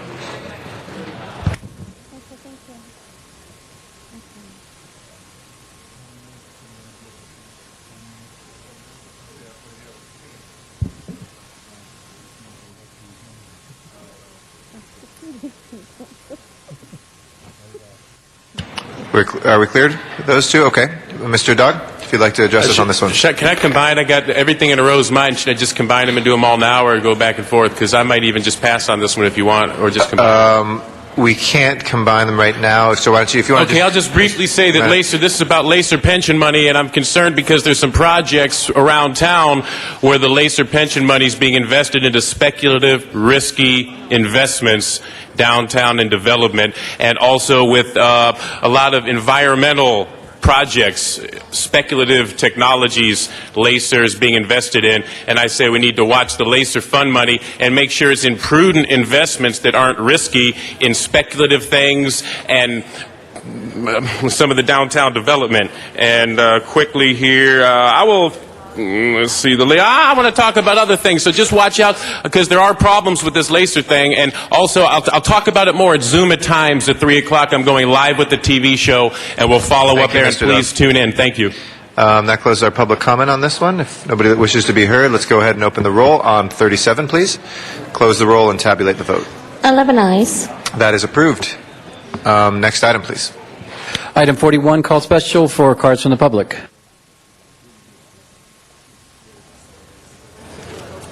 Okay, item number 42. 41. Sorry, 41. Mr. Dog, if you'd like to speak on that one or pass on that one, either way. This is the big one, yes. Okay. Okay, this is important, number 41. This is LA Kids Steering Committee for Prop 40 funds. I left my notes, but this is what I'm talking about. We need to be concerned. Now, I'm not saying it's the case in this specific nonprofit, but this is about the park money. It's about park money and transferring of a lot of money for projects. It's very distracting in my notes. Here we go. It was worth the time because it says right here, this is about $7.7 million. They'll be swapping money and authorizing swaps. And this is an example of, it says right here, there's no accountability when you put all this money into the nonprofits for the Prop K, which is about the parks, and LA Steering for Kids. When you're swapping, I don't like the term swapping of money. It's public money, and these nonprofits, there's no accountability. I'm not sure. Is there accountability? Instead of being accusatory, I'd like to say this is your money that you'll be giving to nonprofits for oversight, and please make sure that there's some accountability and some oversight, because I don't think there is. And they're handed the money.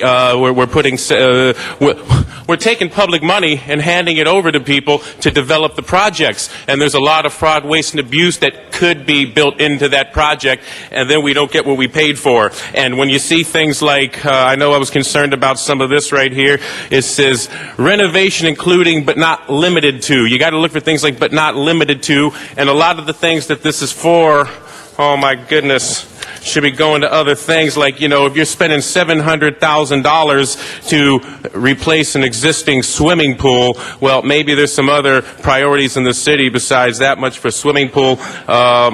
Some other things for the kids, and let's just continue here. That I am concerned again. This is nonprofit money, public land that's being handed over to nonprofit individuals who we allow develop it, and there's a lot of fraud, waste, and abuse that can creep in that we don't get what we paid for. So please look into that, and I appreciate your support. Thank you.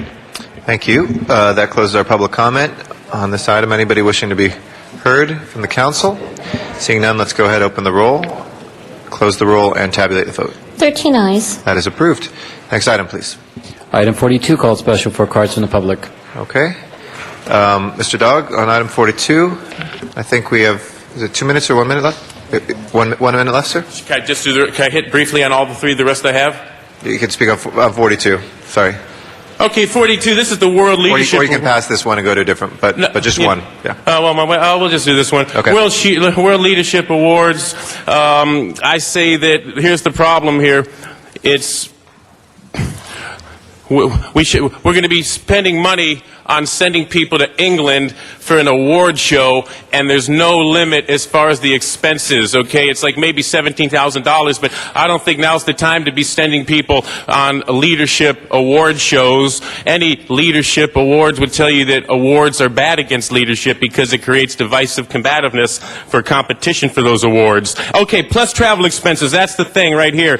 It's for things, British pounds. We are in a global economy. It's 3,000 British pounds, $6,000, plus travel expenses. What are we sending a bunch of people to England on travel expenses? Who knows? They could be staying at the Ritz-Carlton and all this stuff. So say no to this Thank you, Mr. award. Dog. Okay. Thank you. We will, if nobody wishes to be heard on that, open the roll, close the roll, and tabulate the vote. 13 eyes. All right. And item 51 was one of Mr. Dogg's other cards, but there's no other public speaker on that one. So on 51, we'll open and close the public hearing. And any council members wishing to be heard on 51? If not, please open the roll, close the roll, and tabulate the vote. 13 eyes. Now we'll come back to item number 44.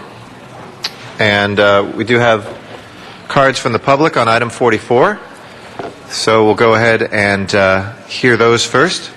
Our first speaker is Leta Rosetree. Is Rosetree? Is Leta Rosetree still here?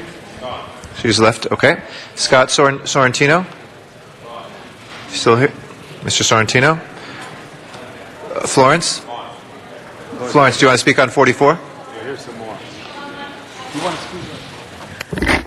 Our concern is that there are multiple technologies in microchipping, and there are no completely universal chip readers, so animals will undoubtedly fall through the cracks. We don't object to microchipping on principle, just are concerned about the technological aspect of it. So, again, you can't, it's like putting the cart before the horse. Until there is uniformity, you can't mandate something. So that is the concern with this. Also no mandatory microchipping has ever been successfully enacted anywhere. So again, it is the technological aspect that is of concern.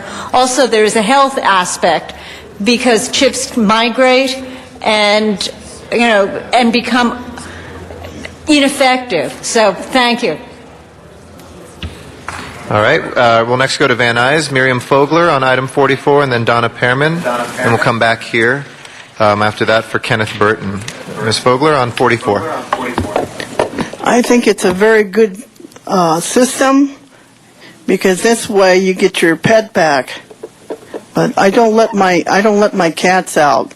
I have two of them that had microchipped, and of course the vet told me after 4 months I had to 5-6 months more like to have if I wanted them fixed. They had them fixed. But anyway, I went down the East Valley Shelter here on Van Allen Street, and we need the one on Sherman Way, the old one, open because it's so limited space now. It's so small, and they're trying to do zero euthanization over there because they're trying to make sure that all the pets are being adopted 100%. Thank you. Thank you. Donna Pearman is our next speaker. Ms. Pearman, after you will be Kenneth Burton. Okay, yeah, I'm Donna Perriman. Yeah, I'm for microchipping because if it saves the lives of animals, especially male cats, because male cats are so easily to run off, and so that anyway, to bring these animals back, because people love these animals, and please do something about that shelter. And I hope you come to Van Nuys, Mr. Garcetti. Bye. Kenneth Burton.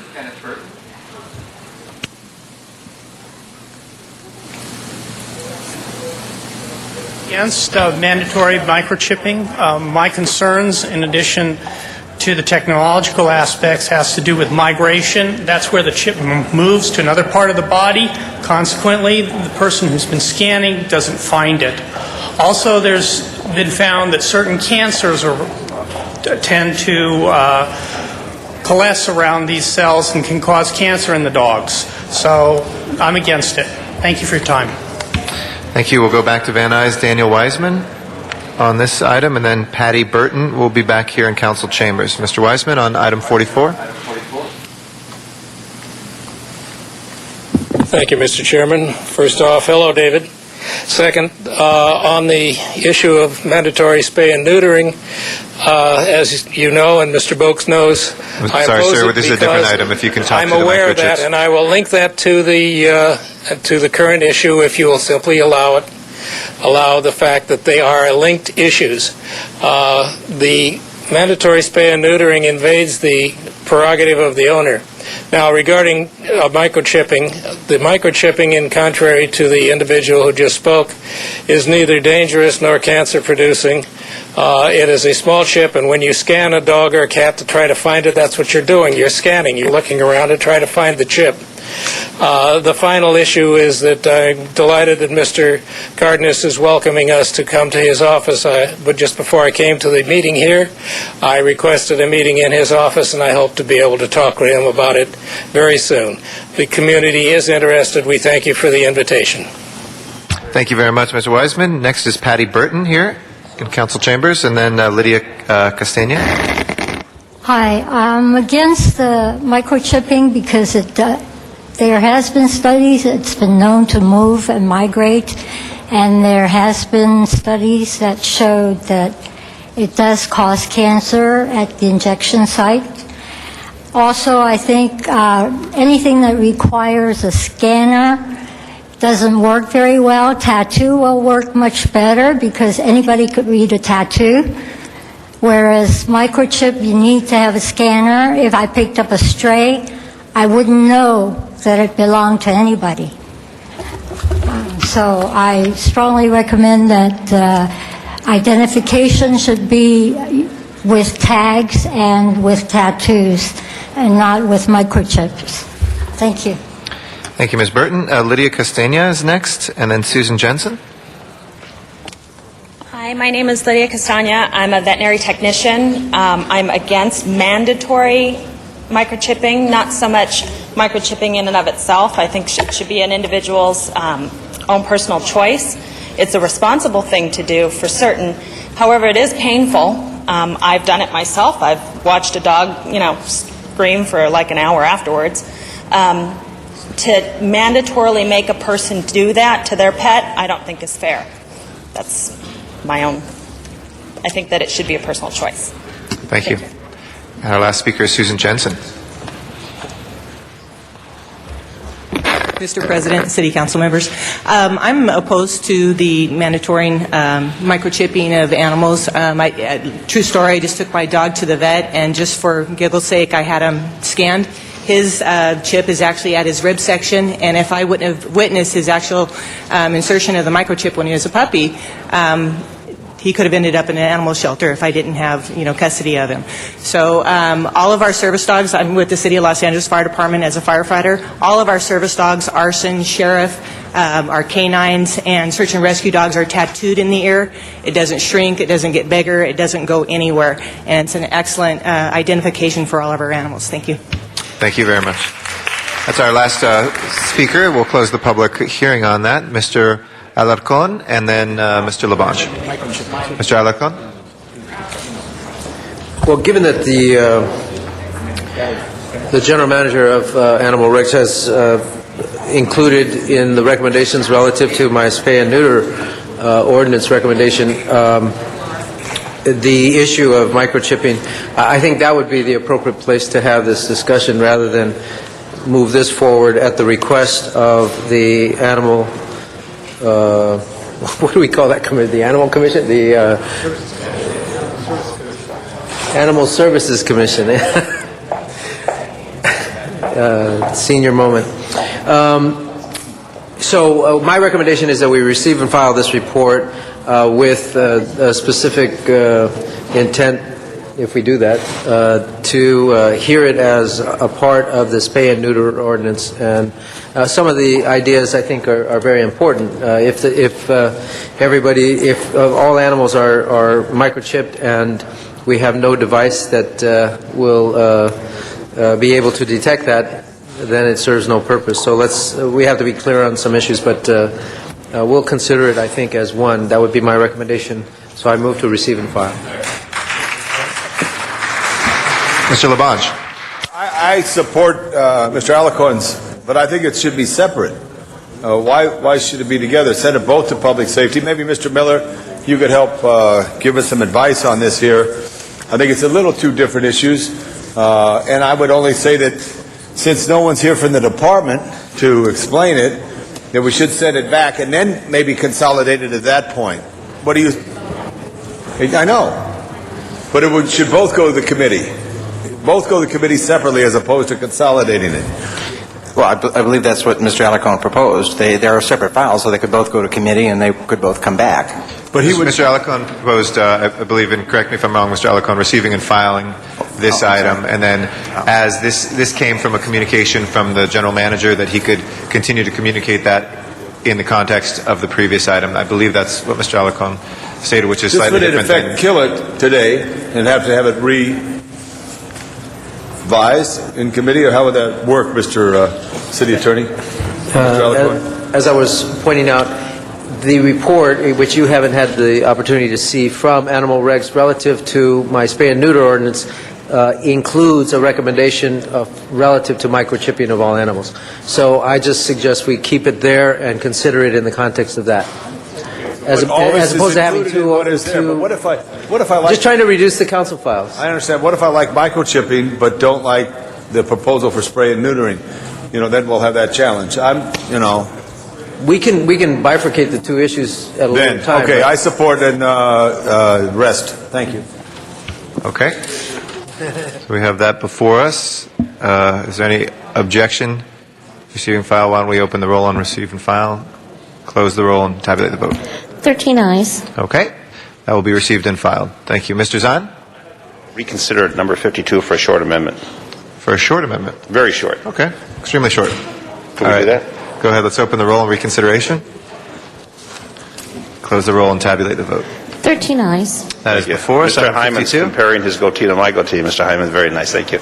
On reconsider number 52, I'd like to instruct the city attorney to amend the ordinance to apply only to investment management contracts and return the amended ordinance to council this Friday. And we've consulted with Councilmember Parks on this, and that would satisfy issues and concerns. And this is all regarding the deferred comp issue. So that'd be the reconsideration and the amended. Okay. There's no objection to that as amended. Wait. Let's go ahead and bring it back Friday. Okay, let's go ahead and open the roll. Well, hold on a second. Mr. Parks has a question. I'm sorry, Mr. Parks? Why don't you stand Did up? you cover in your motion the administrative would be 3 years and the investment would be 5? Well, instruct the city attorney to amend the ordinance to apply only to the investment management contracts for 5 years. And return the amended ordinance to council this Friday. Okay, but I think you got to talk about the administrative. Which already exists. That already exists at 3 years. That's already there. That's it. It's covered. The 3 years is already there for that. Okay, fine. Okay, we got it set. Okay. Accepted as friendly. No objection. Then we'll go ahead and thank you. Okay. Open the roll, close the roll, and tabulate the vote. 13 ayes. That is passed as amended. We have 2 items left, Mr. Clerk. Okay. Item 45, called special for cards from the public. Okay, we'll go back out to Van Nuys. We have 3 speakers. Sharon Brewer is our first one. Miriam Fogler is next, and then Donna Perriman on item number 45. Hi, Sharon Brewer, item number 45, special event fee waivers. We have 12 total, 10 with amounts. Total is $64,855. We have 4 events that have already happened. I've referenced a council file that says that the approval of these events trigger the insurance and the departments to do what they're supposed to do. And you have 2 to reimburse. For 5 days in August, we have 66 items with amounts totaling $368,060, 2 no amounts given. For July, we had 62 with amounts, $276,250.82. Total $644,310.82. The city controller says that we need to tighten our belts, or the city council and departments need to do that. One of the ways is with these special event fee waivers. Well, Go ahead. That was on 1. It should have been 2. Go ahead. that's what, it's like, okay, you want on there. Yes, thank you. Anyway, one of the ways of taking and helping with the problems with the city is to look more carefully at these special event fee waivers and have a little more discretion and check to see whether or not the people that are asking for it really are in need of it or they just don't want to have to pay for it themselves. Thank you. Thank you. Miriam Fogler is our next speaker, and then Don Perriman. This is it's adding up, folks, every week. I hope you vote this down. I'm asking for a no vote on this. I'm the first one asking here. And asking no vote on this. Like I said, Laura Chick today said, we are on notice, folks. They're taking money from the departments now, making cutbacks, from the police department to the fire department. You know what I'm talking about. And, another thing that should be slated for you is axing your right to have cars. I mean, this is crazy why you have cars. All the rest of the city workers don't have cars and all that, and you're talking about wanting to spend all this money for these special things, and why don't you cut back all the fat, the layer of fat that you have, like you're only having these cars and stuff. And secondly, I think that these people should be giving the money back. You should be audited. All these special events should be the money should be returned. Let's see it on the print here and on the web. Thank you. Donna Perriman. Okay, why do we have these fee waivers? We have more fee waivers again. I want to know why there's so many block parties. There are private events done specifically for people on the block and their friends. We don't even know exactly where they are, so we can attend it if we choose. After all, we're paying for it. Asking why Entertainment Tonight, Emmys, couldn't pay for the event beforehand. Don't they have enough money? Our city can't afford to keep paying for all these events that are only attended by a portion of the people. Some of these are private events, probably add admission, so it's double dipping. Places like Target and Walmart and Toys R Us used to have fund events. So why doesn't it happen in LA Convention Center? Why doesn't that happen? LA County. Yeah. Why doesn't that happen for some of the events? I say no more fee waivers. Perhaps we can get the money from the CRA. Maybe that new appointee can ask for the CRA to pay for these events. So certainly they know how to take the money. Okay. Thank you. Thank you. That's our final comment on that. If we can open the roll. Please close the roll and tabulate the vote. 13 ayes. That is approved. Next item, please. Item 50, called special for cards from the public. Okay, our last speaker, Donna Perriman, on item 50.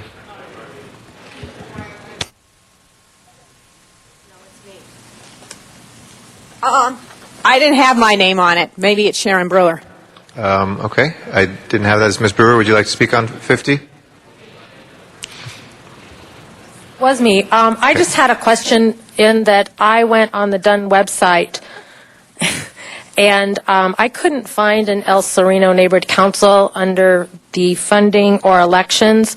I also have a problem in that most of the neighborhood councils are having problems spending their money, that you would be able to take money, $6,300 from a Central Los Angeles Recycling and Transfer Station to be able to give it to a neighborhood council for additional support for their activities.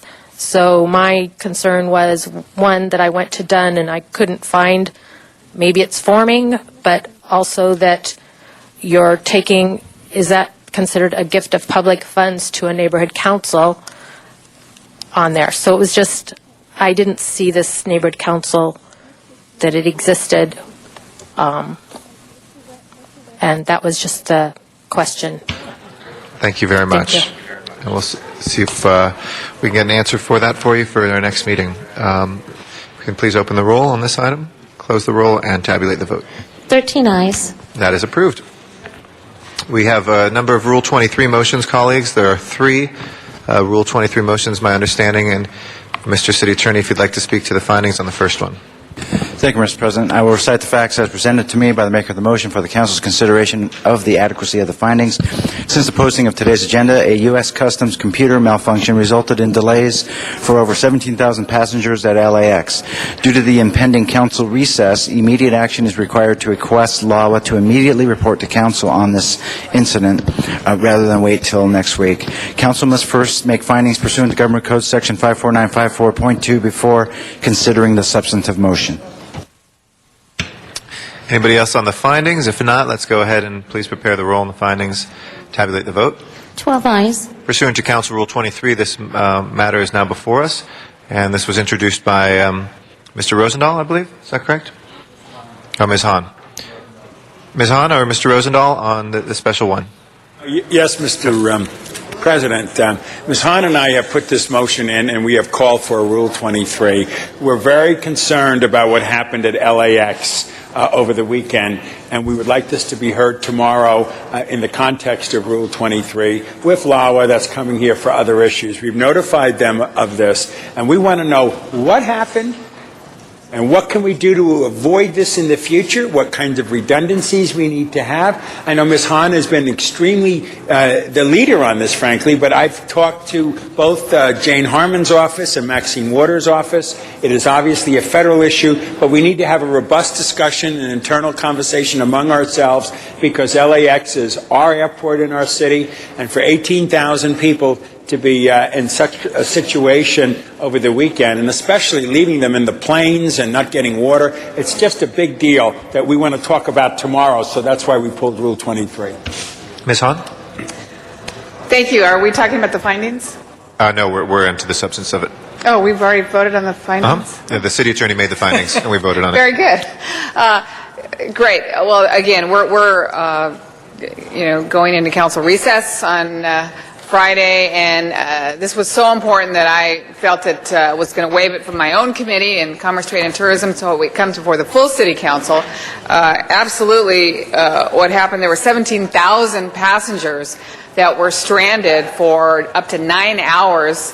And the problem existed Saturday, Sunday, even another problem yesterday. So we heard instances of passengers being on the plane without food and water. We also heard about friends and family on the terminal side not getting the kind of information they needed to get about what was happening to the people that they were waiting for. We know this is a customs issue. This is a federal issue. But I know my council colleague Rosendahl has already talked to Jane Harmon and Maxine Waters. We want them to have a full congressional hearing on what took place. But we think that LAWA should come tomorrow to City Council. All of you should ask every possible question you can think of. Let's get to the bottom of this. What happened? More importantly, hopefully we'll get to the bottom of what we can do in the future if this happens again to accommodate the passengers and the family members who are waiting for them. So this will be a good discussion. So when we vote on it today, that will compel LAWA to come here tomorrow and answer all of our questions about this very unacceptable, unfortunate events that happened over the weekend. Thank you. I think it's been recommended, Ms. Hahn, by the City Attorney and Clerk to continue it till tomorrow. We will let them know that they are to come here, but that we'll continue it tomorrow pursuant to Rule 23. Okay? So if there's no objection, we'll go ahead and continue that until tomorrow, and we will look forward to those airport officials joining us. Next special item, Mr. City Attorney. Thank you, Mr. President. Since the posting of today's agenda, federal officials permanently closed the emergency room at Martin Luther King Jr. Harbor Hospital, and county officials plan to halt inpatient services within 2 weeks and possibly reopen it at a future date. Due to the impending council recess, immediate action is required for council to voice its concerns rather than as normally done via Administrative Code Section 2.19D. Council must first make findings pursuant to Government Code Section 54954.2 and Rule 23 before considering the substantive motion. Thank you, Mr. City Attorney. Anybody on the findings? If not, let's open the roll, close the roll, and tabulate the vote on the findings. 12 ayes. Under the findings before us and pursuant to Rule 23 of the Council rules, we now have this item. Mr. Parks. Thank you, Mr. President. I would like to rise and discuss this issue of MLK. We've monitored this issue for the last several years. In fact, it's common knowledge that since 2004, the hospital has not met the federal standards but a decision was made after a major top-to-bottom study was made by the county to close the emergency room of the hospital and to no longer accept inpatient care. The thing that is important for us, and testified before the County Board of Supervisors yesterday, is to try to explain some of the misinformation that has come about. Number one, there will be a urgent care facility at that location, so the hospital is not totally closed. The issue also became very clear that the majority of the Board of Supervisors made it very clear that they're going to make every effort to reopen the hospital as a first-class center with a trauma and emergency room as soon as possible. And their intent is to begin to look at a variety of things from personnel, equipment, and a timetable to start working towards that. Many people are under the misimpression that MLK Hospital somewhat stands alone as a medical facility, but when you look at the number of hospitals impacted by this closure of emergency services, hospitals from California, Hospital Centinela Hospital, the Downey Regional Hospital, Kaiser, Bellflower, Memorial Hospital of Gardena, St. Francis, and White Memorial, you clearly understand that MLK is a major clog in our South Bay and regional medical care infrastructure. And so as we move forward to monitor this, we should know that it's expected that with the urgent care that over 180,000 people per year will probably take advantage of that service. The likelihood is be open for about 16 hours a day, and it serves an area of 1.6 million people that will be using services in that area. And so in an effort to show our support to the county, although they're the primary architects of this reopening, I think it's important that the council take a clear position of the necessity that the hospital reopens, that it opens as a first-class medical care unit, that we return it to its full operational capacity of a emergency trauma care center with a functioning emergency room and urgent care center and inpatient services. And so I'd ask that we support that. We advised the county yesterday that we stand ready to support them in this effort, and that they would allow us to play a partner or a role that they merely need to ask. And so we advise them we'd be making this motion today and letting publicly know that we support their efforts in turning this around. Ms. Perry. Thanks, Mr. President, and I appreciate Mr. Parks and Ms. Hahn and in making this effort to document the record that we're voting hopefully unanimously to take a position in support. And I'm grateful that the correct information is now being really conveyed in a hands-on way to the general public, that the urgent care or general care will remain open, and so people will not be absolutely without any kind of medical services in the area. And most importantly, that we'll be able to retain the funding on that portion of the operation in the area, and hopefully work together in a far more strategic manner to get the emergency portion reopened. I was heartened to see that Supervisor Molina said this morning that the report by the federal review is going to be online. I think that'll be most educational, most illuminating, and give us a good benchmark as to interpretations and where people believe, or where the investigators believe we are, and whatever we need to overcome, not only as a city but as a county, because it affects all of us. So I thank you very much to both of you. Ms. Hahn, and then Mr. Rosenthal. Thank you, and I want to thank both my colleagues, Councilmember Parks and Councilwoman Perry, for joining together along with me on this resolution. And absolutely, we in the City of Los Angeles have always stood ready to support the county, help the county, offer resources to the county for this hospital. They haven't always taken us up on our efforts to work with them and help them. But the closure of Martin Luther King Jr. Hospital is an absolute tragedy.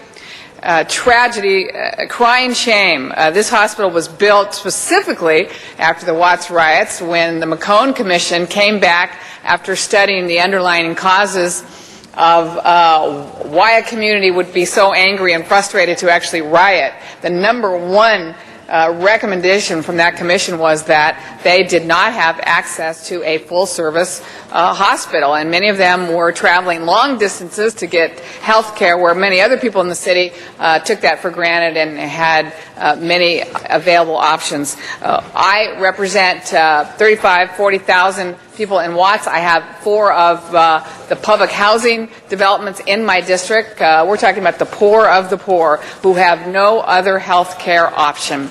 And it was very sad when the trauma center closed at this hospital. I think that's led to probably unnecessary deaths for not having that trauma center. To have people travel across the freeways to Torrance to get their medical care is really unacceptable. While there is an urgent care facility there now, which is better than nothing, but it is not good enough. And I agree that we need to urge them to, if any way possible, shorten this timeline of 15 to 18 months before they reopen a hospital in this area. I think that's too long. Our own paramedics and ambulances, by the way, are already spending hours waiting for available beds. All the hospitals are overcrowded.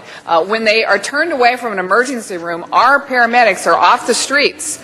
They are then waiting in the lobby of another hospital somewhere else until they can release the patients to the care of an emergency room. So it's actually putting other people in jeopardy who would be calling 911 and expecting our response times to be adequate. So our response times are going to go up.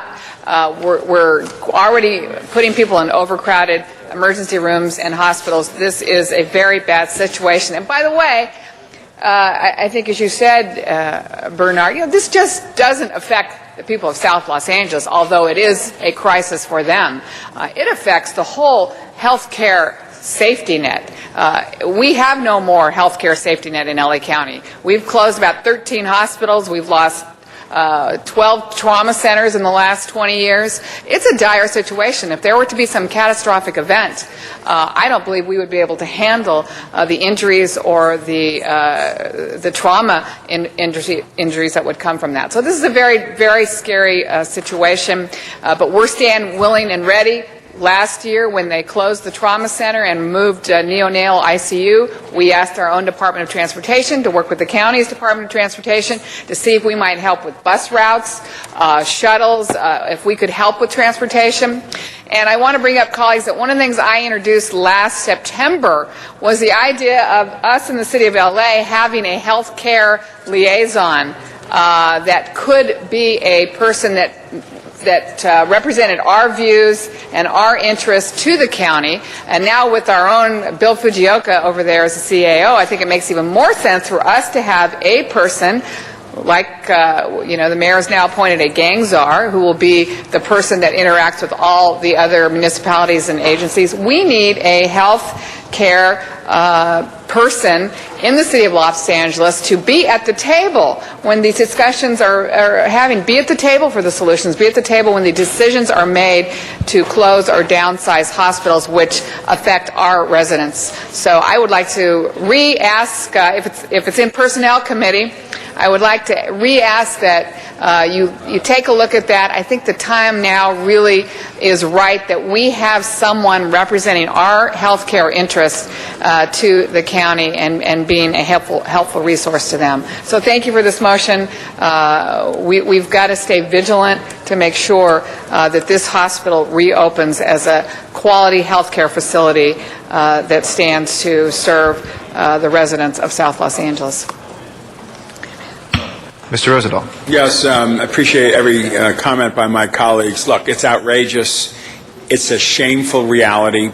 Our nation's healthcare system is in shambles. It's in a meltdown nationwide. If we need more of an example of it, we just got it. When your father, Kenneth Hahn, was there with Martin Luther King, photos all over it, the leadership that he put into it, this is a real abomination, frankly, to our American system. There's greater reason for the Sheila Kuehl take for-profit insurance companies out of health care. Health care should not be a profit-making situation. Those insurance companies go find other work. And we need to have a national policy. Where's the leadership in Washington? The Democratic presidential candidates are talking about it. The Republican candidates are talking about it. If there's any example we could ever see is shutting down a hospital that is vital to everybody's well-being. We are in a mess in this country, and if we don't get our act together, this will be the meltdown of America if we don't get health care in its right place. It should be a right. It should be part of a basic commitment, social responsibility, contract with its people. That is what we should have. I sit around this horseshoe. I have health care insurance thanks to the taxpayers paying for it. I think we should make this a priority in our federal budget, not wars in Iraq, but health care for its people, infrastructure for its people, and these other issues. So I applaud everybody here with the sense of frustration we presently have. We need to do better as a nation. Thank you, Mr. President. Thank you very much, Mr. Rosendahl. And Mr. Alarcon? Yeah, I just want to add my support for this endeavor. It's a very sad time when we see major facilities providing health care in our communities in jeopardy of shutting down. The debacle at Martin Luther King Hospital is, I think, the most horrific example of a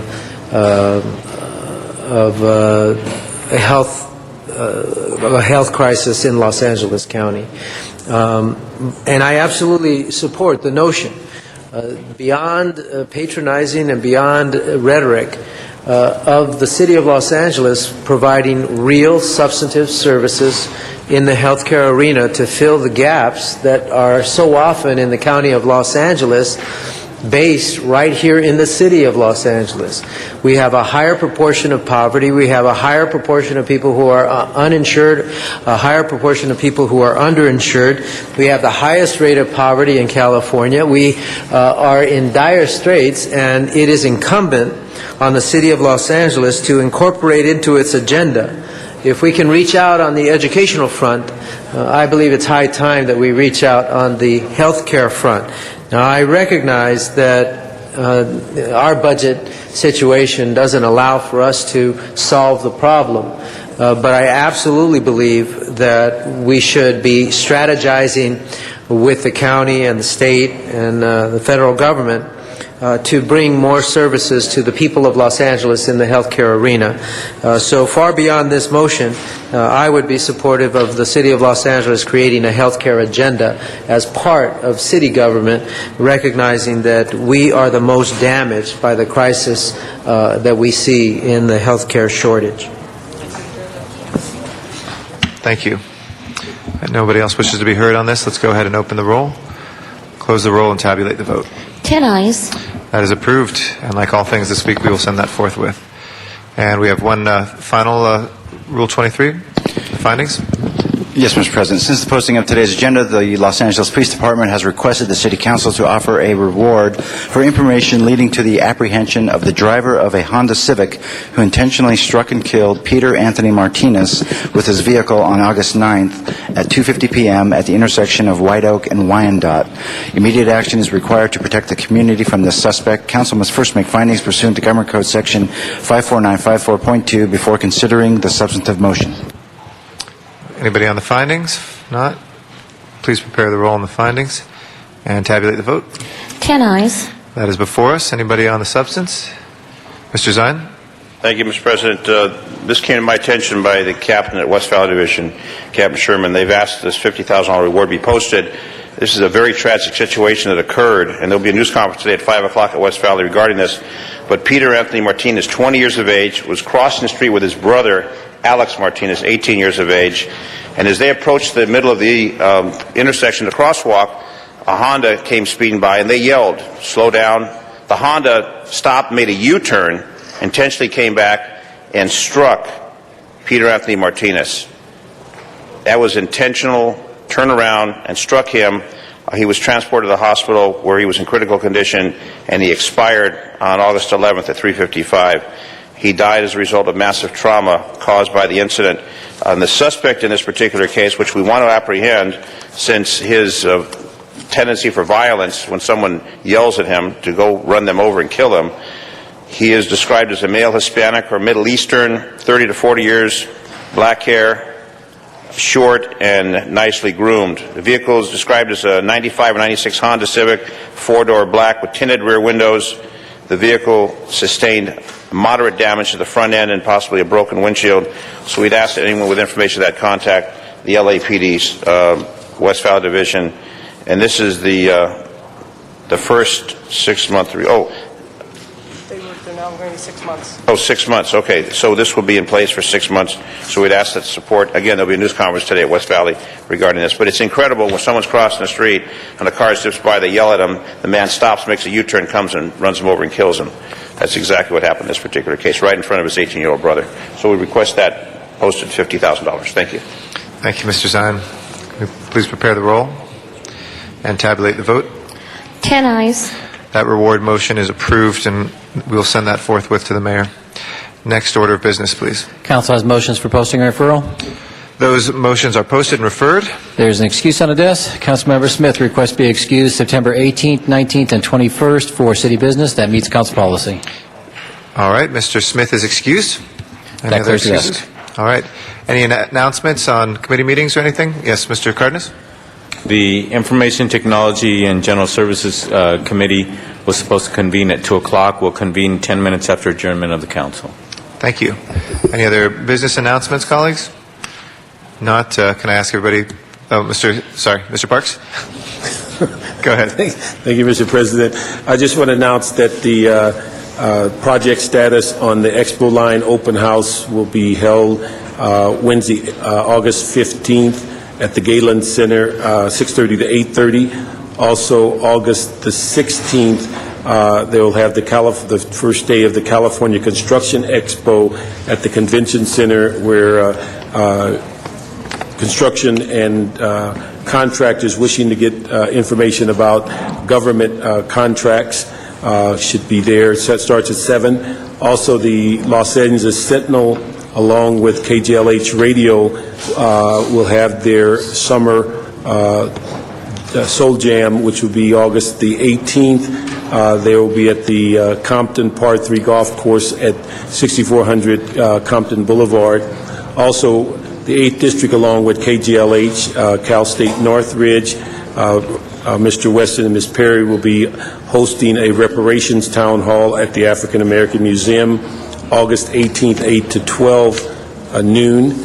Also, the Los Angeles City Southern Regional Utility Coalition will be having a human trafficking seminar August 21st at the Children's Collective at the Rita Walters Center at 900 West Manchester. That should do it. Thank you. Any other announcements, colleagues? And I know some of you have inquired, we will have the ability to make sure that we kind of tape some PSAs on community announcements. That hasn't yet been implemented yet, but as soon as we do, we'll allow folks to be able to do a combination of announcements. Yes, Mr. Parks? I want to remind the public, August 21st, the Congressional District 37 will have that election, and certainly want to make sure everybody gets out that's in that Talked a lot about boosting votes. voter participation today. Here's a chance to exercise it. Any other announcements? If not, can I ask everybody to please rise for adjourning motions?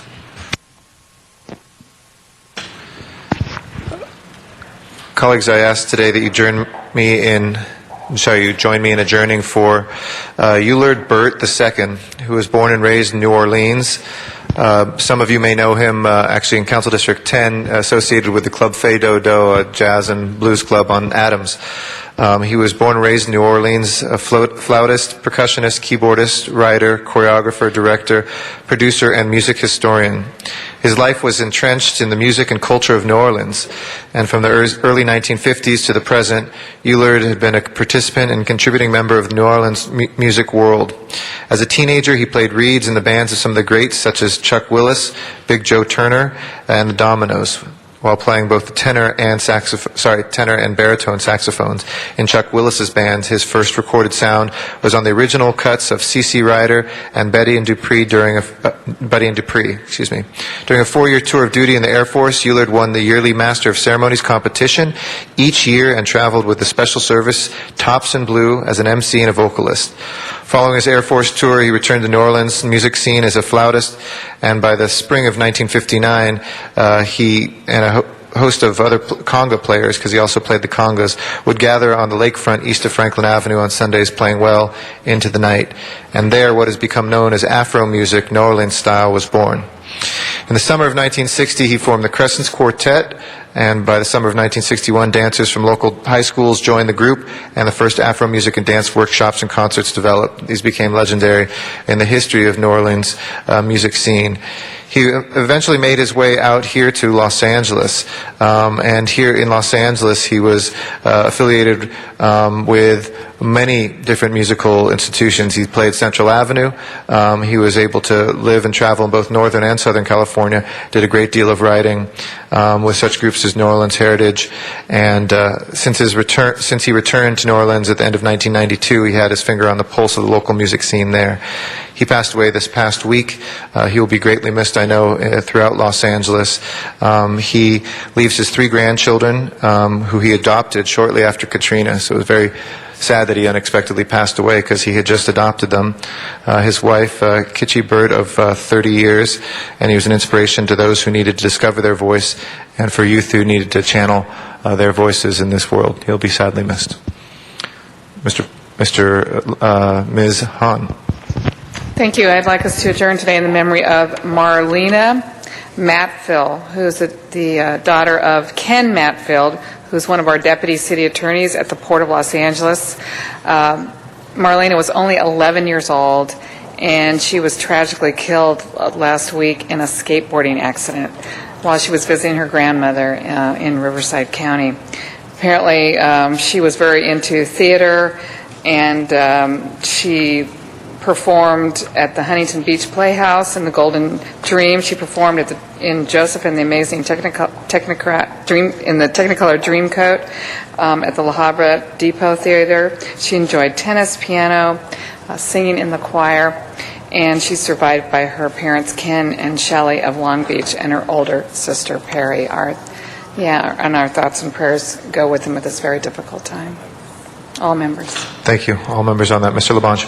Thank you. Members, I ask we adjourn in memory of Mervyn B. Lane, who recently passed away. He was the co-owner and publisher of Sunset Magazine and a leading conservationist here in California, and the first chairman of the California Coastal Commission. He's survived by his wife of 54 years, Joan, and their 2 daughters.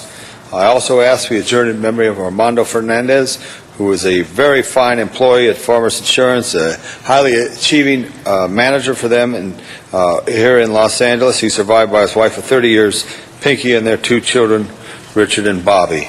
And also, members, I ask we adjourn in memory of Merv Griffin, who was born in San Francisco, went to San Mateo High School, and had such a tremendous career. He lived to be the great age of 82 years old, and had an impact on the lives of many people as a producer in television, and he will be sorely missed by many. Merv Griffin. All members. Mr. Parks. We'll do all members on that. Mr. Parks. Thank you, Mr. President. I'd ask that we adjourn in memory of Dr. Asia Grant Hilliard, who passed away Sunday, August the 12th. He passed away in Cairo, Egypt, where he studied, wrote about, lectured, and researched about, and also conducted tour groups in Egypt. He founded the Association of Study of Classical African Civilizations. He was a scholar, researcher, educator, author, probably one of the more well-known researchers in this whole issue of African culture, and his whole dedication to life was educating people about those cultures. His funeral arrangements are pending. Thank you, Mr. Parks. If there are no other adjourning motions, Mr. Clerk, please call the roll. We will next be in session tomorrow, August 15th.